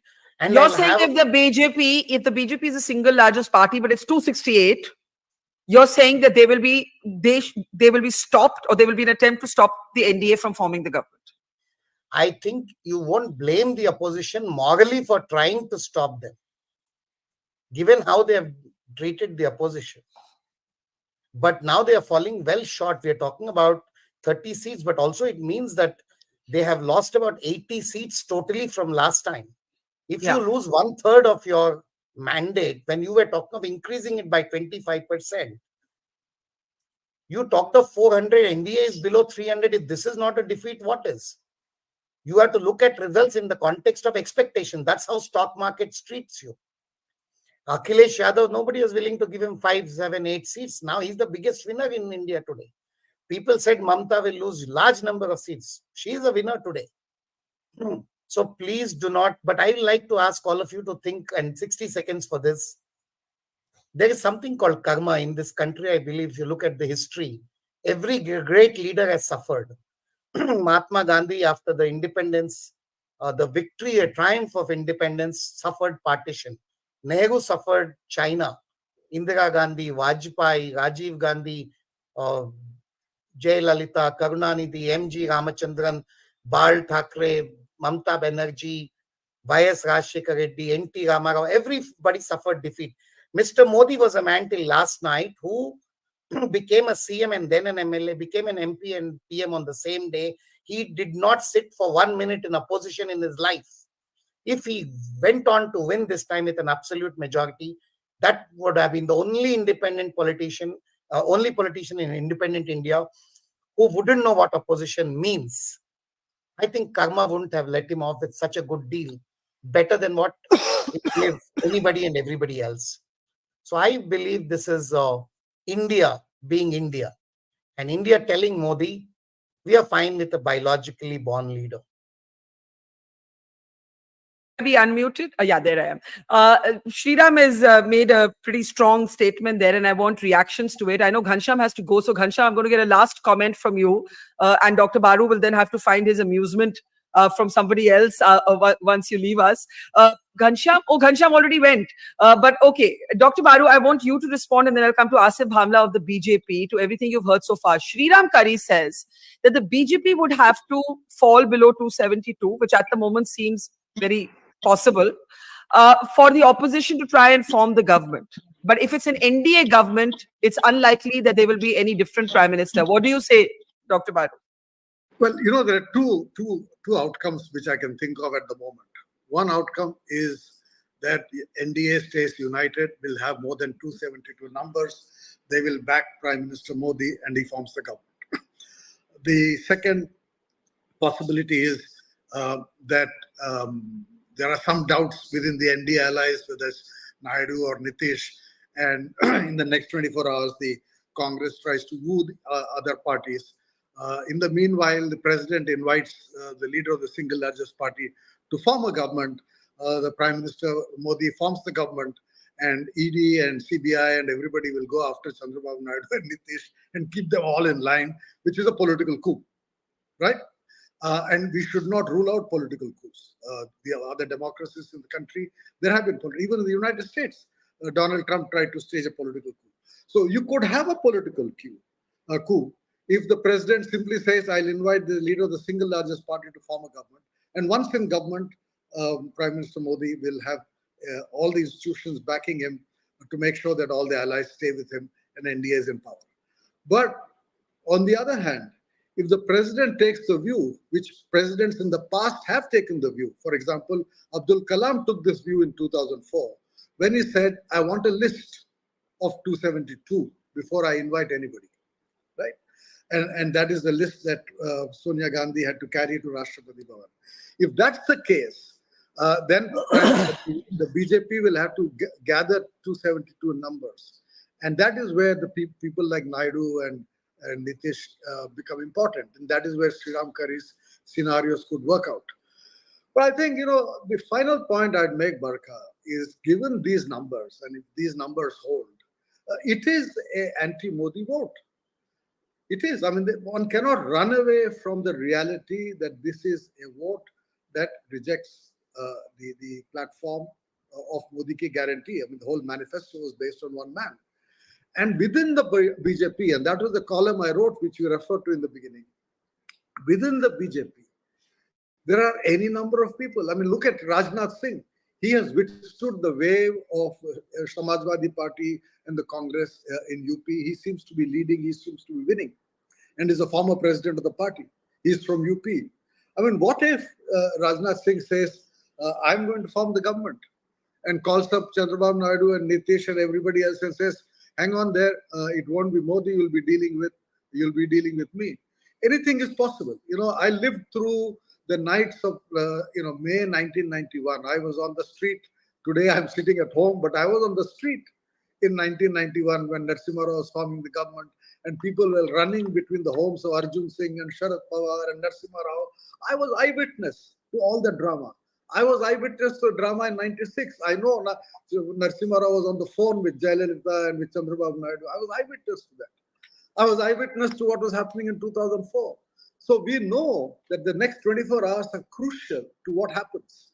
And we cannot underestimate the impact of this defeat on the psyche of several people within the BJP who have been, very quiet. I know at least one BJP MP, I don't know if he has won or not, I have not followed the day's news very closely, who told me 10 days back, he says, I think I'm going to win because we have spent so much money that I think I'm going to win.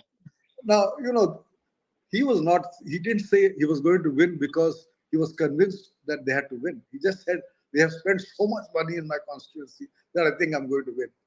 I think there are a lot of people who are going to ask, was that worth it? Okay, Dr. Shriram has, yeah. Dr. Shriram, go Babu, I ahead. have a question for you. Yeah. I'm doing Barkha's job here just for a second. Nobody can match her, but Dr. Babu, if you were Rahul Gandhi, who's the first person you'll call?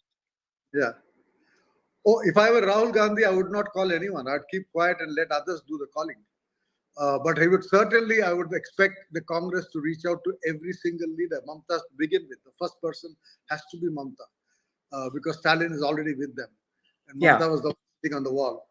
But I don't rule out both Chandra Babu Naidu and Nitish Kumar joining a India-led alliance because I know what both of them felt when they were treated, terribly by Prime Minister Modi. Let's explore what Shriram and Dr. Baru have laid out. The possibility that Prime Minister Modi will no longer be Prime Minister, even if it's an NDA government. I want reactions to this. Sadanand, Zafar Sareshwala, and Asif Bhamla. I'll start with you, Sadanand.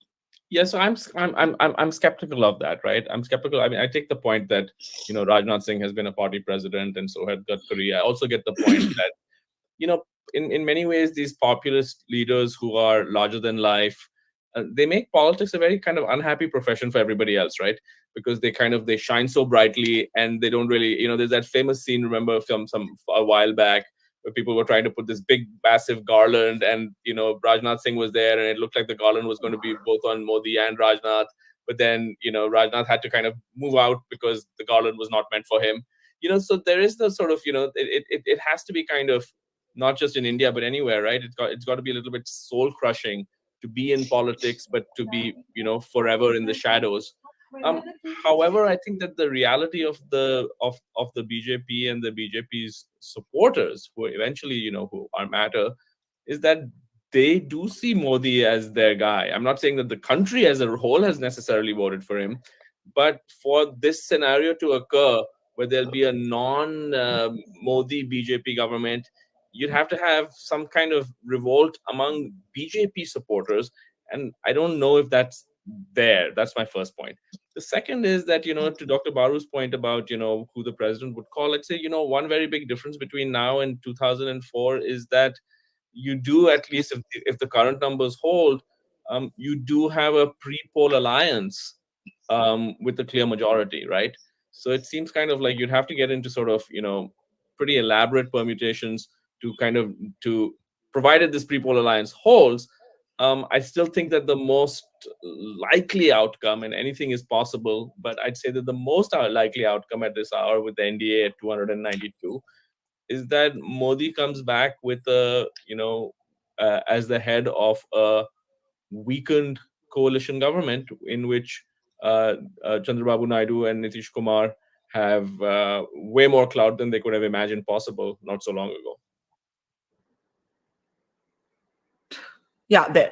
So let me open this up. Zafar Sareshwala, you've known the BJP and Narendra Modi for a long time. Do you think there's a possibility? Dhume is skeptical, Sadanand Dhume is skeptical, Dr. Baru and Shriram Kari not so much. Do you think that there is a possibility that those in the BJP who do not like the Prime Minister and whom he has not liked, Nitin Gadkari, Rajnath Singh, even a Yogi Adityanath, can there be a realignment within the BJP? This is the main political question now. Barkha, as far as BJP is concerned, and what I know of BJP, I don't think if suppose and this would be a scenario, the president of India will invite the largest party, and if BJP is the largest party, they will be invited.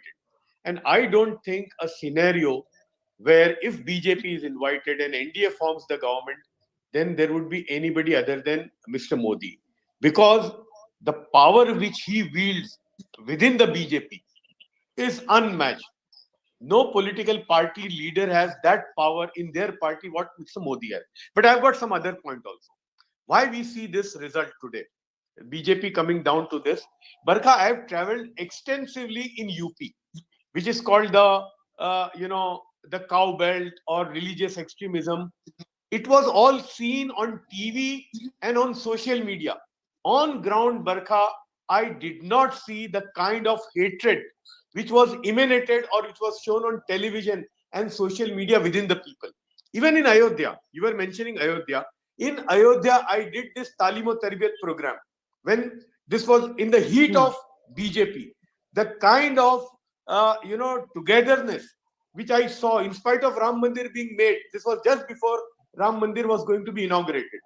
Within the people, there was bonhomie. So that I did not see across the country, in spite of all this happening. So the people of India, and I always believe that India is secular because very large section of Hindus in the country are secular. All And this is that is the all. reflection. I have been saying throughout this campaign that there was no interest in Ram Mandir as an election issue, no interest in Hindu-Muslim issues. My question to you is, do you think Narendra Modi will be ousted or sidelined by his own party, as Sriram and Dr. Baru think, or do you agree with Sadanand that it's unlikely to happen if it's an NDA government? Yeah, I believe this, that if NDA government, I don't think there would be anybody other than Prime Minister Modi. I want to add one more thing regarding Maharashtra. Because I live in Mumbai, I was traveling across. I could see when there was split in Shiv Sena and split in NCP. Even then, the NCP voters, they were aligning with Sharad Pawar. They thought that Pawar Sahab hi asal hai. Same thing with Shiv Sena, although the government was Shinde. But the Shiv Sainiks on ground were aligned with Uddhav Thackeray. And one more thing, Muslims, this was, I couldn't understand. The Muslims were more aligned with Shiv Sena than with BJP. So that was also one scenario which I saw even in Maharashtra and in Mumbai. Okay, but you do believe that if it's the NDA that forms the government, it will still be Modi, a weakened Modi as Prime Minister. Asif Bhamla of the BJP, disappointed? Completely different from what the exit polls had suggested. Can we have the national numbers on the screen, please? Yes, Mr. Bhamla, do go ahead. Of course, it's not as per the expectations of the exit polls, which we were very much looking at, and we would have been very happy if they would have been the reality. But it's okay, it's election. But the good thing is that at least the ecosystem of EVM that has been emerging on election after election, and the kind of fatwa that the opposition had come out with since last night, that if you find any ways that we are going below the numbers, or if there's any problem, then we should all, like a Capitol Hill situation should be created. That was where is that narrative gone of the opposition? Haven't they fallen flat? What message have they given to the administration, to the people who have been working day in and day out, the officers, the election officers, election machinery, who have selflessly worked with all the stress and the pain to ensure that this democratic values of this country have been retained? What about this? What about this? I can't see any of them speaking about that. What would have been the situation if the outcome would have been okay. That's a fair question. Yeah, I'm not got a fair time. Please compare to others. Okay. Go ahead. Okay, like Zafar Bhai also mentioned, as a single largest party, we still and obviously do have a Narendra Modi there, and he will definitely be invited by the President of India, which is the normal practice. And certainly we will form a government, of course. And once the government is formed, things will be in place, because you saw that in this changing scenario, Nifty has fallen down, the stock exchange has fallen down. This is a clear narrative that not only in India, but even in the world, they want a stable government, unlike a government which has 1 year one leader, second year a second leader, and third year, and this is all going to be a rigmarole. So the country still has faith. It's not far. Of course, it has been an incumbency. There have been shortcomings, and in spite of that, still, if we are pulling out this much, I don't think it's bad. And as far as Maharashtra is concerned, also, I'm sure things will get better, and the scenario would change in years and time to come, and you shall witness that too. Okay. You do raise a fair question about, what happens to the EVM skeptics now, given this result. And I think I want to hear the EVM skeptics. Let us speak about it. Okay. I want to add one thing. Yes, Zafar Bhai. Yes. See, Mr. Modi is known to change tactics. He's a very smart politician. In fact, I remember during 2014 also, there were a murmur कि BJP की 272 नहीं आएगी. एक बात चल रही थी तब भी. So I asked Mr. Modi then कि लोग बोलते हैं कि भाई अगर आपकी नहीं आएगी तो क्या होगा? तो मोदी साहब ने मुझे बताया कि मेरे सबके साथ कैसे ताल्लुकात हैं. So Mr. Modi is known to change. जब बदलता है तो you have seen from हृदय हिंदू हृदय सम्राट to man for development and then strong and then so he can change. अगर मोदी साहब को लगा जरूरत पड़ी तो he can bring anybody. वो उनके अंदर एक चीज है कि जो किसी को भी बुला सकते हैं. And one thing is there for sure which I am repeating again कि 2004 the prime minister the president of India invited Congress party which had only 145 seats. But so if BJP is the largest then they will Yes. invite BJP. And if BJP is invited, I don't think any scenario where anybody would be the prime minister other than the two very differing narratives over what happens next. I think it's safe to now say that unless something dramatically changes in the next hour, the BJP is short of the majority mark. Right? It has hovered around 238 to 240 seats now for the next for the last half an hour. In about 5 minutes, we'll have an update from Kartikeya as well. We'll have all of those numbers updated.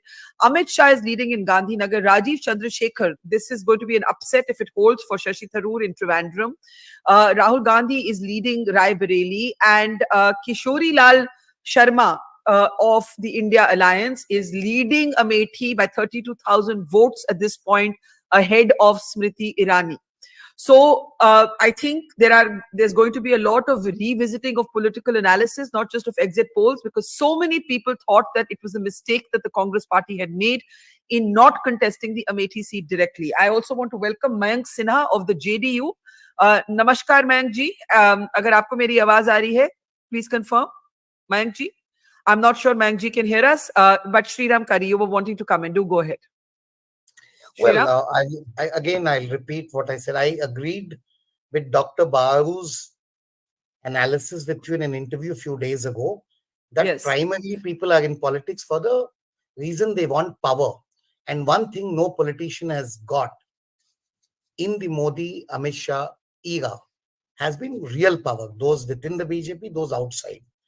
I believe it's impossible for anybody from within BJP to oust Mr. Modi. He's too big, and I think these numbers are not of any consequence to the internal power dynamics of the BJP. Why do you say that? Why do you say that? Well, you can't, you can, like he spoke of the changing tactics, but you can't become God to man to weak man within 48 hours. It doesn't work. There's who will bell the cat. The first person who speaks, the whole lynch mob will be unleashed. So don't think that's happening. What will happen and can happen is this. Every non-BJP MP, see, end of the day, it's down to 543 people. Every non-BJP MP will ask, do I want a strong prime minister or a human prime minister? Let's put it that way, as the not a strong versus weak. And I think they'll all non-BJP MPs would prefer a government where they can access the prime minister, get something for the states. That's what Chandra Babu Naidu would like. That is what Mr. Stalin would like. That's what Mamta would like. That's what even Nitish would like. To be back in the... So Sriram, do you believe it's likely that Chandra Babu Naidu will switch sides? Or do you believe the context may not arise? It is very hard to decide who's a more unreliable partner for Mr. Modi, Nitish or Naidu. They will compete who will jump first. And I'll say this, even Mr. Shinde may be back in the India Alliance, continuing to be CM for a while, but the 10 MPs go to India. Don't rule it out. That does the numbers. Mayank Sinha ji, namaskar. आपको मेरी आवाज आ रही है? आवाज आ रही है? Sir, आपकी आवाज मुझे नहीं आ रही. आवाज आ रही है सर? आवाज आ रही है आवाज. आप ही के नेता की बात हो रही थी, नीतीश जी की. कैसे देखते हैं जो बिहार के रिजल्ट्स आए हैं? Can I have the Bihar slide on the screen please? बात चर्चा में ये है कि नीतीश जी जो पहले दूसरी तरफ थे, फिर इस तरफ आ गए, क्या वो दोबारा पलट मार सकते हैं? आप बिहार की जो नतीजे अभी तक बिहार की जो नतीजे आए हैं उनको किस नजरिए से देखते हैं मयंक जी?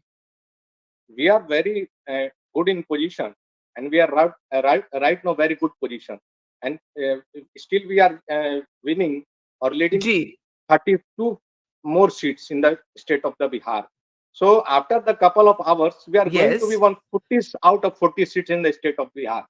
तो नीतीश कुमार जी का काम बोलता है, और उन्होंने जो काम किया है आप देखिए कि हम 16 सीट लड़े हैं और 15 सीट पर हम आगे चल रहे हैं। तो और बीजेपी भी आगे चल रही है, बहुत सारे सीटों पे 12 सीटों पे बीजेपी आगे चल रही है। तो हम लोग 40 में 40 सीटें जीतेंगे। अभी तो रुझान है, वो परिणाम में बदलेंगे और परिणाम हमारे पक्ष में आएगा, क्योंकि बिहार की जनता माननीय नीतीश कुमार जी को और माननीय प्रधानमंत्री जी मोदी जी को एकदम बिल्कुल प्यार करती है और उन पर भरोसा करती है, देश हित के लिए, बिहार के हित के लिए, राष्ट्र के हितों के लिए। पर मयंक जी, आपने कहा, आपकी बात ठीक है that the BJP and the alliance has done well in Bihar, लेकिन हम नेशनल पॉलिटिक्स की बात कर रहे हैं और नेशनल पॉलिटिक्स में ये बार बार बताया जाता है कि कैसे तेजस्वी जी ने कैंपेन में नीतीश जी को पर्सनली अटैक नहीं किया। नीतीश जी कन्वीनर बनने वाले थे इंडिया अलायंस के। अगर इंडिया अलायंस दोबारा उनको रीच आउट करती है, सपोज इंडिया अलायंस नेता दोबारा उनको रीच आउट करते हैं, फिर? नहीं, ऐसा कुछ बात ही नहीं है। हम रीच आउट क्यों करना है? हम तो एनडीए के साथ बिल्कुल इंटैक्ट है, कहीं कोई सवाल ही नहीं है ये सब। और ये सब तो पूछना भी नहीं चाहिए, सब तो पूछना भी गुनाह है। अभी गुनाह है, बिल्कुल हम, हाँ बिल्कुल गुनाह। आप इतने बारी साइड बदल गए, मैं तो पूछूंगी ना, गुनाह कहाँ से हुआ सर? कहीं फ्लिप नहीं होगा, कहीं फ्लिप नहीं होगा। हम लोग बिल्कुल इंटैक्ट है एनडीए के साथ। और अभी तो सरकार हम लोग बना रहे हैं, थर्ड टाइम 3-0 रिटर्न हो रहा है। ठीक है, बीजेपी सबसे बड़ी पार्टी है आज के डेट में और उन्होंने करीब 245 सीट पे अभी वो लीड कर रहे हैं। तो अभी आने दीजिए, रुझान परिणाम में बदलेंगे और बीजेपी 300 से ज्यादा सीटें जीत के आएंगी। तो अभी सब चीज होगा। अभी आप कपल ऑफ आवर्स वेट कीजिए और फैसले जो है हमारे पक्ष में आएंगे। बरखा जी, आप तो जानती है, बिहार को बहुत अच्छे से समझती हैं कि बिहार जो है, मैं तो कह रही हूँ आपके पक्ष में ही है। मैं तो नेशनल पॉलिटिक्स के बारे में पूछ। हाँ जी आसिफ जी। नेशनल पॉलिटिक्स में मोदी जी का जलवा बरकरार है और मोदी जी फिर से 300 प्लस सीटें जीत के हम लोग आ रहे हैं। और सर एक मिनट मयंक जी, आपने कहा 300। वैसे भावना, 1 minute, let me ask a question. Meanwhile, Omar Abdullah is trailing in Baramulla in a fight against Sajjad Loan. We're trying to keep track of all the individual key candidates also. Mayank जी, आपने कहा मोदी जी का जलवा बरकरार है, लेकिन इस समय BJP majority mark से कम पे है, 240 से भी कम पे है। ठीक कैसे हो जाएगा? वही तो मैं बोल रहा हूँ कि अभी तो खुलेगी, जितनी भी मतगणना है वो खुलेगी। तो अभी तो फर्स्ट राउंड या सेकंड राउंड का कंप्लीट हुआ है, तो अभी तो बहुत सारे राउंड है और हम लोग जो है कि एकदम बिल्कुल आप देखिएगा कि आगे बढ़ेंगे। और इतना इंडी गठबंधन को खुश होने का नहीं जरूरत है, घमंडी गठबंधन को। कांग्रेस जो है कह रही थी कि हम अपने दम पर 200 से ज्यादा सीटें लाएंगे, अभी तो 95-97 के ऊपर है और इनका घर घटेगा, 50-55 पर ही आ जाएंगे। अभी इतना उत्साहित होने की जरूरत नहीं है और वही बेनिफिट हम लोगों को मिलेगा और वही बीजेपी को गेन होगा। इतना नहीं है। अब देखिए, आप ट्रेंड कर रहे हैं, जेडीयू 15 सीट जीत रही है और 16 सीट पे हम चुनाव लड़े थे, 15 सीट है और 16 की 16 सीटों जीतेंगे हम। अभी तो रुकिए, अभी आप इंतजार कीजिए और इंतजार का परिणाम बहुत अच्छा होता है बरखा जी। और माननीय नेता ने हमारे इतना काम किया बिहार के लिए, बिहार को एकदम बिल्कुल बीमारू राष्ट्र खड़ा करने का काम किया है। तो हमारे वोटर जो है हमारे नेता को पसंद करते हैं। हमारे महिला वोटर जो है 100% महिला वोटर नीतीश कुमार जी को वोट देने का काम किया। Can I request all of you now? Just speak 1 minute, Mr. Bhamla. 1 minute. Could we have the graphics where you did the individual parties breakups of both alliances on our screen? It would be really useful to look at them now if we can take them on the screen. Shahid Siddiqui is with us. Welcome to the program. Mr. Bhamla, just give me a second. I want Karthik to just take us through the individual party breakup of both alliances, where the leads stand now. Could I have those graphics? Even if you have to go full frame, go full frame. Karthik will talk over them. Go ahead, Karthik. Barkha, so the thing is that this is from ECI, right? So of course there'll be some lag. That's the caveat. This is India Alliance. Go ahead. Very ironic that we have painted them saffron, right? So, yeah, that's true. Yes. So of course, I told you the India Alliance Congress is touching that 100 mark, and between the data submission and the creation, the Congress is now touching that 100 mark. It's roughly 99, if I'm not wrong. So that is what's happening on that front, followed by SP 33, Trinamool roughly 30 now, DMK 21. Maharashtra, all three partners have done really well for the India Alliance, Barkha. I must tell you, Barkha, and I've given one more graphic, but I'm just so tempted to say it out right now. that Congress last time had one state where they were in double digits. This time around, that has moved to 4. It could be 5 as well. Kerala, Maharashtra, Karnataka, Rajasthan. Barkha, can you believe the Congress is at 8 seats in Uttar Pradesh? This is huge for the Congress. I mean, from all parts of the country, good news is coming in for the Congress. So this is the India Alliance breakup.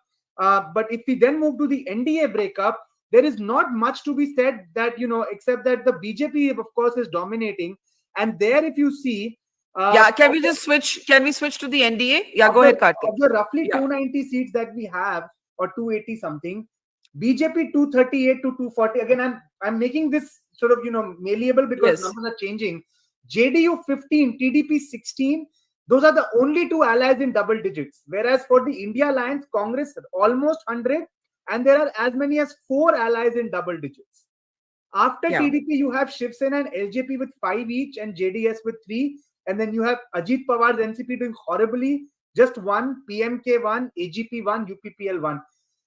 Essentially, these results, Barkha, mean that there'll be a lot of political reconfiguration in states like Bihar and Maharashtra. I don't see how the Ajit Pawar faction will now survive if this performance is maintained. I don't know what will happen to the 2 Shiv Senas. I think Sriram was talking about it. So this is very fascinating. The other thing I wanted to bring to your notice, Barkha, was the vote share swing. Okay. Yeah.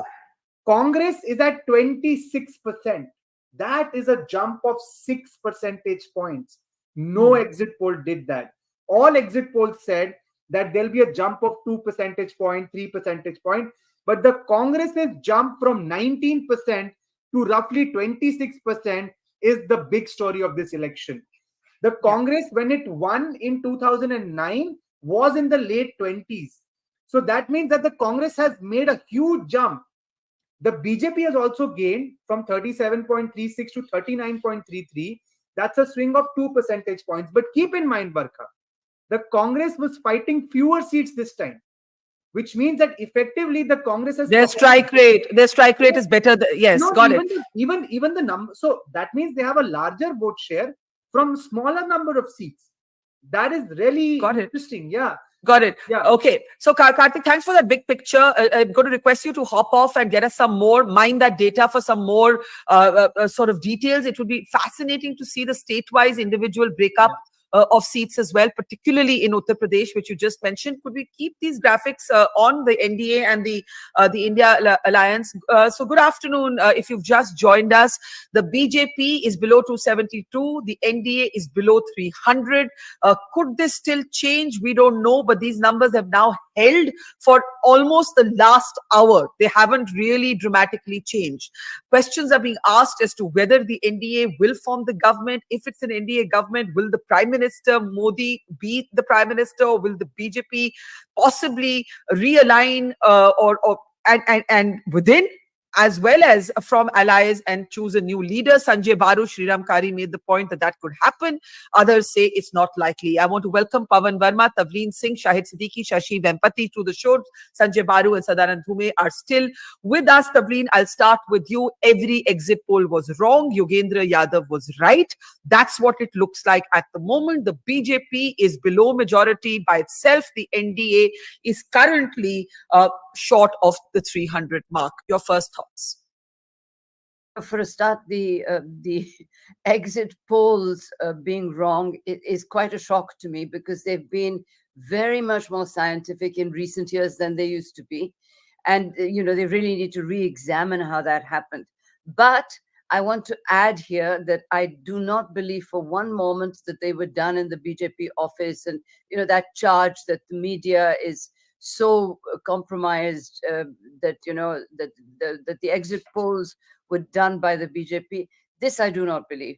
But for me, what has pleased me the most about the results today is that democracy is won. So the charge that absolutely that the India Alliance, and particularly Rahul Gandhi, has been making over and over again, that there's no democracy left in India. Clearly democracy has won. The other just 2 thoughts that I wanted to share. One, I think that the Hindu-Muslim, thing that Modi was trying to sell has not worked. And that is nothing better could have happened for India than that. All the things that he thought were going to polarize the electorate have failed. Nothing better could have happened. Article 370 failed. The Ram Mandir, people just go there and worship, but it's just another temple now. So, these are really good things as far as I'm concerned. And it was time that we had a strong opposition, whoever it might be. Okay, so democracy has won, and that is something that for the opposition to reflect on, that since last night there was talk about EVMs and rigging and malpractice, but the opposition has done so well, so much better than the projections of the exit polls, that how can they still make that argument? Yes, Mr. Bhamla, but I want to bring in Pavan Verma. Pavan, are you surprised when we were talking 2 days earlier, you believe that Prashant Kishore's theory of a weakened Modi but a BJP back with the same, if not more seats, was going to hold true. Mr. Kishore, as it turns out, going by these numbers, was not correct. He may have been correct on the weakened Modi, but not on the numbers. And we are now looking at a situation where the NDA is below 300. Forget the BJP. The NDA is below 300. The BJP is below majority. Pavan. Elections cannot be predicted infallibly. What I think went against the BJP were 6 reasons. First, the Mandir issue had peaked, and I don't think it had an impact on the voters. Secondly, the constantly shrill Hindu-Muslim rhetoric had begun to be counterproductive for the BJP. Thirdly, I think that the BJP itself had been marginalized in this election. Even the manifesto was called Modi Ki Guarantee. And I think that had an impact on the enthusiasm of both the BJP and the RSS cadres. Fourthly, the BJP had admitted as many as 106 people from outside its fold and given most of them tickets.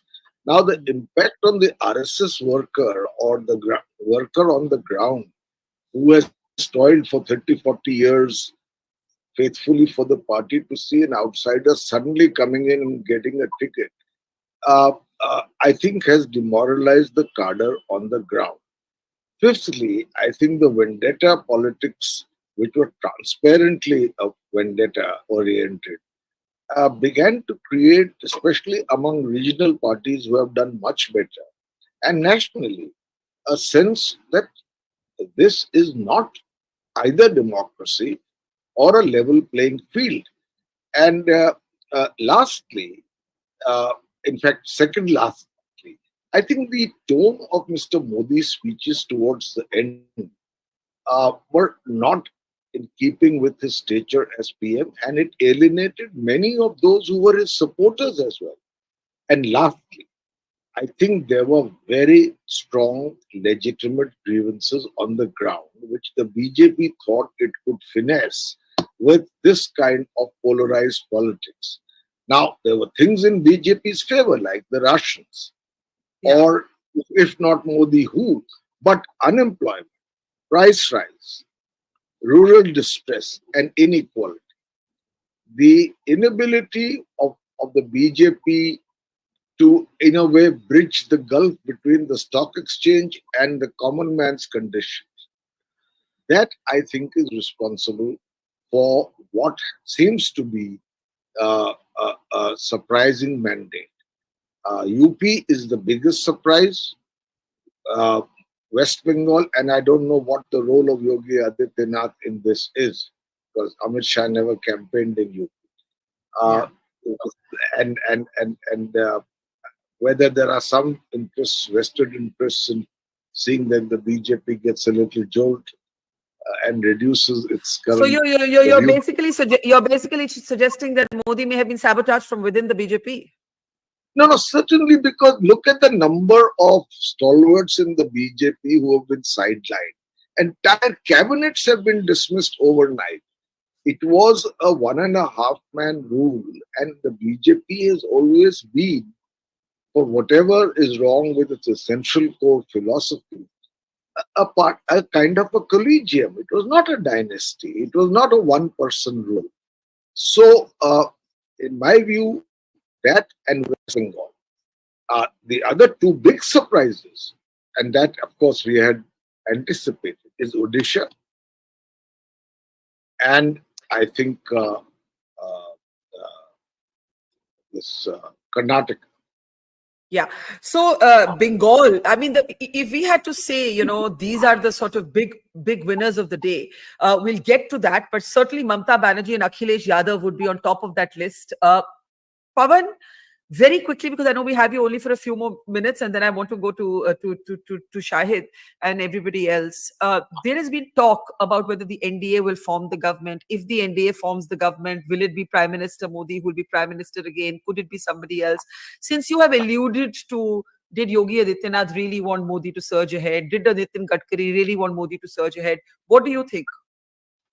No, in my view, we need to wait for another 2 hours to see if the BJP inches closer to the majority mark on its own or goes down further. If it's a coalition government, which as the largest single faction, the NDA appears to be heading towards, in my view, it will be a government which will be forced to be less authoritarian, certainly more democratic, certainly less unilateral, and certainly it's a victory for democracy. Because this kind of preponderance of just one party was not doing good for the country. Let me bring in Shashi Vempati, former CEO of Prasar Bharati. Shashi, one of the things we heard as we traveled was people were not angry with Modi, but किसी ने कहा आक्रोश नहीं अंकुश, meaning no rage, but the need to contain unbridled power, need to restrain, not necessarily oust, but restrain. Is that how you see the verdict? That the BJP has been brought down a few notches? Clearly, it's not 400 par. I think that is obvious. But is it even 300? Is it even 300 par? We don't know yet. Yeah, we don't know yet. I think there's a time for all of this analysis, which I think the previous speaker and you have been alluding to. That will be tomorrow. Once we know, exactly how every region has voted. If I look at the vote shares as of now, the BJP has increased its vote share. You look at vote share in states like UP, it has pretty much held on to it. Right? So what you're seeing here is very, very localized contests which have flipped one way or the other. And when I'm looking at the number of seats which still within that 10K, 5K margin, there's a sizable number of seats. So we have to wait and see how the final numbers stack up. Perhaps the biggest surprise or disappointment or whatever you want to call it would be Bengal, where there was a lot of hopes that they would pick up a lot of seats, which didn't happen in Bengal. I think that would be the only big factor. Of course, Maharashtra, where clearly the manner in which the different parties split there has not helped the BJP as much as they thought it would help. So I think Maharashtra and Bengal are clearly two question marks on strategy. UP will wait and see how these close contests turn out. But then look at the rest of the country, right? You have held on to your ground. You picked up new states like Odisha. You've done exceedingly well in Telangana. You've held ground in Karnataka. You're probably opening your score in Kerala. So I don't think that we can draw all these sweeping conclusions about whether in my mind it's pretty much clear that it will be an NDA. Okay, Shashi, we lost you there, but I'm able to tell that, Shashi, your connection is bunching up, but I'm able to tell that your last comment is, in my mind, it will be an NDA government. We have the vote share. Yeah, Pawan. Yeah, Pawan. What did you say? Yeah, one last extent. Yes. One second, Shashi. Your connection isn't working. Pawan, yeah, go ahead. Yeah. I think that if these numbers hold, and if the BJP on its own is short of majority, which we have to see, there will be considerable churning within the BJP, and we have to see where that goes. Yes, so I think that's what everybody is talking about. What happens now within the BJP? Because at the moment, the NDA is in 289 seats to India alliances. Oh, it's become 286 and 235 as I am speaking. The vote shares are on your screen. The Congress, we should talk about the Congress. The Congress has almost doubled, almost. doubled its seats, and UP has been the big story. Shahid Siddiqui, go ahead. Can we unmute Shahid, please? UP, yeah, go ahead. Yeah, UP is not a surprise for me. I expected at least 40 seats in UP, and we are doing better.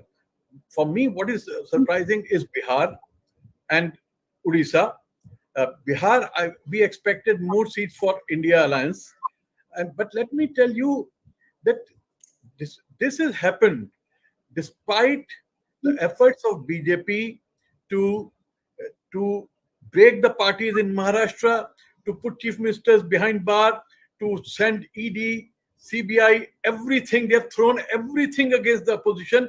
And despite that, despite the fact that the opposition did not have the resources, did not have the media behind them, despite all the shortcomings, they were able to perform as they have done. It's a victory for the people of this country. It was not India Alliance which was fighting. It was not even Samajwadi Party which has defeated, which has done so well in UP or doing so well in UP.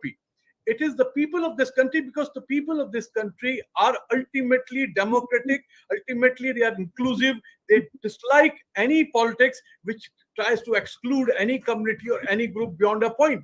To some extent, we are all communal, but beyond a point, you do not allow that kind of communalism to take over the whole system. And that's where I think Indian people have won. I agree with the Taven that democracy has won. Yes, democracy has won. Democracy would have won. Democracy has won because the people who were thinking of becoming totally autocratic with 400 seats, they have been defeated. Democracy has won because those who thought they will be able to go roughshod over the constitution and the democratic system, they have been defeated.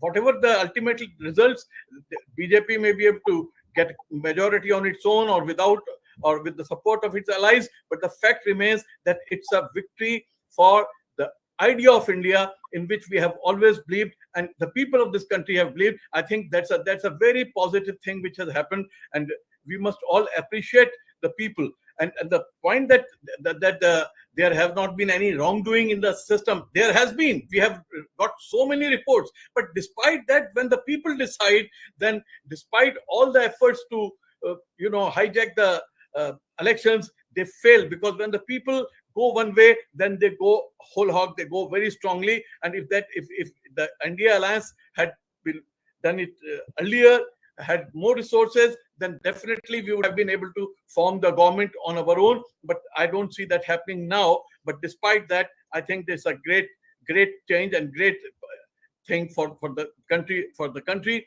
and for the people of this country. And especially, as Taven said, that it is a defeat for this Hindu-Muslim narrative. This Hindu-Muslim narrative, people do not appreciate, and that has been defeated. And I think that's a very, very positive sign, and BJP should learn from that. And I hope that there'll be changes. And I don't see Modi not becoming the prime minister again. I don't see much churning in BJP, because BJP 1.5% has total hold over the party, and nobody will be able to stand up to them with the whole system behind them. So if there is a churning, then it will be a very, very huge, difficult thing. Turning has to come from outside, not from within the BJP. The churning has to come from the outside, but it could come, because the point is that what will Chandra Babu Naidu do? What will Nitish Kumar do? It all depends on the final figures. At the moment, the NDA... Aapko meri awaaz nahi aa rahi, Shahid? Okay, we'll reconnect you. I could hear you just fine. We'll get you reconnected if we can do that, please. I was just saying that the churning depends on the final numbers, and at the moment the gap has narrowed once again. It's a 20-seat gap, or less than a 20-seat gap, between the NDA alliance and the India alliance. Let me just get Shashi, because he was trying to make a point, and then I'll come to everybody else. Shashi, sorry, you bunched up the last time. Go ahead. Yeah, no. What I was saying was that in my mind, there is no doubt that it will be an NDA government, and Mr. Modi will be the prime minister. With what mandate will he form this government? I think that let's wait for the final numbers. Let's see what the final tally is like. These sweeping conclusions, I don't think hold, because it can't be that one part of the country has overwhelmingly voted for the BJP and the other part has there have been close contests. So what we need to look at is the specific regions where the contests have been tight. What has happened in Bengal, what has happened in Maharashtra, and the close seats of UP. I think that is really where this election is really panning out. I mean, look at Odisha. They've picked up the state. They've done well in Telangana, beating the Congress just a few months after a state election, right? So you can't make these sweeping judgments on, what this mandate means. I think what this mandate means will be clear only, once the final numbers are in. But Shashi, we can say the Sensex has dropped by 5,600 points, but we can say that it is nowhere close to what the BJP was hoping for. Wherever it ends, finally, this is not, and I'm not talking about 400 par. I am saying the BJP may not do 300 par on its own. At the moment, the NDA may not cross 300 on its own. So it is very far from anything the BJP even privately expected to do. Would you concede that? Yes, it is definitely not a comfortable mandate that you were going in this morning. It is going to be a mandate that will be close to what the halfway mark is, which is probably where things will end at, somewhere between 270 and 300. And then let's see what happens. Let's see what happens. Let's see what happens. It's still 271 for the NDA. Tavleen, you were wanting to come in. Tavleen, go ahead. Point. I've covered many elections since 1977. And the one thing that I have noticed is that the ordinary voter detests autocrats. Indira Gandhi may be very popular with the middle classes for having created Bangladesh, etc. But Indira Gandhi was defeated within, she had to declare an emergency within 3 years of that massive election, right? And I think that Modi putting himself as the candidate, literally, for every seat in the country, I don't think that went down well. Because, where I traveled, they would say, Hanji, Modi aaj to jayenge, lekin hamara jo hai, ye minister ne bilkul kaam nahi kiya, wapas nahi aaya. So I think that this turned into a referendum on Modi. And I think that the BJP strategy to use him as their raison d'etre, if you will, to win again, I don't think that has worked. Sanjay Baru Tavleen said earlier on this program that the verdict is a vote of no confidence against Modi. Is that how you see it? Well, I wouldn't go that far, but I certainly think that it was a mistaken strategy to use him as the raison d'etre, as the reason to vote BJP. And they went on, Modi, Hamesha 2029 maybe Modi aayenge and all that. I think that went down very badly because, people really believe that when they vote, they are the boss. And autocracy in India, thank God for that, that even semi-literate voters know that when someone's getting too big for their boots, you bring them down. And I think that Modi had been sold too heavily by the BJP, and that was a bad strategy. Okay, let me get reactions from everybody else. We have Ram Reddy of the Congress joining us, Nilanjan Sarkar. I know Sadanand, you want to come in. Banu is with us. Go ahead, Sadanand. Or, Shashi, which is that, I guess his, let's say that this settles at 250 or 260. Then I think, it's pretty obvious here that Modi's coming back. It's somewhat weakened and perhaps chastened Modi, supported principally by JDU and TDP coming back to power. But it's also possible that, over the next few hours, this moves 20 seats in the other direction, right? You could, I'm not saying it's going to happen, but you could see a situation where, the BJP ends up at 220 seats. I guess my question is, what do things look like then? Because then I think, I agree with you that if the BJP gets 260, has done well in Orissa, has won seats elsewhere, you can say, okay, look, it wasn't the mandate they expected, but it's still a reasonable mandate and they're clearly way ahead of everyone else. But if they end up at 220, I think it's a very different ball game. And I think then you have a sort of, questions that get raised, which is that, is it appropriate for a party that loses so many seats to then stake a claim to form a government, right? So I'm just wondering where that number is. Obviously, it's not at 240. Is it at 220? Is it at 200? But that number does exist, and there's a precedent for that in Indian politics, right? Congress emerging as single largest party in 1989, not staking a claim to form a government. Congress again being the single largest party in 1996, but being seen as having lost the mandate and not staking a claim to form the government. So I guess what I'm looking at is, sure, in a likely case scenario, yes, I agree with Shashi coming back. But there is a worst case scenario from a BJP perspective that we have to keep our minds open to. It's possible at this point. Yeah. I think it's a very fair question. Shashi, brief response if you will, because lots of others people are waiting. Yeah, sure. Shashi. I think the key difference here is that it is a pre-poll alliance, and the pre-poll alliance, if it gets past 272, they have the mandate.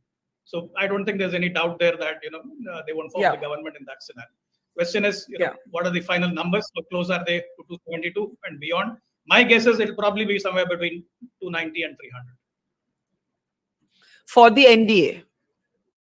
For the NDA, right, Shashi? Yes. For the NDA. All right, let's get responses from the others. Ram, sorry, Banu, give me a second. I'll come to you. Ram, I know you're in a moving car, so let me get you while I can. Go ahead. First thoughts. Can we move to Telangana, where Ram is from? And I want to look at Telangana also closely. Go ahead, Ram. Yeah, Barkha, people now clearly see the difference between the hype and the reality. And now people realize that Modi is not as strong as it was portrayed in all the media till today morning. After seeing these results, if you just see the results of Telangana also, we are leading with 1 seat. Today we are at 9 and BJP is at 7 and BRS is we'll 0. Update that. Yeah. So, but the thing is, both BJP and BRS have come together and contested these elections. Everybody are aware of it in the entire state, because all the BRS leaders were openly saying to vote in favor of BJP. There were several recordings, hundreds of video recordings of BRS leaders saying that. So keeping this in mind, now it is a coalition of BJP and BRS in Telangana. All the mixed strength, all the together strength is coming to a tune of like 7 seats. But when it comes to Congress seats, we are 9, and there is a fluctuation of 1 seat. That is Medak, where it is between BRS and Congress party. Okay. So that's the Telangana picture. Nilanjan, what does the national picture look to you like? I think Sadanand raised an interesting question. What is that number at which you say the NDA won't form the government? The BJP is clearly going to be the single largest party, but on the other side, you do have a pre-poll alliance.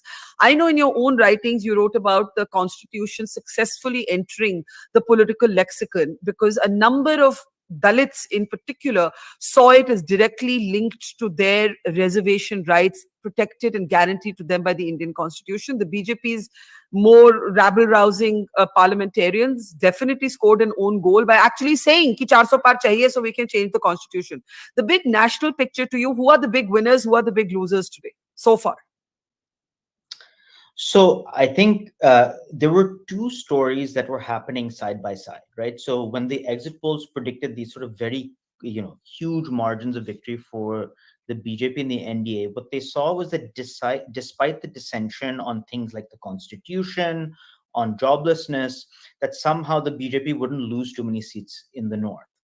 In the vernacular states, so South India, West Bengal, so on and so forth, the claim was that the BJP would break in a big way. Part of the reason why you're seeing the numbers that you're seeing today is that neither of those 2 things came to pass, right? Which is to say that when there was dissension in the ranks in North India, in fact, the BJP did lose some vote share, especially in places like UP and Rajasthan. And despite every single poll, and we took this personally because I am Bengali, that somehow said that BJP would win 30 seats in the state, all of us who had been there said it looked to us like the opposite. And indeed, that is what happened, right? And so I think if the expectation was that the BJP was going to break into the vernacular states and the BJP wasn't going to take a hit in North India, despite all of the frustrations we were hearing on the ground, this in many ways shows that there was some pushback. And I agree with Tavleen that the real pushback, you heard different things in different places. The real pushback is against a government at the top, which has overstepped its bounds vis-a-vis state institutions. People say different things, but it all boils down to that. Don't change the constitution. Don't change our language. Be careful about delimitation. It all boils down to actually one core point, right? That people believe that the government overstepped its boundaries, crossed a basically it's a pushback against unbridled power. That's right, absolutely. Banu, sorry, go ahead, Nilanjan. No, go ahead, Nilanjan. No, and I think, look, it's the greatness of Indian democracy that whenever we have seen somebody cross that line, Modi is still extremely popular. The worst analysis after today would be somehow saying that Modi is not, but Modi is extraordinarily popular. But it doesn't matter. You crossed a line, and you have to be punished, right? And that it is as simple as that. The BJP will still form government with the NDA. Modi will still be prime minister, and yet the lesson is learned. That's a very interesting and I think a much more nuanced sort of argument. Banu, we've had commentators here say this is a vote against Modi. Now, it's people who don't like the government will say that because Modi was the centerpiece of the campaign. It was Modi hai to mumkin hai, Modi ki guarantee, right? Modi's images on even the ration bags and so on. So that's the flip side of an over-centralized, over-personalized, almost a presidential form of a parliamentary election.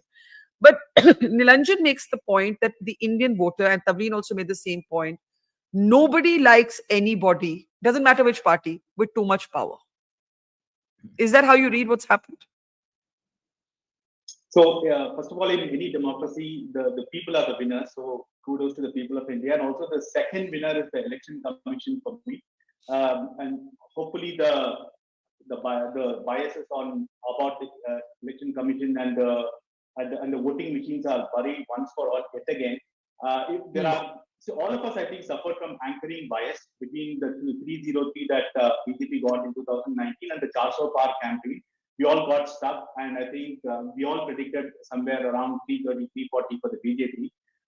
But nevertheless, I think a lot of things changed today. If you look at the southern states, not much has changed for the BJP. It is leading in 2 constituencies in Kerala.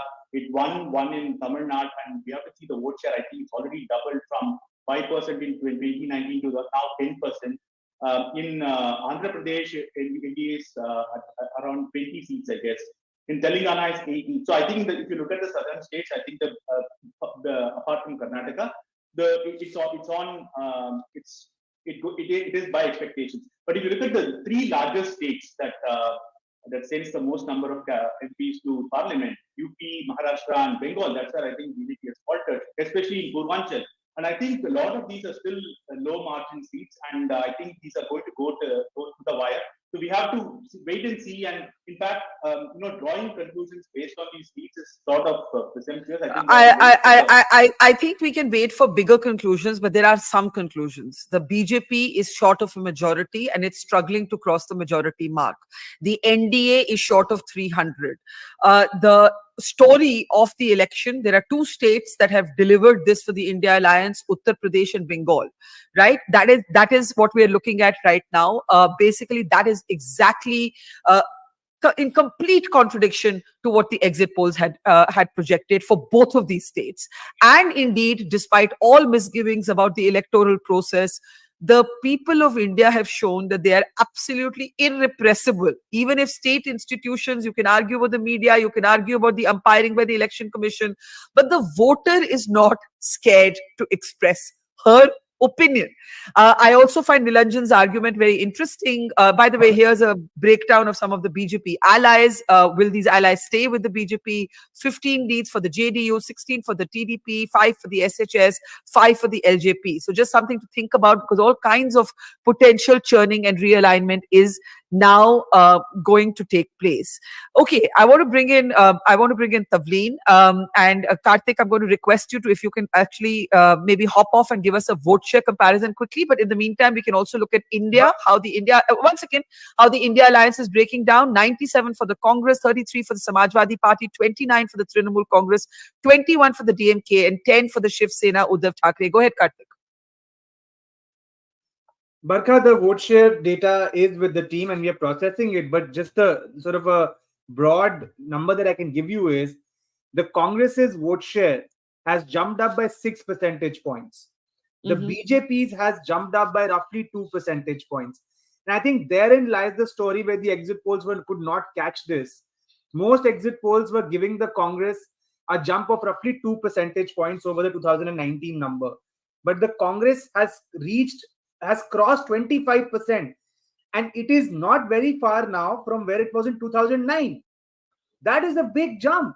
And the BJP, although has gained, it has gained roughly 2 percentage points. I think once the dust settles, people like Nilanjan and I will sit and we will probably talk about how this election has been a fall for the regional parties which were not aligned with either of the two formations.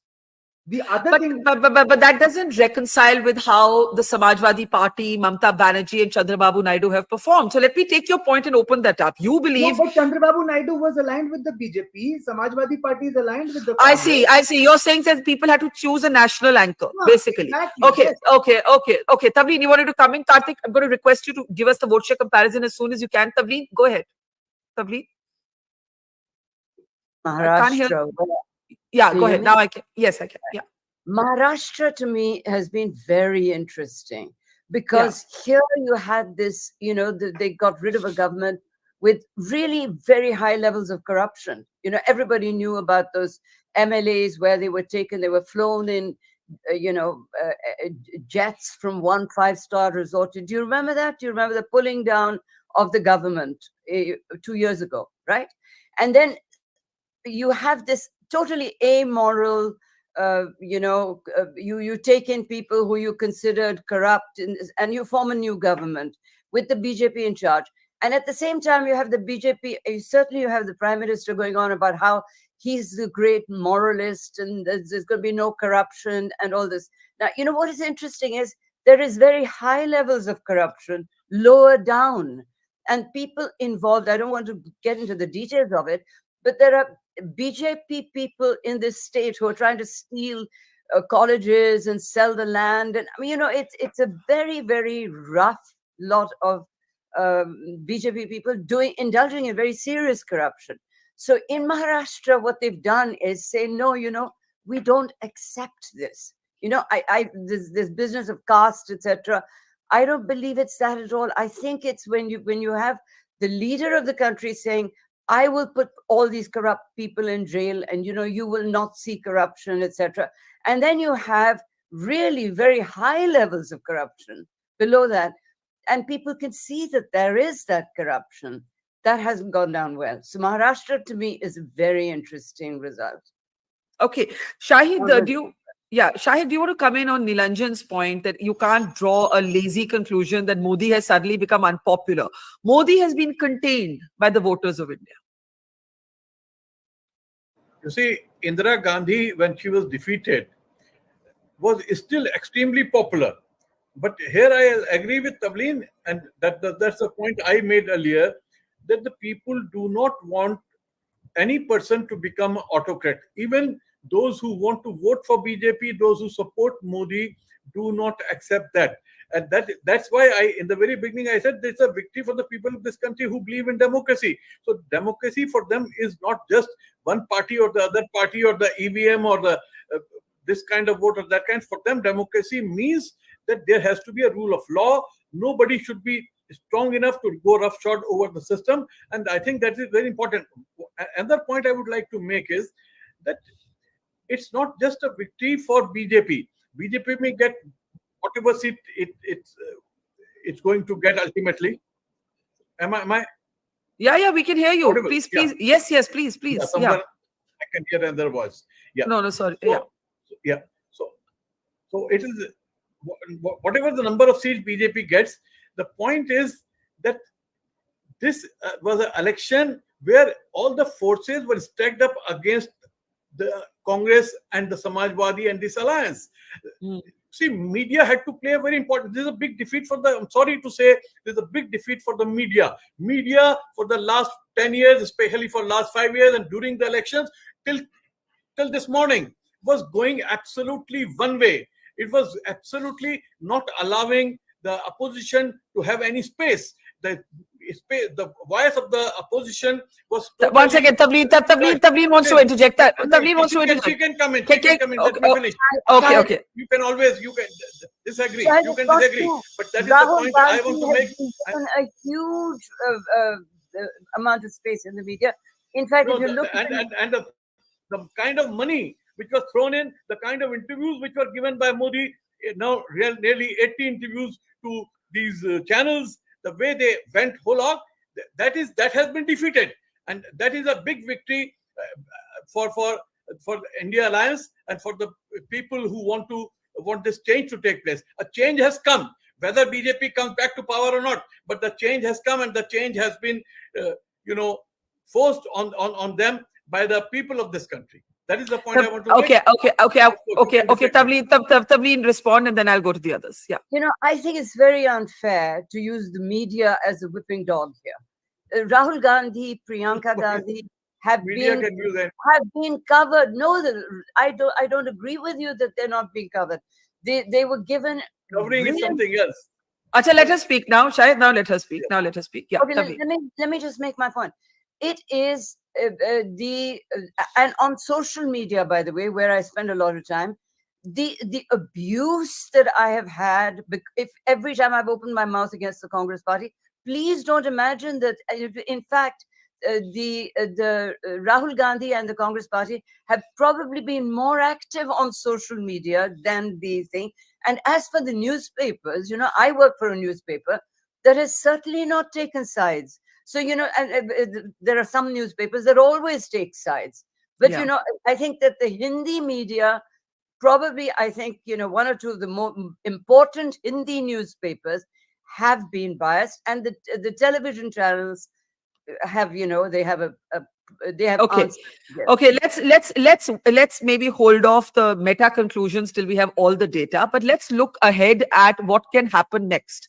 What are the possible scenarios that we are looking at, right? I think that's a question that was raised by Sadanand, that what is that number at which the NDA will not make a pitch to form the government, and the BJP will not make a pitch to form the government, and we're still waiting for the final figures, so we don't know the answer to that. But is there a political realignment on the cards, possibly, Shashi, where it comes to parties like Chandra Babu Naidu, Nitish Kumar? These are not parties with which the BJP has always had great relationships consistently.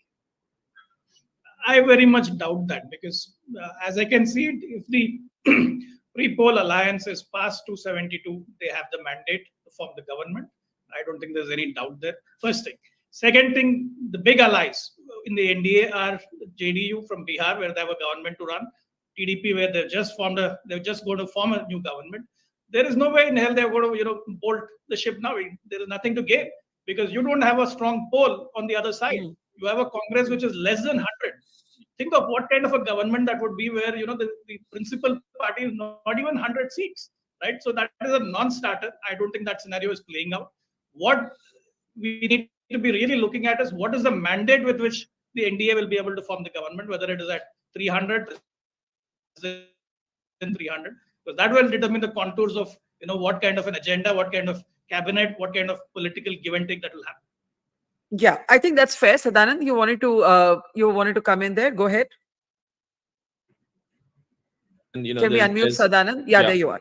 Go ahead. So I think there are like two distinct things, and I think naturally they're getting a little bit clouded, right? One is the optics, and second is the raw electoral math.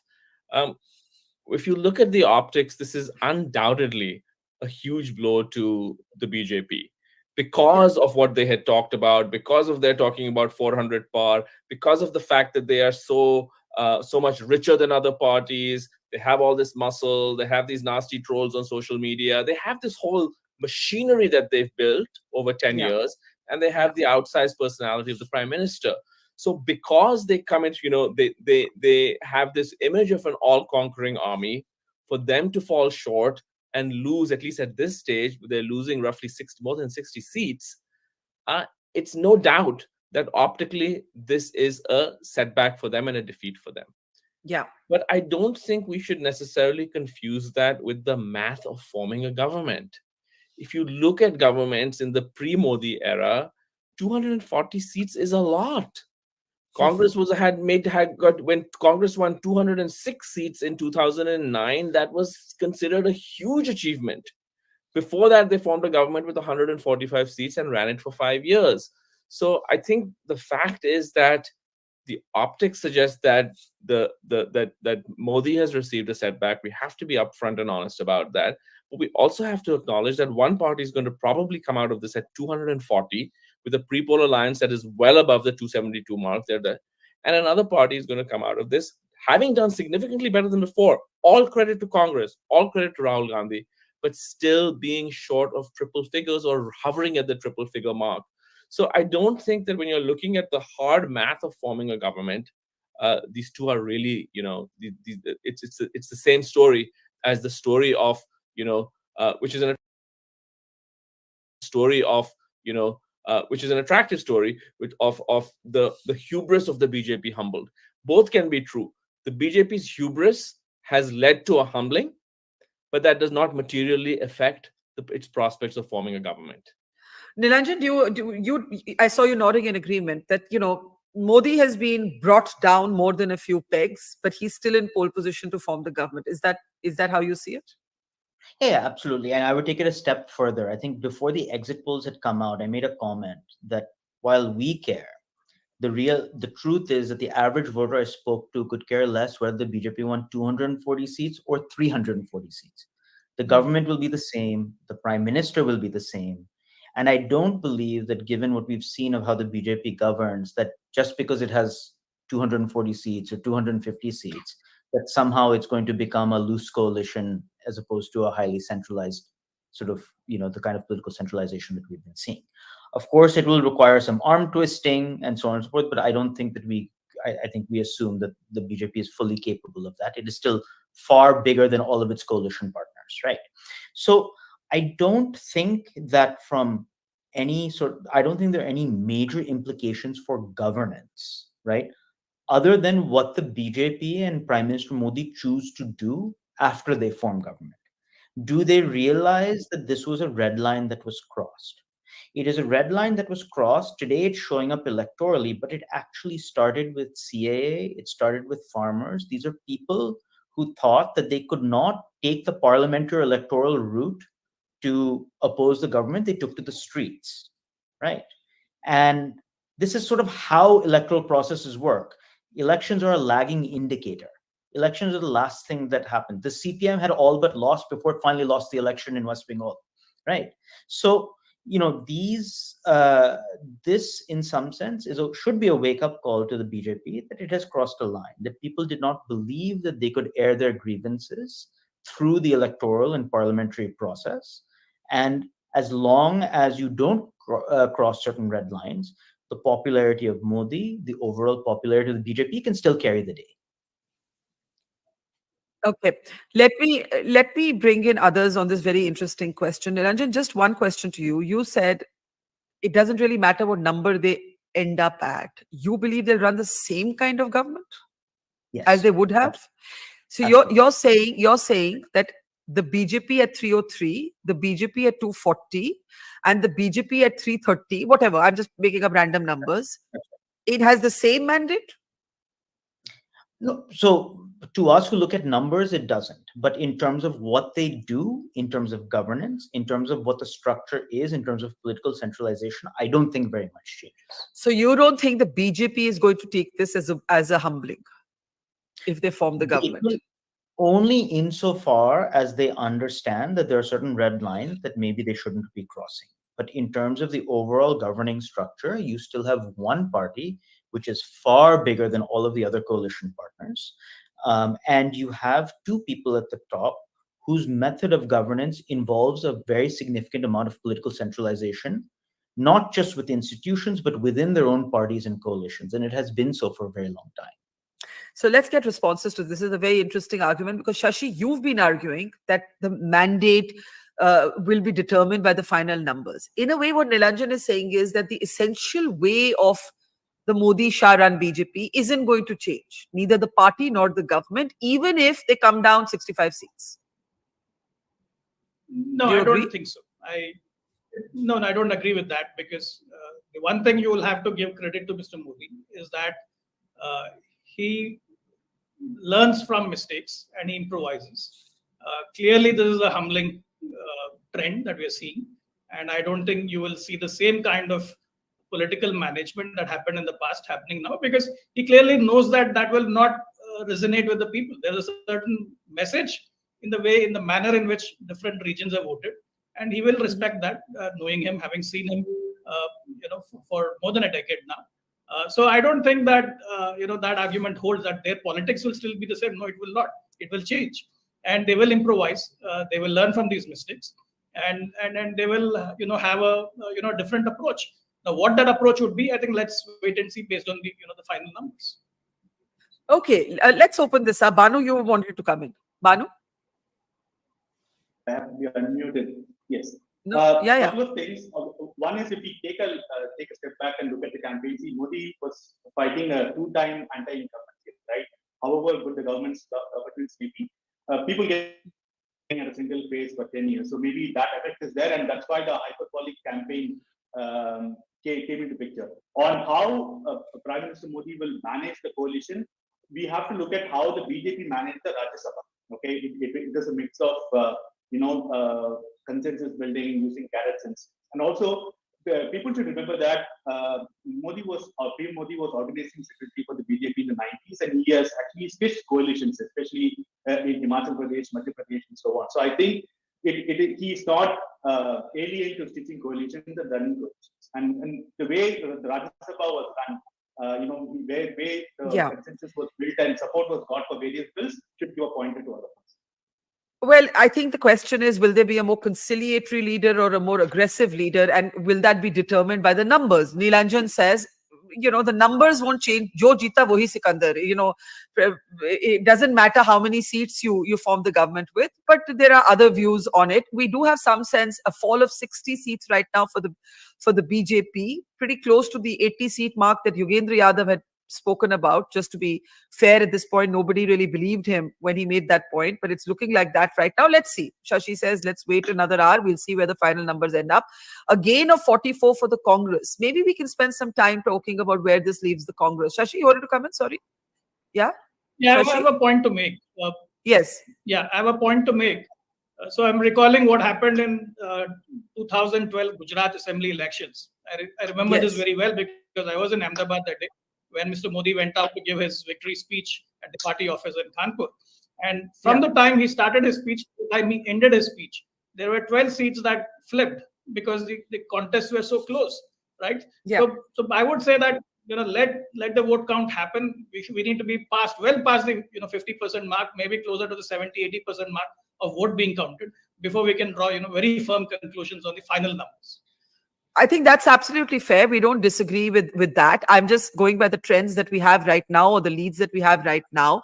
And I want to talk a little bit about the Congress. Tavleen, you wanted to come in? Yeah, go ahead, Tavleen. I just wanted to make the point that I don't agree that things won't change. For a start, inside Parliament, things will have to change. This business of ramming through the farm laws, ramming through CAA, ramming through Article 370, that's not going to happen. And that is a very, very good thing, because actually the institution that has been most diminished with a powerful leader, or with this particular powerful leader, has been Parliament. There has been almost no debate on very, very important laws. And I think that that's a good thing. That will have to change. Yeah, I think that's a very fair point, that you need numbers for pet projects. Uniform Civil Code. Are your allies going to be on board? If you want to bring up NRC and conjoin it with the CAA, you need your allies to agree. So depending on what the final numbers are, you are going to need or not need your allies, right? But can we spend a few minutes talking about the Congress? The Congress has improved its tally at the moment by about 44 seats. It has taken several decisions in this campaign that many of us thought were wrong. For instance, not fielding a candidate. For instance, not one of the Gandhis not stepping into Amethi, right? Rahul Gandhi's comments on redistribution of wealth have been, criticized. How do we now look at the Congress? I'll start with you, Sadanand, because after the exit polls, you did revive the argument about Rahul Gandhi not being cut out for electoral politics. Does that change? Does your mind change? Were you wrong? Were several commentators wrong? given these numbers. I'm not saying Congress has won this election, but the Congress has shown that it is not irrelevant, at the very least. Yeah, absolutely. I mean, particularly if Congress manages to reach 100 seats. Look, has Congress outperformed my very low expectations for it and the very low expectations of several others? Without a doubt. There's no question about it. The debate about whether one approves of or disapproves of the kinds of policies that Rahul Gandhi was propounding is a totally separate thing. I happen to think those are really awful ideas. Now, what this result seems to suggest is that many voters don't think that they're such awful ideas, or at least more voters, than one would have guessed. And it is also possible that this is an argument that's been made by Yogendra Yadav and others, that because of the work he's seen as having put into the Bharat Jodo Yatra and so on, that he may become more acceptable and overcome the kind of Pappu image and so on. So I would say yes, on this day you have to give Rahul Gandhi credit. I still think that if you sort of take a longer term view of his political career, this is not, I mean, he's had a good day. I don't see him as a potential prime minister. I'm sure Congress supporters will disagree with me. So I think that, yeah, I mean, like, if you use a sort of, analogy from cricket, and you think of someone who has, regularly been getting out for 5 and 7 and 3, and that person goes and scores a 50, it's a big deal and it should be applauded. But I don't think that, necessarily I'm going to jump from that to the opposite conclusion, which is that this person is now going to emerge as a credible prime ministerial face or anything like that. Shahid, do you want to come in on that? Because the point is, let's say Shashi has been saying if the India alliance gets to 72, it has the right to form the government. But they didn't declare a prime ministerial candidate. Again, many of us thought that was a mistake. Even if they declared Mallikarjun Kharge, there would have been for people who said agar Modi nahi to aur kaun, there would have been an answer. The India alliance, will it last the remaining term if it's an NDA government? There are many questions now. We actually don't have the answers to a lot of questions. If it's an NDA government, does the India alliance remain a political formation through the next 5 years? Or is there going to be all kinds of tod mode? We don't know what's going to happen. I can't hear Shahid. Yeah, there you are. Yeah. What I can say is that what the value system of BJP is, it's not the same as that of Congress. Rajiv Gandhi, when it got in 1989 nearly 240 seats, refused to form the government, feeling that they had been brought down by the people and therefore didn't have the right to form the government, although they were invited by the president. So that is not the case. BJP will form the government. Modi will go on with what he has been doing in the past, because they cannot survive otherwise. The kind of speeches he made, the kind of agenda he has got, their hardcore voter survives on hate, and that hate they will have to repackage in some way or the other, and will come with it. We have to see whether the allies will go along with that. If the real question is not whether India will survive for 5 years, the real question is whether NDA will survive for 5 years. And for the moment, Modi will make a comeback, but I don't know what will happen after 6 months or a year, because within BJP and within the NDA, there will be a lot of questions which will be raised, and things may change after that. So things are not going to be as easy for Modi as they were, but I don't think he's going to change in any way. He's very pragmatic. He can accept one day he can call a man the most corrupt, and the other day he can make him the deputy chief minister. He has no scruples about that. No scruples at all. But despite not having any scruples, you are not going to get away with anything and everything all the time. Well, I think there you and Tavleen made a very important point about how the working of parliament will change. You see, just the fact that you have fewer MPs changes what you can do and what you can't do unilaterally. Okay, I'm going to hand over to Karthik for just a minute, because he's going to take us through some of the swings for both the alliances. Karthik, it's over to you. Thank you, Barkha. So we have a couple of maps, I think, which we can pull up, which I think I'm sure will sort of clarify the picture really well. Let's start with the India Alliance map, right? So this is the India Alliance map. And before the election started, I think a lot of us thought states like Bihar, Maharashtra, Bengal, Karnataka would be key swing states. Well, actually, that's what's happened. In those states, the India Alliance has gained. But what has actually come as a big surprise is the addition of UP. They've gained a lot of seats in Uttar Pradesh. That dark green represents that. And plus, the Congress has been able to make gains in states like Rajasthan, Haryana, and for me, the biggest surprise, winning seats in Gujarat. Of course, even in Telangana. So what the India Alliance has been able to do is, it has been able to increase its number of seats in the swing states that I just mentioned, where there was expectation of tight contests. But to add to that, UP and large parts of the Hindi heartland, where the Congress and its allies, but predominantly the Congress in direct contest with the BJP, has actually done relatively well. To borrow from Sadanand, if your expectation was low, then at least they have crossed that expectation. But I think in certain areas, they've actually done really well. States like Haryana, for example, and Rajasthan, the India Alliance is touching double digits. Of course, the image flips when we look at the NDA Alliance, right? So we always were talking about how they are saturated in North and Western India. So if we can move to the NDA Alliance map, and that there'll be some losses in North and West. Well, that did happen. But the assumption was that in a way will be compensated by the Eastern Seaboard and the Southern part of India. There are gains in South and East, but they're not sufficient to cover the losses in the North and the West.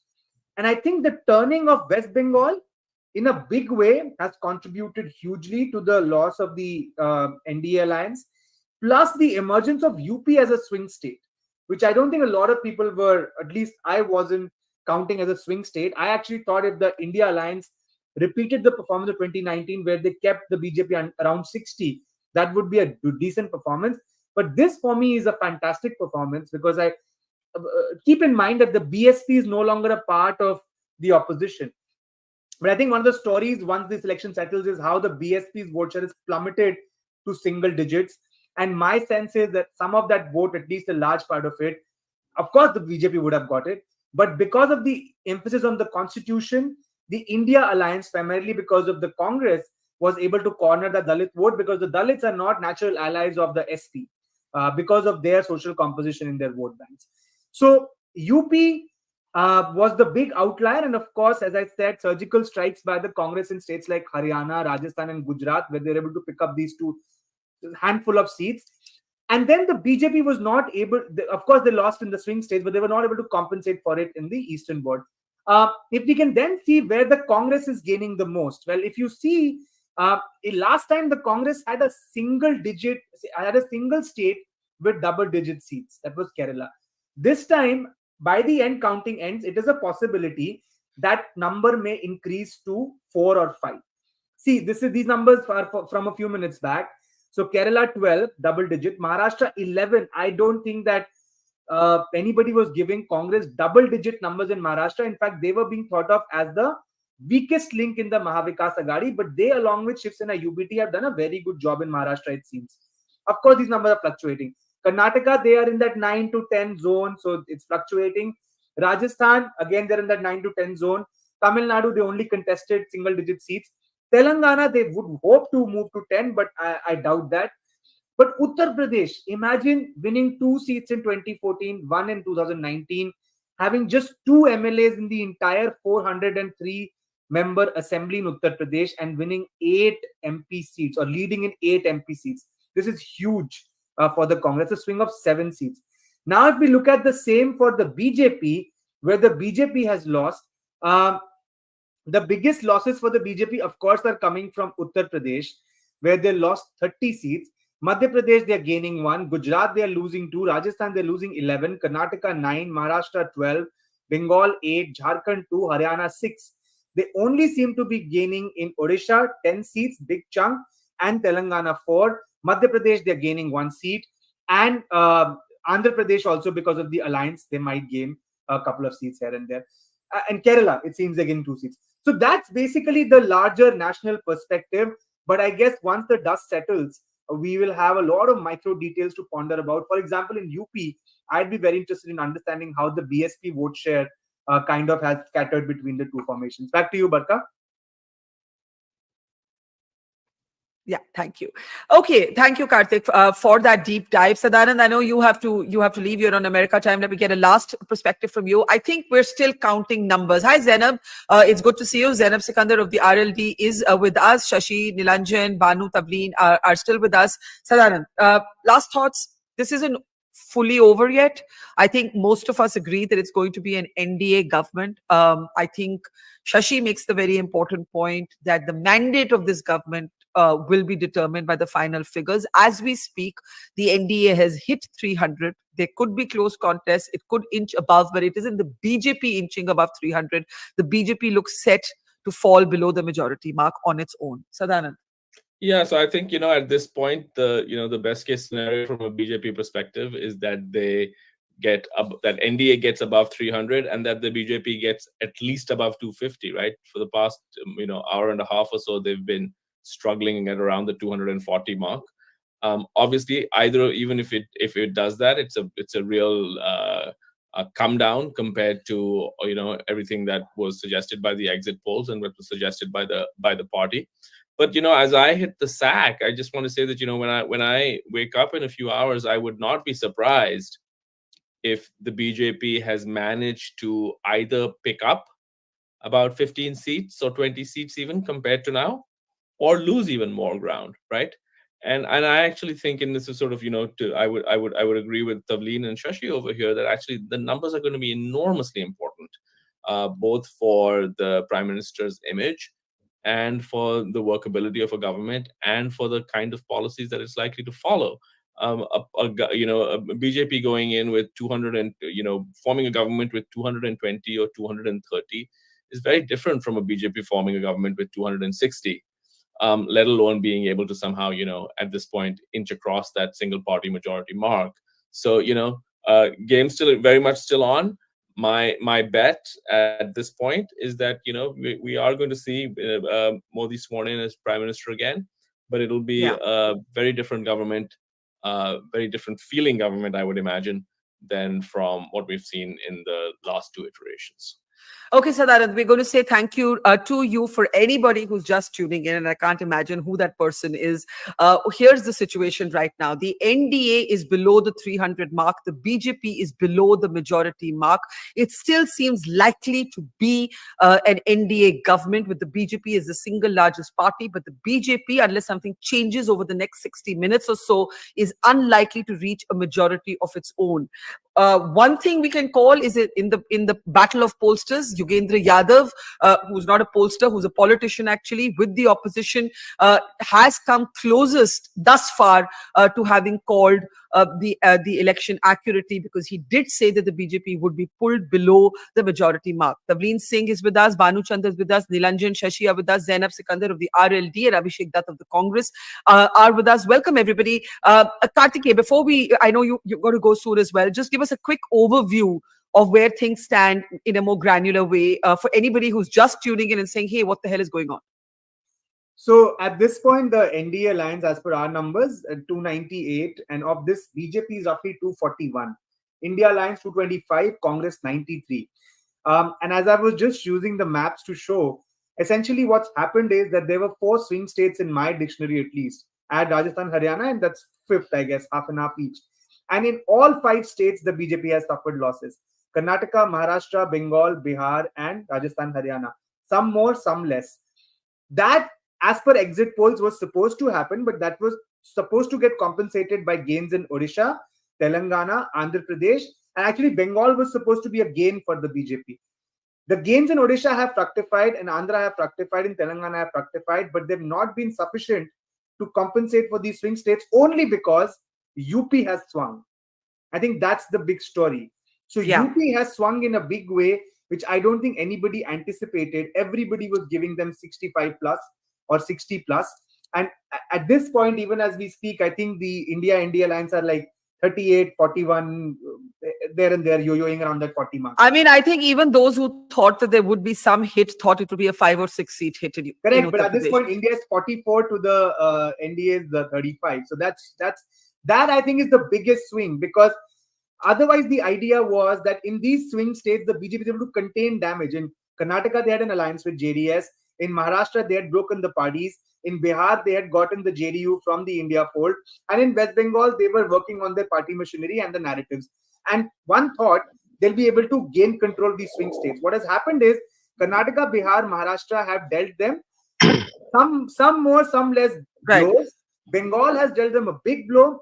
And to add to that, UP has dealt them an even bigger blow. Which has not been compensated either from the south, where they've gained in little bit in Kerala, Tamil Nadu, more so in Telangana, Andhra, and on the eastern seaboard, only Odisha is a green sort of signal. Let me just jump in there to say that the three big states that have determined the outcome of this election have been Uttar Pradesh, Bengal, Mamta holding her own despite what everybody said. It wasn't even a tight fight. She performed much better than last time.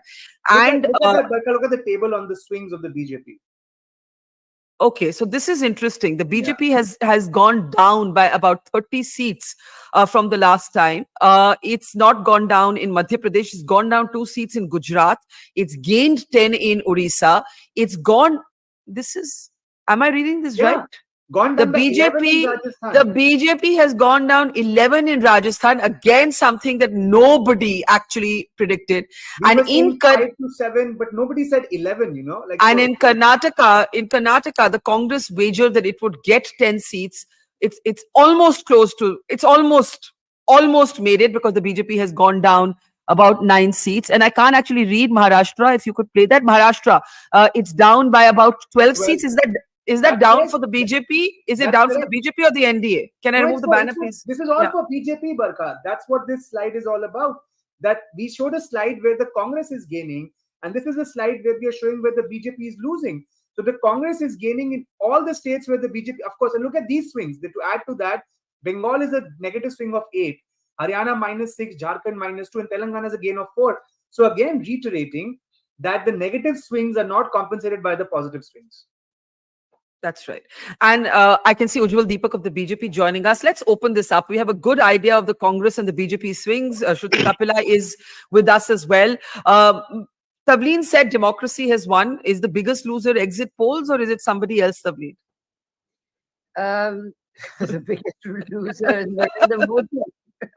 Do you think the biggest loser is Narendra Modi? Because Nilanjan made the point that he's still extremely popular. He's been humbled. He's not been ousted. No, he ruled India like a ruler, not as the Pradhan Sevak as he projected himself to be.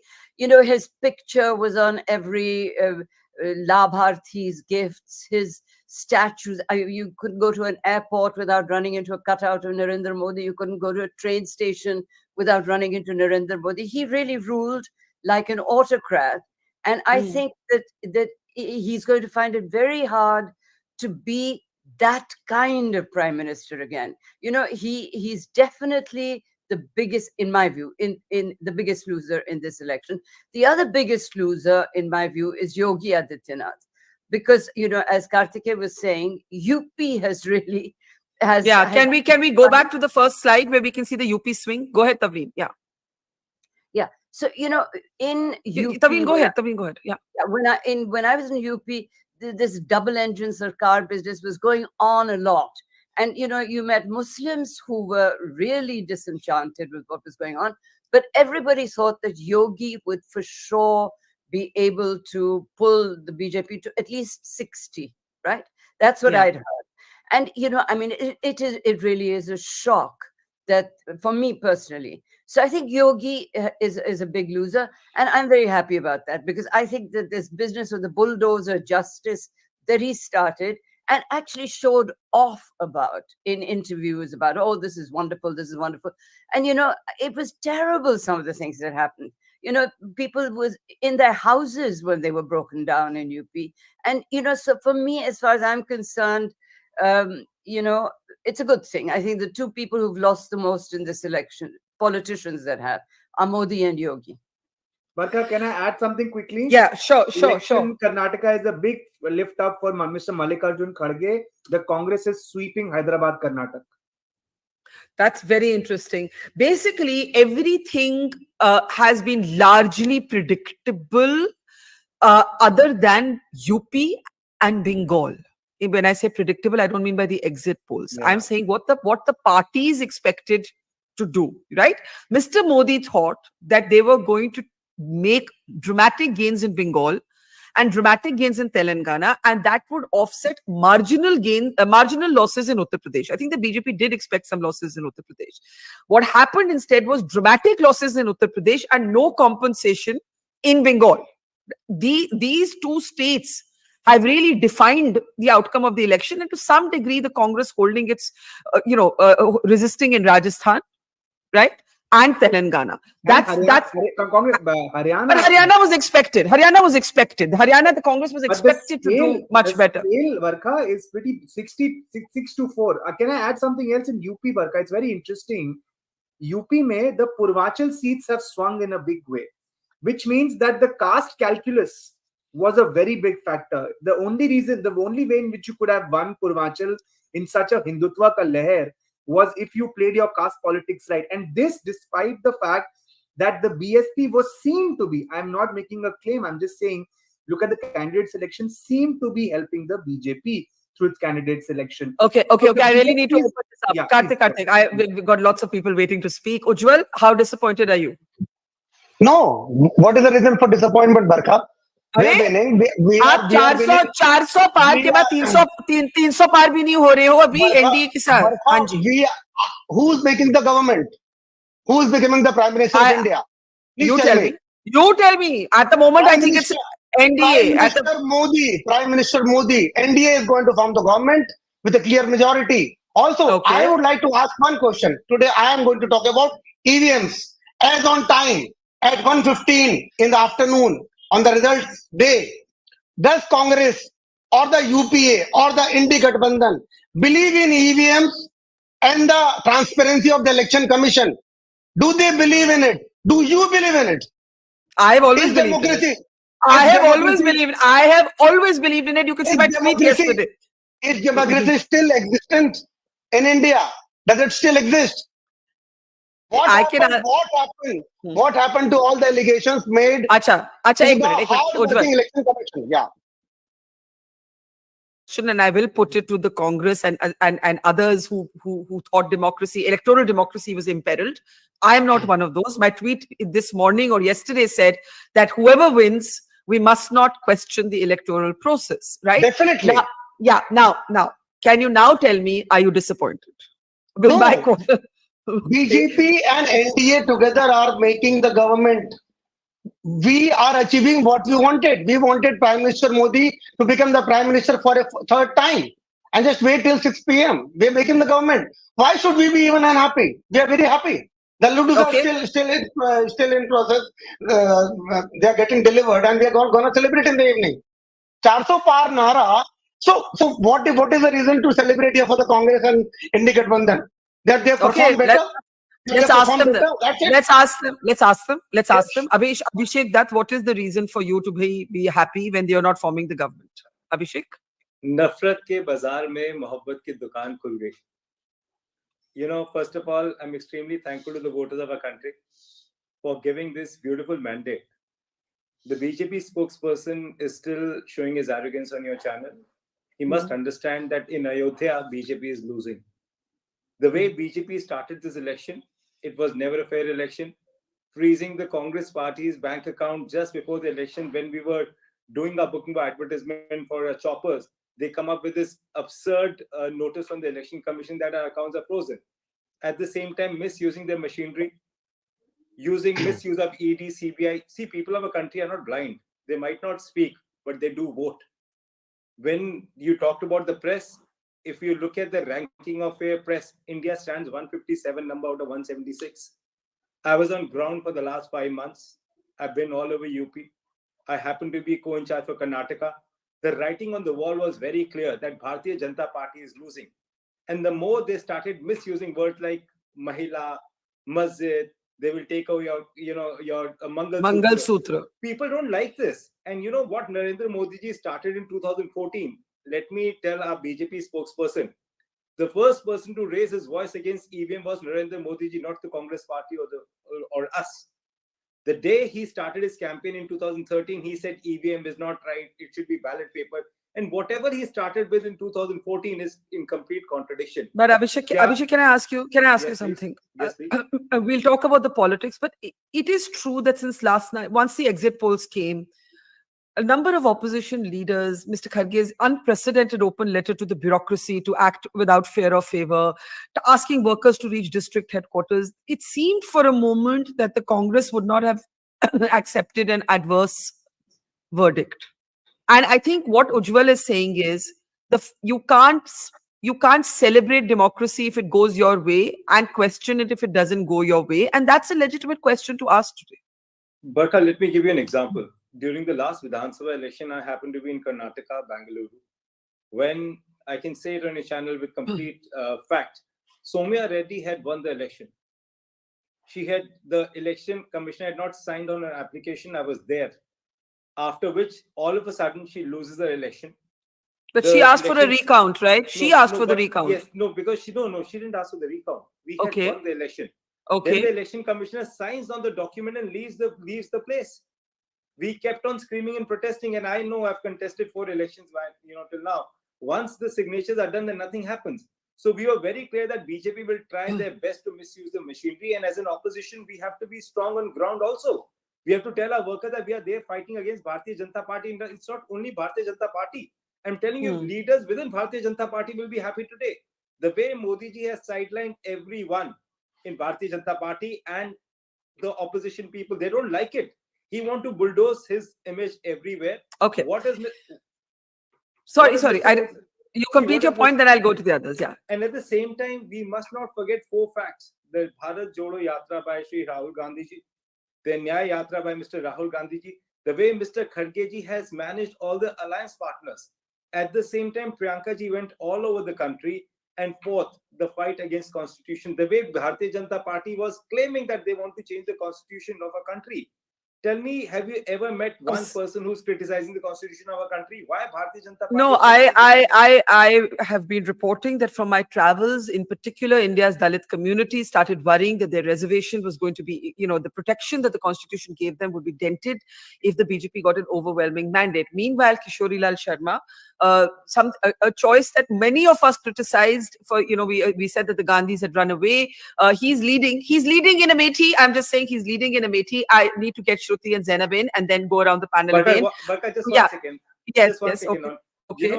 I've trained under Kishori Lal Sharma in 2004.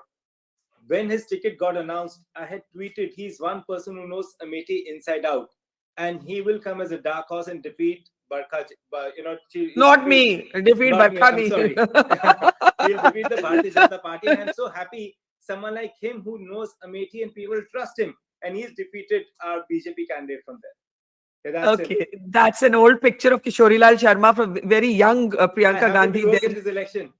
You happen to work in this election? Well, okay. And you had come to cover Priyanka ji, if you remember. I do remember, and I did that interview with her at that time. Yes. Okay. Let's open this up. Shruti and Zainab haven't spoken. 1 minute. Karthik, you have an update? Okay. Go ahead. No, I just need to leave, Barkha. Before I leave, I just want to add something which we haven't mentioned. Yeah. Yes. Given that the India Alliance and the Congress especially seems to be doing well in rural constituencies, it says something about the pitch on the caste census, on the constitution, on the reservations, on redistribution, whatever. Something has worked. Something has clicked. And I think we will have to do that analysis later, but I think credit where it's due. Okay. Thank you, Karthik. Stay as long as you can. Thanks for taking us through the numbers. Shruti Kapila, go ahead. Hi, thanks. Hi. So, really exciting morning in lots of ways. Of course, I agree for the first time with Taven Singh to say that this is Prime Minister Modi's loss. He had made this into a plebiscite, and given that it's now going to actually need, the India is actually going to need Chandra Babu Naidu in Andhra and Nitish Kumar in Bihar. These are the people. Sorry, I'm so sorry. It's such an interesting detail. Indore, where the Congress candidate actually switched to the BJP, none of the above is at the high, is at number 2. Excellent. I just wanted excellent. to. That speaks for the process. Yes, the fact that I was so shocked that today the tally started at 1 because Surat was already given as even though that is terrible. But I think so that I think is interesting, and I think symbolically it's going to be really important if the opposition wins Ayodhya Faizabad. I think it would be as important as the taking down of the mosque in 1992. So I think it's a fascinating election because it really tells us that actually also the reporters won out over the pollsters. I mean, I texted you this morning saying that, your reportage itself was showing that this kind of result is not possible. You cannot have a tsunami without a wave. And no one, absolutely no one had reported a wave. So I think all that is, the obvious stuff. But I think there's also an absolute flip between the Congress and the BJP, because the BJP used to be the ideological party. People joined it for, what they believed in, whether it was a Hindu Rashtra or so on. But with 100+ turncoats and a kind of pursuit of relentless power and authority that has kind of converted the party, it's actually the Congress now that stands for a bunch of principles. And it's now a leaner, meaner, more ideological party. And I think there is fight back in the system, and that I think is good for India, because I got massively trolled when I said that if these are the results, India is becoming a party state. But who wants to live in a party state? Certainly Indians don't wish to. And also the final thing I want to say is that the whole bogey of the North-South, as South being more progressive and the North being, backward in its politics, also stands questioned, because the fight, the whole point was that the BJP had to be fought. I mean, for the BJP, Karnataka had been important to make into the southern gateway. Then for the opposition, resting UP, Haryana, Rajasthan was incredibly important. And I think that has happened, which means that you cannot. And finally, whether it's in academia or whether it is in commentary, it was always thought that, the Constitution is a liberal elite pursuit. That this is something that matters to either people who end up going to the court or, people who are really interested in, fine principles of politics. And that has actually been shown that it is an absolute issue of emotive attachment for Indians. And so much so that the Prime Minister had to respond to it. And of course, as I said the last time, the opposition set the narrative. Prime Minister Modi had to respond to it. So whatever the final numbers, this is a day that belongs to India's opposition.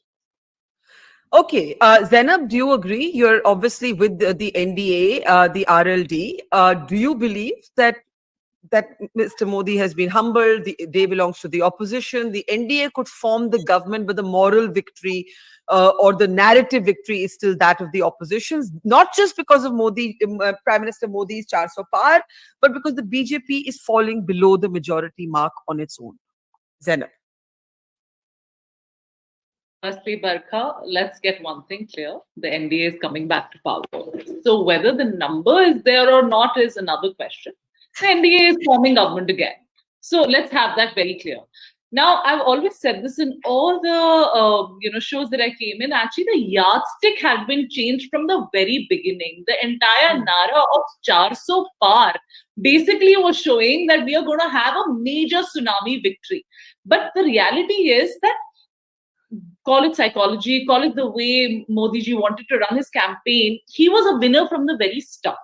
Now what's happened is the numbers have come down, so people are trying to look at it and, oh my God, the win is not so grand as he expected it to be. Perhaps, yes, especially now because my party is from Uttar Pradesh and I want to speak about Uttar Pradesh. I will not shy away from it. We were expecting better numbers in Uttar Pradesh. We were expecting to, sort of have at least 65 seats there. I'm telling you very honestly, this was what we internally expected. But reality of the matter is, the NDA has still won.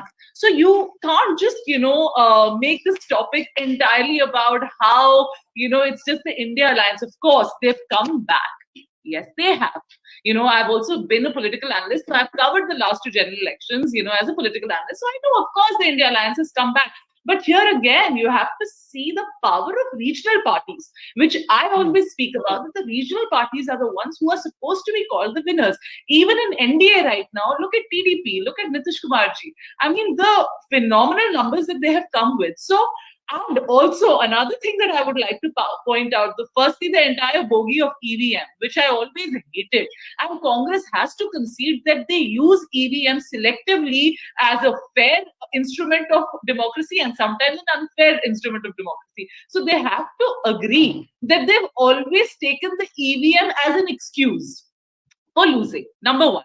Number two, the whole bogey of democracy khatre mein hai. And I'm speaking today as RLD Pravakta, as an RLD spokesperson, which I very proudly say is a very secular party. We have a huge voter base in minorities. And also, now that we are part of the Zainab, the BJP is currently leading in 243 seats. That's coming down from 303. I'm not even talking about the NDA right now, okay? From 303 to 243 is more than a 60-seat fall, right? Absolutely. And this is why it is needed within the BJP. Sorry, say that again. Introspection be needed within BJP as an allied partner. Okay. Consider already a small party. We are very open to say that perhaps BJP needs introspection when it comes to how they go about their campaigning and where perhaps they feel they're very strong. But you can't say that the BJP has not done well. Come on, 10 years of power and yet you score numbers. They must be doing something right. You remember UPA lost phenomenally after 10 years. So anti-incumbency is a huge factor. You can't say anti-incumbency doesn't exist at all. Of course, there will be people who are like, we gave you 10 years and you didn't perform it. Let's for a moment talk about these others, right? These are the latest leads right now. There are 242 for the BJP. Could we have also the slide with the swings? But the 95 for the Congress, almost double of what it had last time, and 206 others. And there you can actually see the swings. It will give you a comparison to the 2019 seats. What happens next? Is there going to be a churn? Is there going to be a Chandra Babu Naidu? I know, Shashi, I've asked you this before, but I'm going to ask you again. A Chandra Babu Naidu, a Nitish Kumar, not too many to take or target. The RLD, not too recently on the other side. Do you see that vulnerability in the NDA, or do you think that the gap is still big enough between the two alliances for that not to take place? Shashi, can you hear me? Was that a question for me? Yes, it was for you. Go ahead, Shashi. Yes. Yeah. Okay. Yeah. No, I don't think the gap is vulnerable in any way, because if you look at the two big allies, JDU and TDP, they both have state governments to run. I would want to get into an arrangement where the center is weak. So I don't see any vulnerability within the NDA. However, I think reacting to what some of the other earlier speakers said. Sorry, Shashi, you seem to have bad network today. Let me get Abhishek in. Abhishek, that it will have to take. And knowing Mr. Modi, I'm sure. Shashi, you're bunching up. Can you reconnect? Abhishek, is it certain to be, we had Ghanshyam Tiwari of the Samajwadi Party on earlier, and he and Sanjay Baru made this formulation that it's going to be an NDA government with a different prime minister. I'll ask Ujjwal that in a moment. But do you concede Zainab's point that it's definitely an NDA government? What you and the opposition have successfully done is to bring a check and balance. It's a containment election. It's a containment of overarching power election. Is that how you see the verdict, Abhishek? Barkha, it's not us, it's the people of our country who've done that for our country. They are the ones who've decided on this. And I can say it on the channel, it's not certain that Mr. Modi will be the next Prime Minister. Why do you say that? Why do you say that? Mr. Modi has to lobby within his party and with the alliances to become the Prime Minister for the third time. See, you must realize within the Bharatiya Janata Party, there's a very big unit which does not like the way Mr. Modi functions. People who are winning elections for you in different states, you remove them from chief ministership. They don't speak because you have the numbers with you. You sideline one entire senior leadership in Rajasthan, in Madhya Pradesh, even in UP to a very big extent. You bulldoze your decision on the people. You capture the opposition through ED and CBI. You break small regional parties for your benefit. Imagine out of 411 seats that they're fighting, 126 were from other political parties, out of which 28 were those people who had serious charges put by Mr. Modi. Who started the other scam in India? That was Mr. Modi. Who spoke about the Ajit Pawar? Mr. Modi. All these people who he was accusing, why is Maharashtra voting against Bharatiya Janata Party? You must see. Why people in Ayodhya voted against Bharatiya Janata Party? You must see. They don't like this politics of Mr. Modi. By claiming that you're providing free ration to 83 crore people, at the same time you criticize other schemes of other state government is not right. He was the one who went to Karnataka and said Congress he guarantee jhuti hogi if they win in the state election. Not even a single guarantee will be fulfilled. I'm telling you today, all 5 promises we made in Karnataka we have fulfilled. When we give any benefit to the people, we are misusing our power. When he gives ration to 83 crore people, what sign of the country that you're showing? Promises made to the farmers. The rural belt has voted against Bharatiya Janata Party.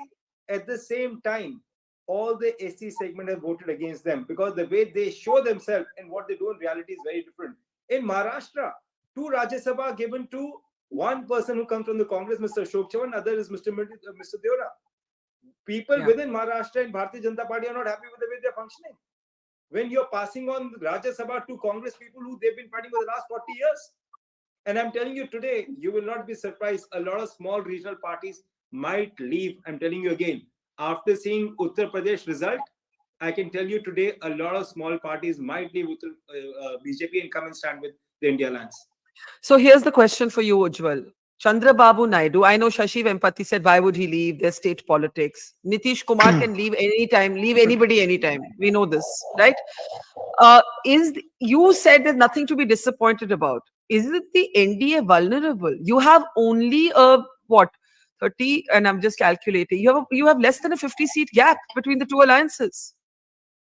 Barkha, I'm amazed at the sadistic pleasure, the comments being made here.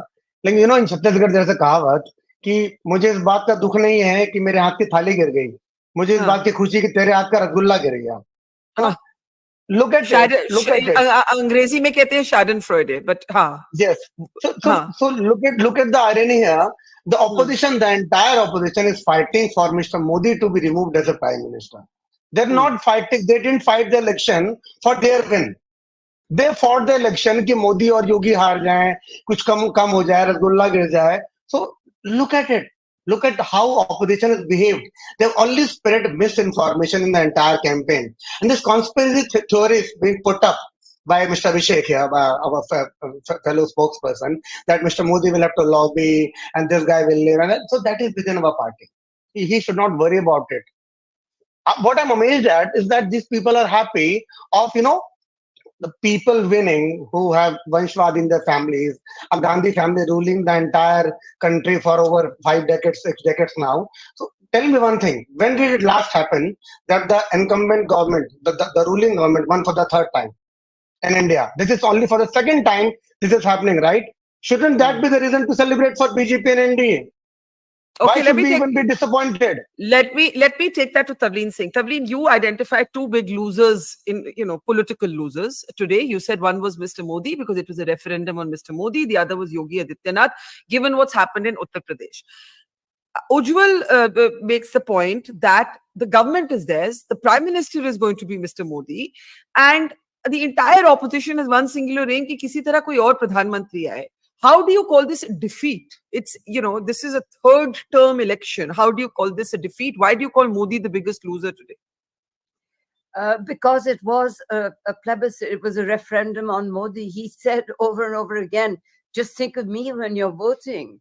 It wasn't the candidate. It was all Mr. Modi. The whole election was about him. And so, he is the biggest loser. But I actually agree with, that there's going to be a churning within the BJP, and that there are plenty of people inside the BJP who would like to see another chief minister, another prime minister. And Modi himself, we don't know what he might be thinking. Because, he's kind of a proud man, and he might say, "Theek hai, kisi aur ko de do." So, I'm not at all sure how it's going to work. I just want to make one more point, and then I have to leave Barkha. Okay, Taven. Okay, go ahead. The point, if there is a churning and introspection needed inside the BJP, there is as much needed inside the Congress party. The economics, as Sadanand pointed out, that Rahul Gandhi was propagating would take India, would make Venezuela on the Ganges, redistribution of wealth, all of that kind of thing. And, secondly, there are plenty of younger leaders in the Congress party who have been kept down, and then suddenly they surprise you by coming out of nowhere, like Revanta Reddy, and winning an election. I think that the Congress party needs to also wonder why, so little has changed, that the advisors of Rahul Gandhi have been the advisors of Rajiv Gandhi. So, there's a lot of churning needed in both political parties. Okay, Taven, we got, but. No, but I'm just saying that Mr. Modi himself might decide that it's unusual for anyone to say no to power in any party. I've never seen it happening. Have you ever seen it happening? Well, no. No, I haven't. Who expected this result? Did you? Did I?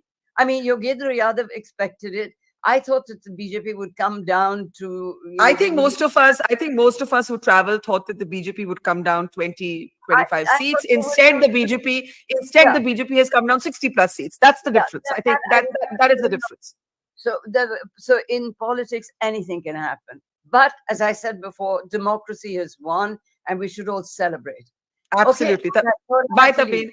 Bye, Taven. Thanks for your time. But let's take a cue from what she said. Where does this leave the Congress? I have a more fundamental question. What happens, Abhishek, I'll start with you. What happens to the India alliance? Let's assume for a moment, because we already have information that the Prime Minister has dialed Chandra Babu Naidu. He's not wasting any time. I think that should answer Tavleen's question. Is he planning to... I don't know why there are fireworks going off behind me. My computer just acted up on its own. I didn't do that, I promise. Okay.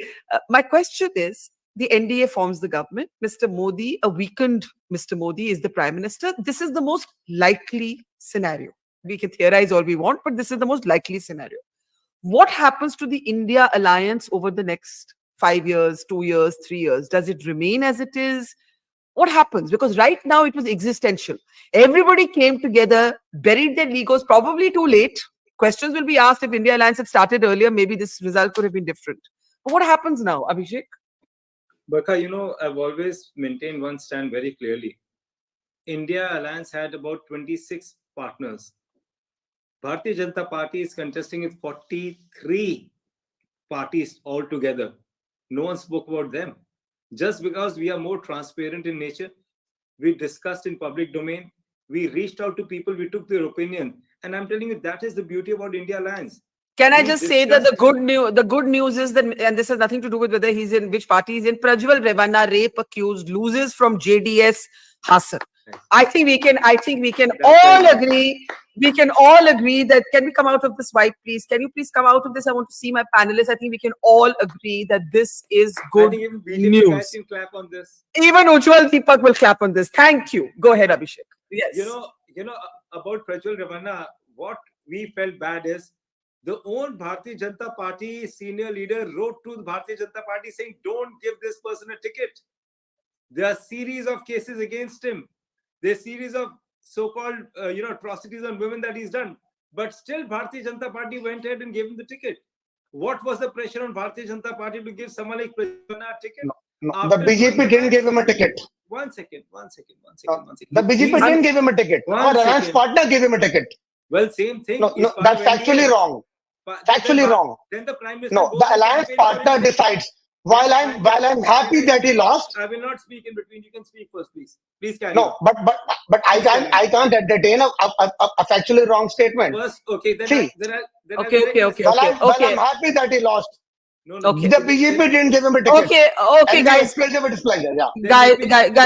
the election is over. The fact is, we can all agree. We're very happy that this horrible man has lost. Can you answer my question, please, Abhishek? Let's look ahead. The campaign is over. We've all asked the BJP why they didn't stop their alliance partner from giving him a ticket. He's lost. Someone earlier in the program was saying there is such a thing as karma. The Indian voter doesn't like a lot of things. The Indian voters' voices prevail today. Now, I'm asking you, what happens to the India alliance? Please tell me that.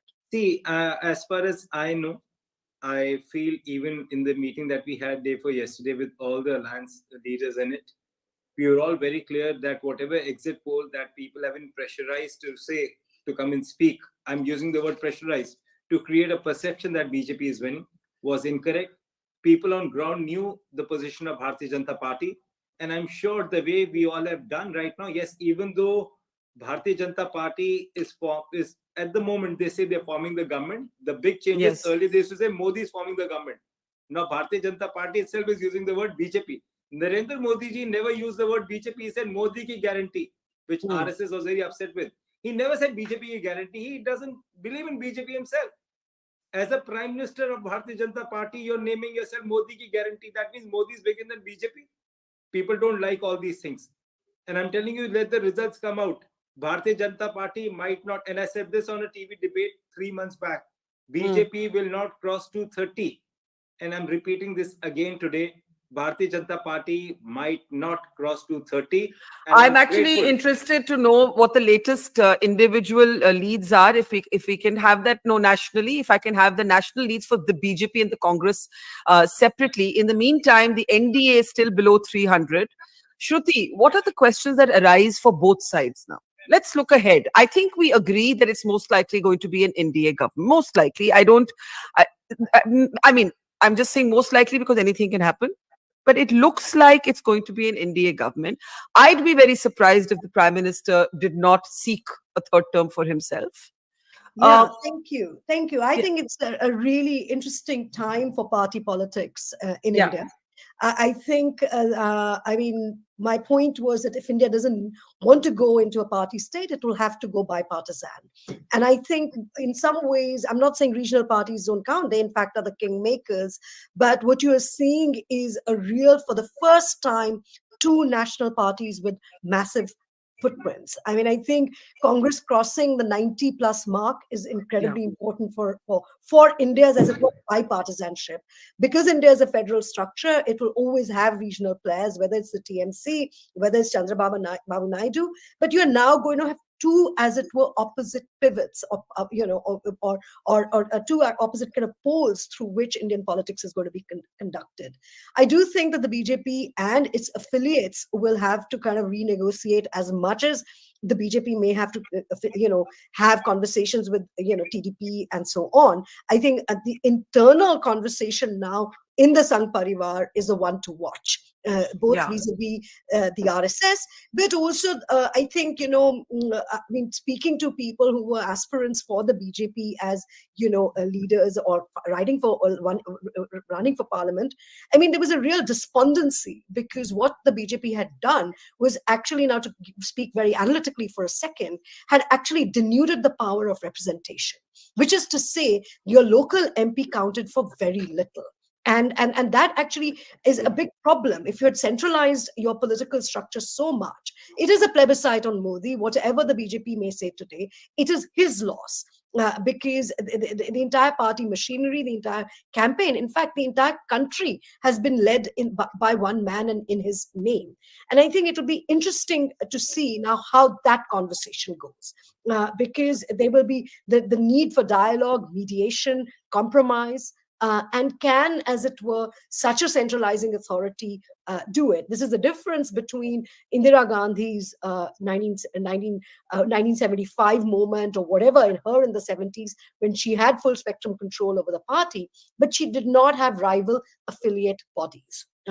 And you do have rival affiliate bodies. You just think historically, when the first time the BJP came to power, the VHP was in a pole position. It was a very powerful money kind of backbone to the BJP. Today, it stands nowhere. The RSS, everyone is saying, has fought back a little bit. We don't know. We don't know what happens to strong leaders like Yogi Adityanath, who have a kind of sway in. And I think the opposite is the case, and I disagree with Taven Singh. The opposite is the case with the Congress. It really took the luxury of the lost to start reviving itself. And you have now a slew of leaders. It was always said that it was too controlled by. Okay, can I? No, I'm so sorry. I mean, I think it's really important, whether it is Karnataka, whether it is Telangana, but also if you look at even from Delhi, even from the point of Delhi, there are a slew of leaders that are running the party. And it's a much more, I think, cohesive body than it was. It has never been so functional, at least in my lifetime. Okay, I was just trying to draw your attention to the Uttar Pradesh party-wise leads that we now have. Yes, yes. So the Samajwadi Party leading in 36 seats, the Congress in 8, and the BJP in 32. It's a very interesting sort of situation unfolding. These are Election Commission of India leads, which are a bit slower, but it's the only place where we could get that party-wise granularity. In the meantime, I have some other news from Kashmir. Omar Abdullah, it's another surprise defeat. He has lost his seat. He has lost his seat, and the third candidate, not Sajad Lone, Engineer Rashid, has won that election. I'll just take Omar Abdullah's quick responses, and then we'll come back for final comments from all of you. Take a look. का फैसला किया मेरे लिए मुझे अगर आसान मुकाबला चाहिए होता तो मैं आंख बंद करके श्रीनगर की सीट पर लड़ लेता, लेकिन ये मतलब आप मान के चलिए कि अगर मैं बारामूला से नहीं लड़ता तो हम कहीं पे भी, हम मैदान में भी नहीं होते, आंख बंद करके हम वो सीट हार जाते। आज अगर हम फाइट में हैं और जीतने की अगर कोई गुंजाइश है, वो इसलिए है कि मैंने कोई मतलब हिचकिचाहट नहीं दी। तंजीम ने मुझे बारामूला से लड़ने का जो है हुक्म दिया और मैंने लड़ने का फैसला किया। मैं अभी भी मान के चल रहा हूँ कि उतार चढ़ाव के बाद जब आखिरी में नतीजे आ जाएंगे वो नेशनल कॉन्फ्रेंस के हक में होंगे। फिलहाल जहाँ से वोट गिने जा रहे हैं वहाँ से इंजीनियर रशीद को अच्छा खासा वोट मिला है। Okay, so that's Omar Abdullah trailing. My voice is looping back to me. If somebody can turn off their mics at the end. Okay, let's take last comments for this segment. This election is going to take a little bit of time to close finally. This is probably going to carry on all day. We're here, but I don't think that all of you have all that time in the world to spend with me, much as you all love me. So let me take last comments. We have the granularity of the BJP and the Congress divide. The BJP is below 250. The BJP is below 250. The Congress is just below 100. So the Congress is at 95. The BJP is at 242. The others are at 206. Rajasthan, a very interesting and important development there with India Alliance coming in with 11 leads. It's on our screen if we can keep changing the states as we take final comments from our guests in this segment. Zainab, I'll start with you. What do you see happening in terms of the politics going forward? Let's say in this week, what do you think the BJP will be looking to do? Like I said, the NDA will be coming to power again, and it will be just a time. The reason I made the comment that BJP has to introspect is because they would want to see how to form a very sort of stable government with all the stakeholders and allies being on the same page, which I think they will do successfully as seen in the past. They have a track record of having their allies happy. And as for the India Alliance, as much as, I understand that, they're very happy with their numbers, I'm speaking from past. I'm not right now speaking from the current scenario. I'm speaking from the past scenarios that usually the allies in chahe wo Mahagathbandhan ho ya now it's the INDI Alliance, they usually tend to bicker a lot even after winning. If you see when they even had the assembly elections, in the past, they tend to bicker once, even after winning together, they tend to bicker and, have, a lot of ego and power tussles amongst themselves, which I think is the chink in their armor, which is basically the one thing that they lack, which is that's sort of, what do you call it? The unity, which I feel NDA has. So I see a very comfortable formation of government in NDA, and But do you believe that it will be a different government from the one we've seen before? That certain sort of contentious decisions, uniform civil code, NRC. These are not things that there can be no unilateralism in policy making, and the opposition will say that is victory enough for now. Perhaps it depends, but I do feel that this government has always sort of prided, the NDA government has had a lot of pride in the fact that it's taken big decisions, and some of their core voters vote them for these kind of huge, phenomenal decisions that they take, be it application of Article 370, or even things like bringing in the GST, even with all that clamor that the opposition had, but doing it successfully, rolling it out, and trying to make it better, then repealing of the farm laws. So I think the NDA government does feel that we take big decisions, and our core voters love the fact that we take big decisions. So I don't think they're going to shy away.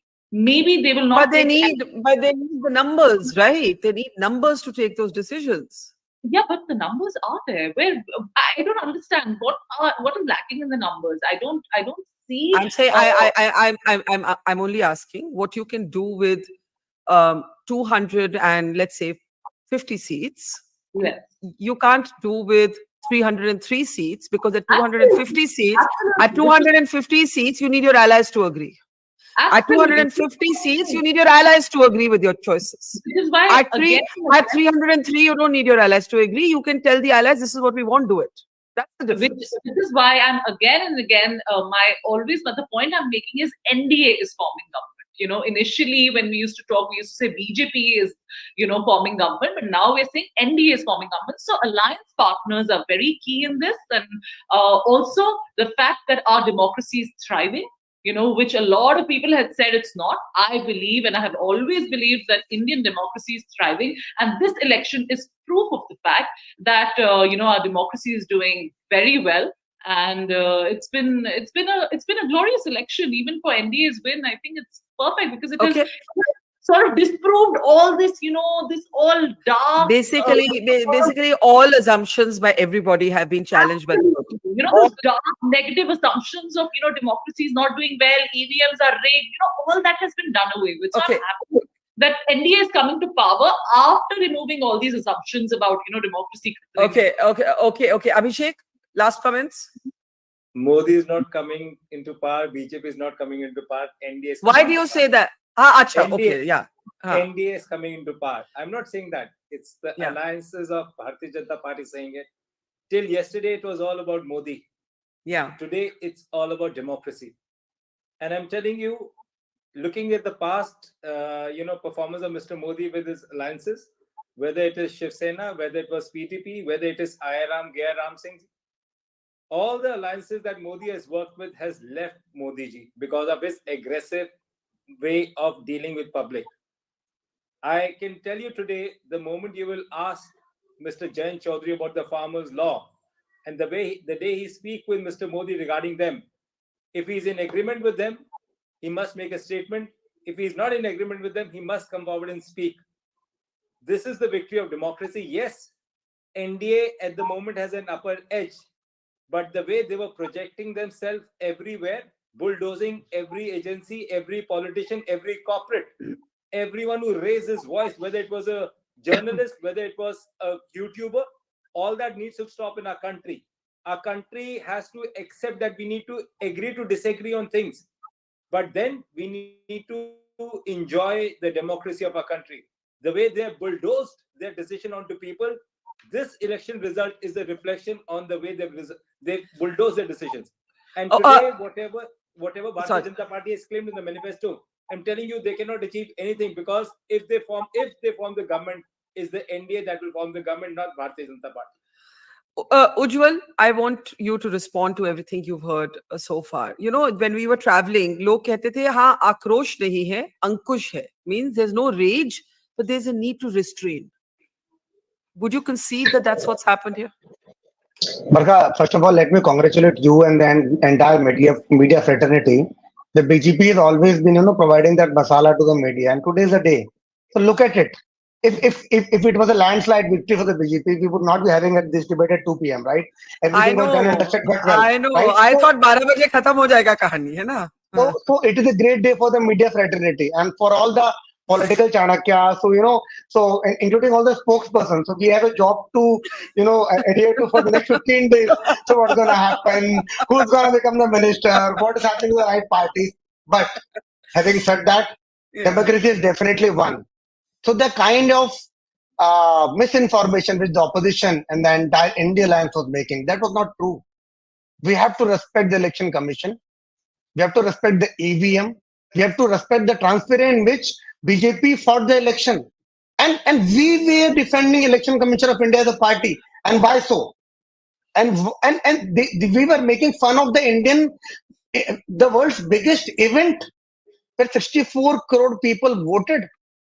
We were making fun of ourselves in the entire world, in the New York Times and the Washington Post. Think of it, what were they writing for us? That the EVMs are rigged? Do we win elections like this? So this is a tight slap on the faces of the entire opposition. That there was nothing which existed like this. Having said that, NDA has won. Mr. Modi is going to become the Prime Minister. And I say again, NDA has won.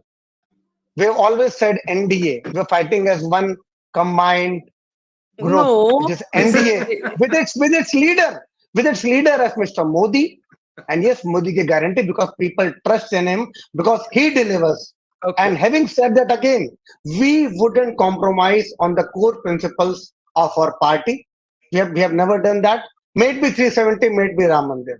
No, but So you also took in 100 imports from other parties that didn't actually please your core workers. So anyway, iska postmortem chalta rahega, kya hua, kyun hua. Very quickly, Shruti, there is some merit in the BJP saying today that all of that paranoia around the electoral process was entirely misplaced from the quarters that it did come from. So I just want to ask you about that. But also what you see is this, what kind of government, what kind of politics, which is the more important question, do you see in the next couple of years unfolding?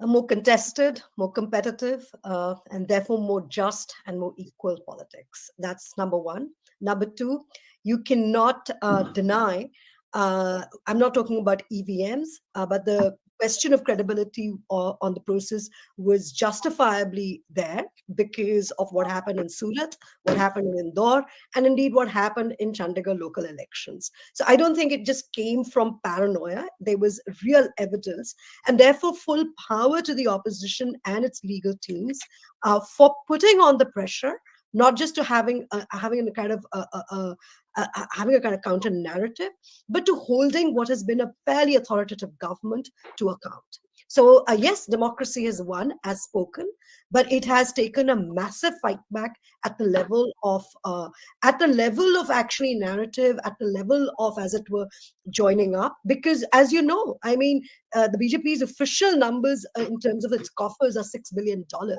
I mean, we have not talked about campaign finance. We have not talked about things like the electoral bond scheme, which changed the story. So I don't think it's as simple as paranoia.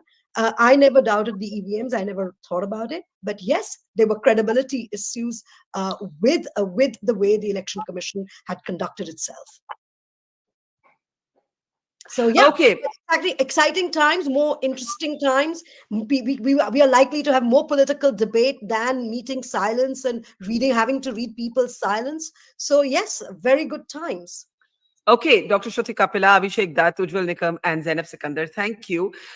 This isn't over yet. Guess what, guys? We had hoped that we could be able to take a Ujjwal Deepak, sorry, did I call you Ujjwal Nikam by mistake? I'm so sorry. Freudian slip. Ujjwal Nikam ka seat ke bare, Ujjwal Deepak, sorry. Ujjwal Nikam ke bare mein soch rahi thi Maharashtra ki wajah se. Thank you, Ujjwal. Take care. And we'll see you again very soon. Now, this is the final leads position at this hour at about 2 p.m. The BJP is ahead in 239 seats. That is a drop of 64 seats. The Congress is gaining about 47 seats at 95, and the others are at 205 seats. The alliances have about a 70 seat, roughly, difference between them, but the NDA has slipped below 300. The BJP has significantly fallen below the majority mark. There's a lot more coming ahead. We're hoping to have Yashwant Deshmukh and Yogendra Yadav with their takes. Don't go anywhere. We'll be right back.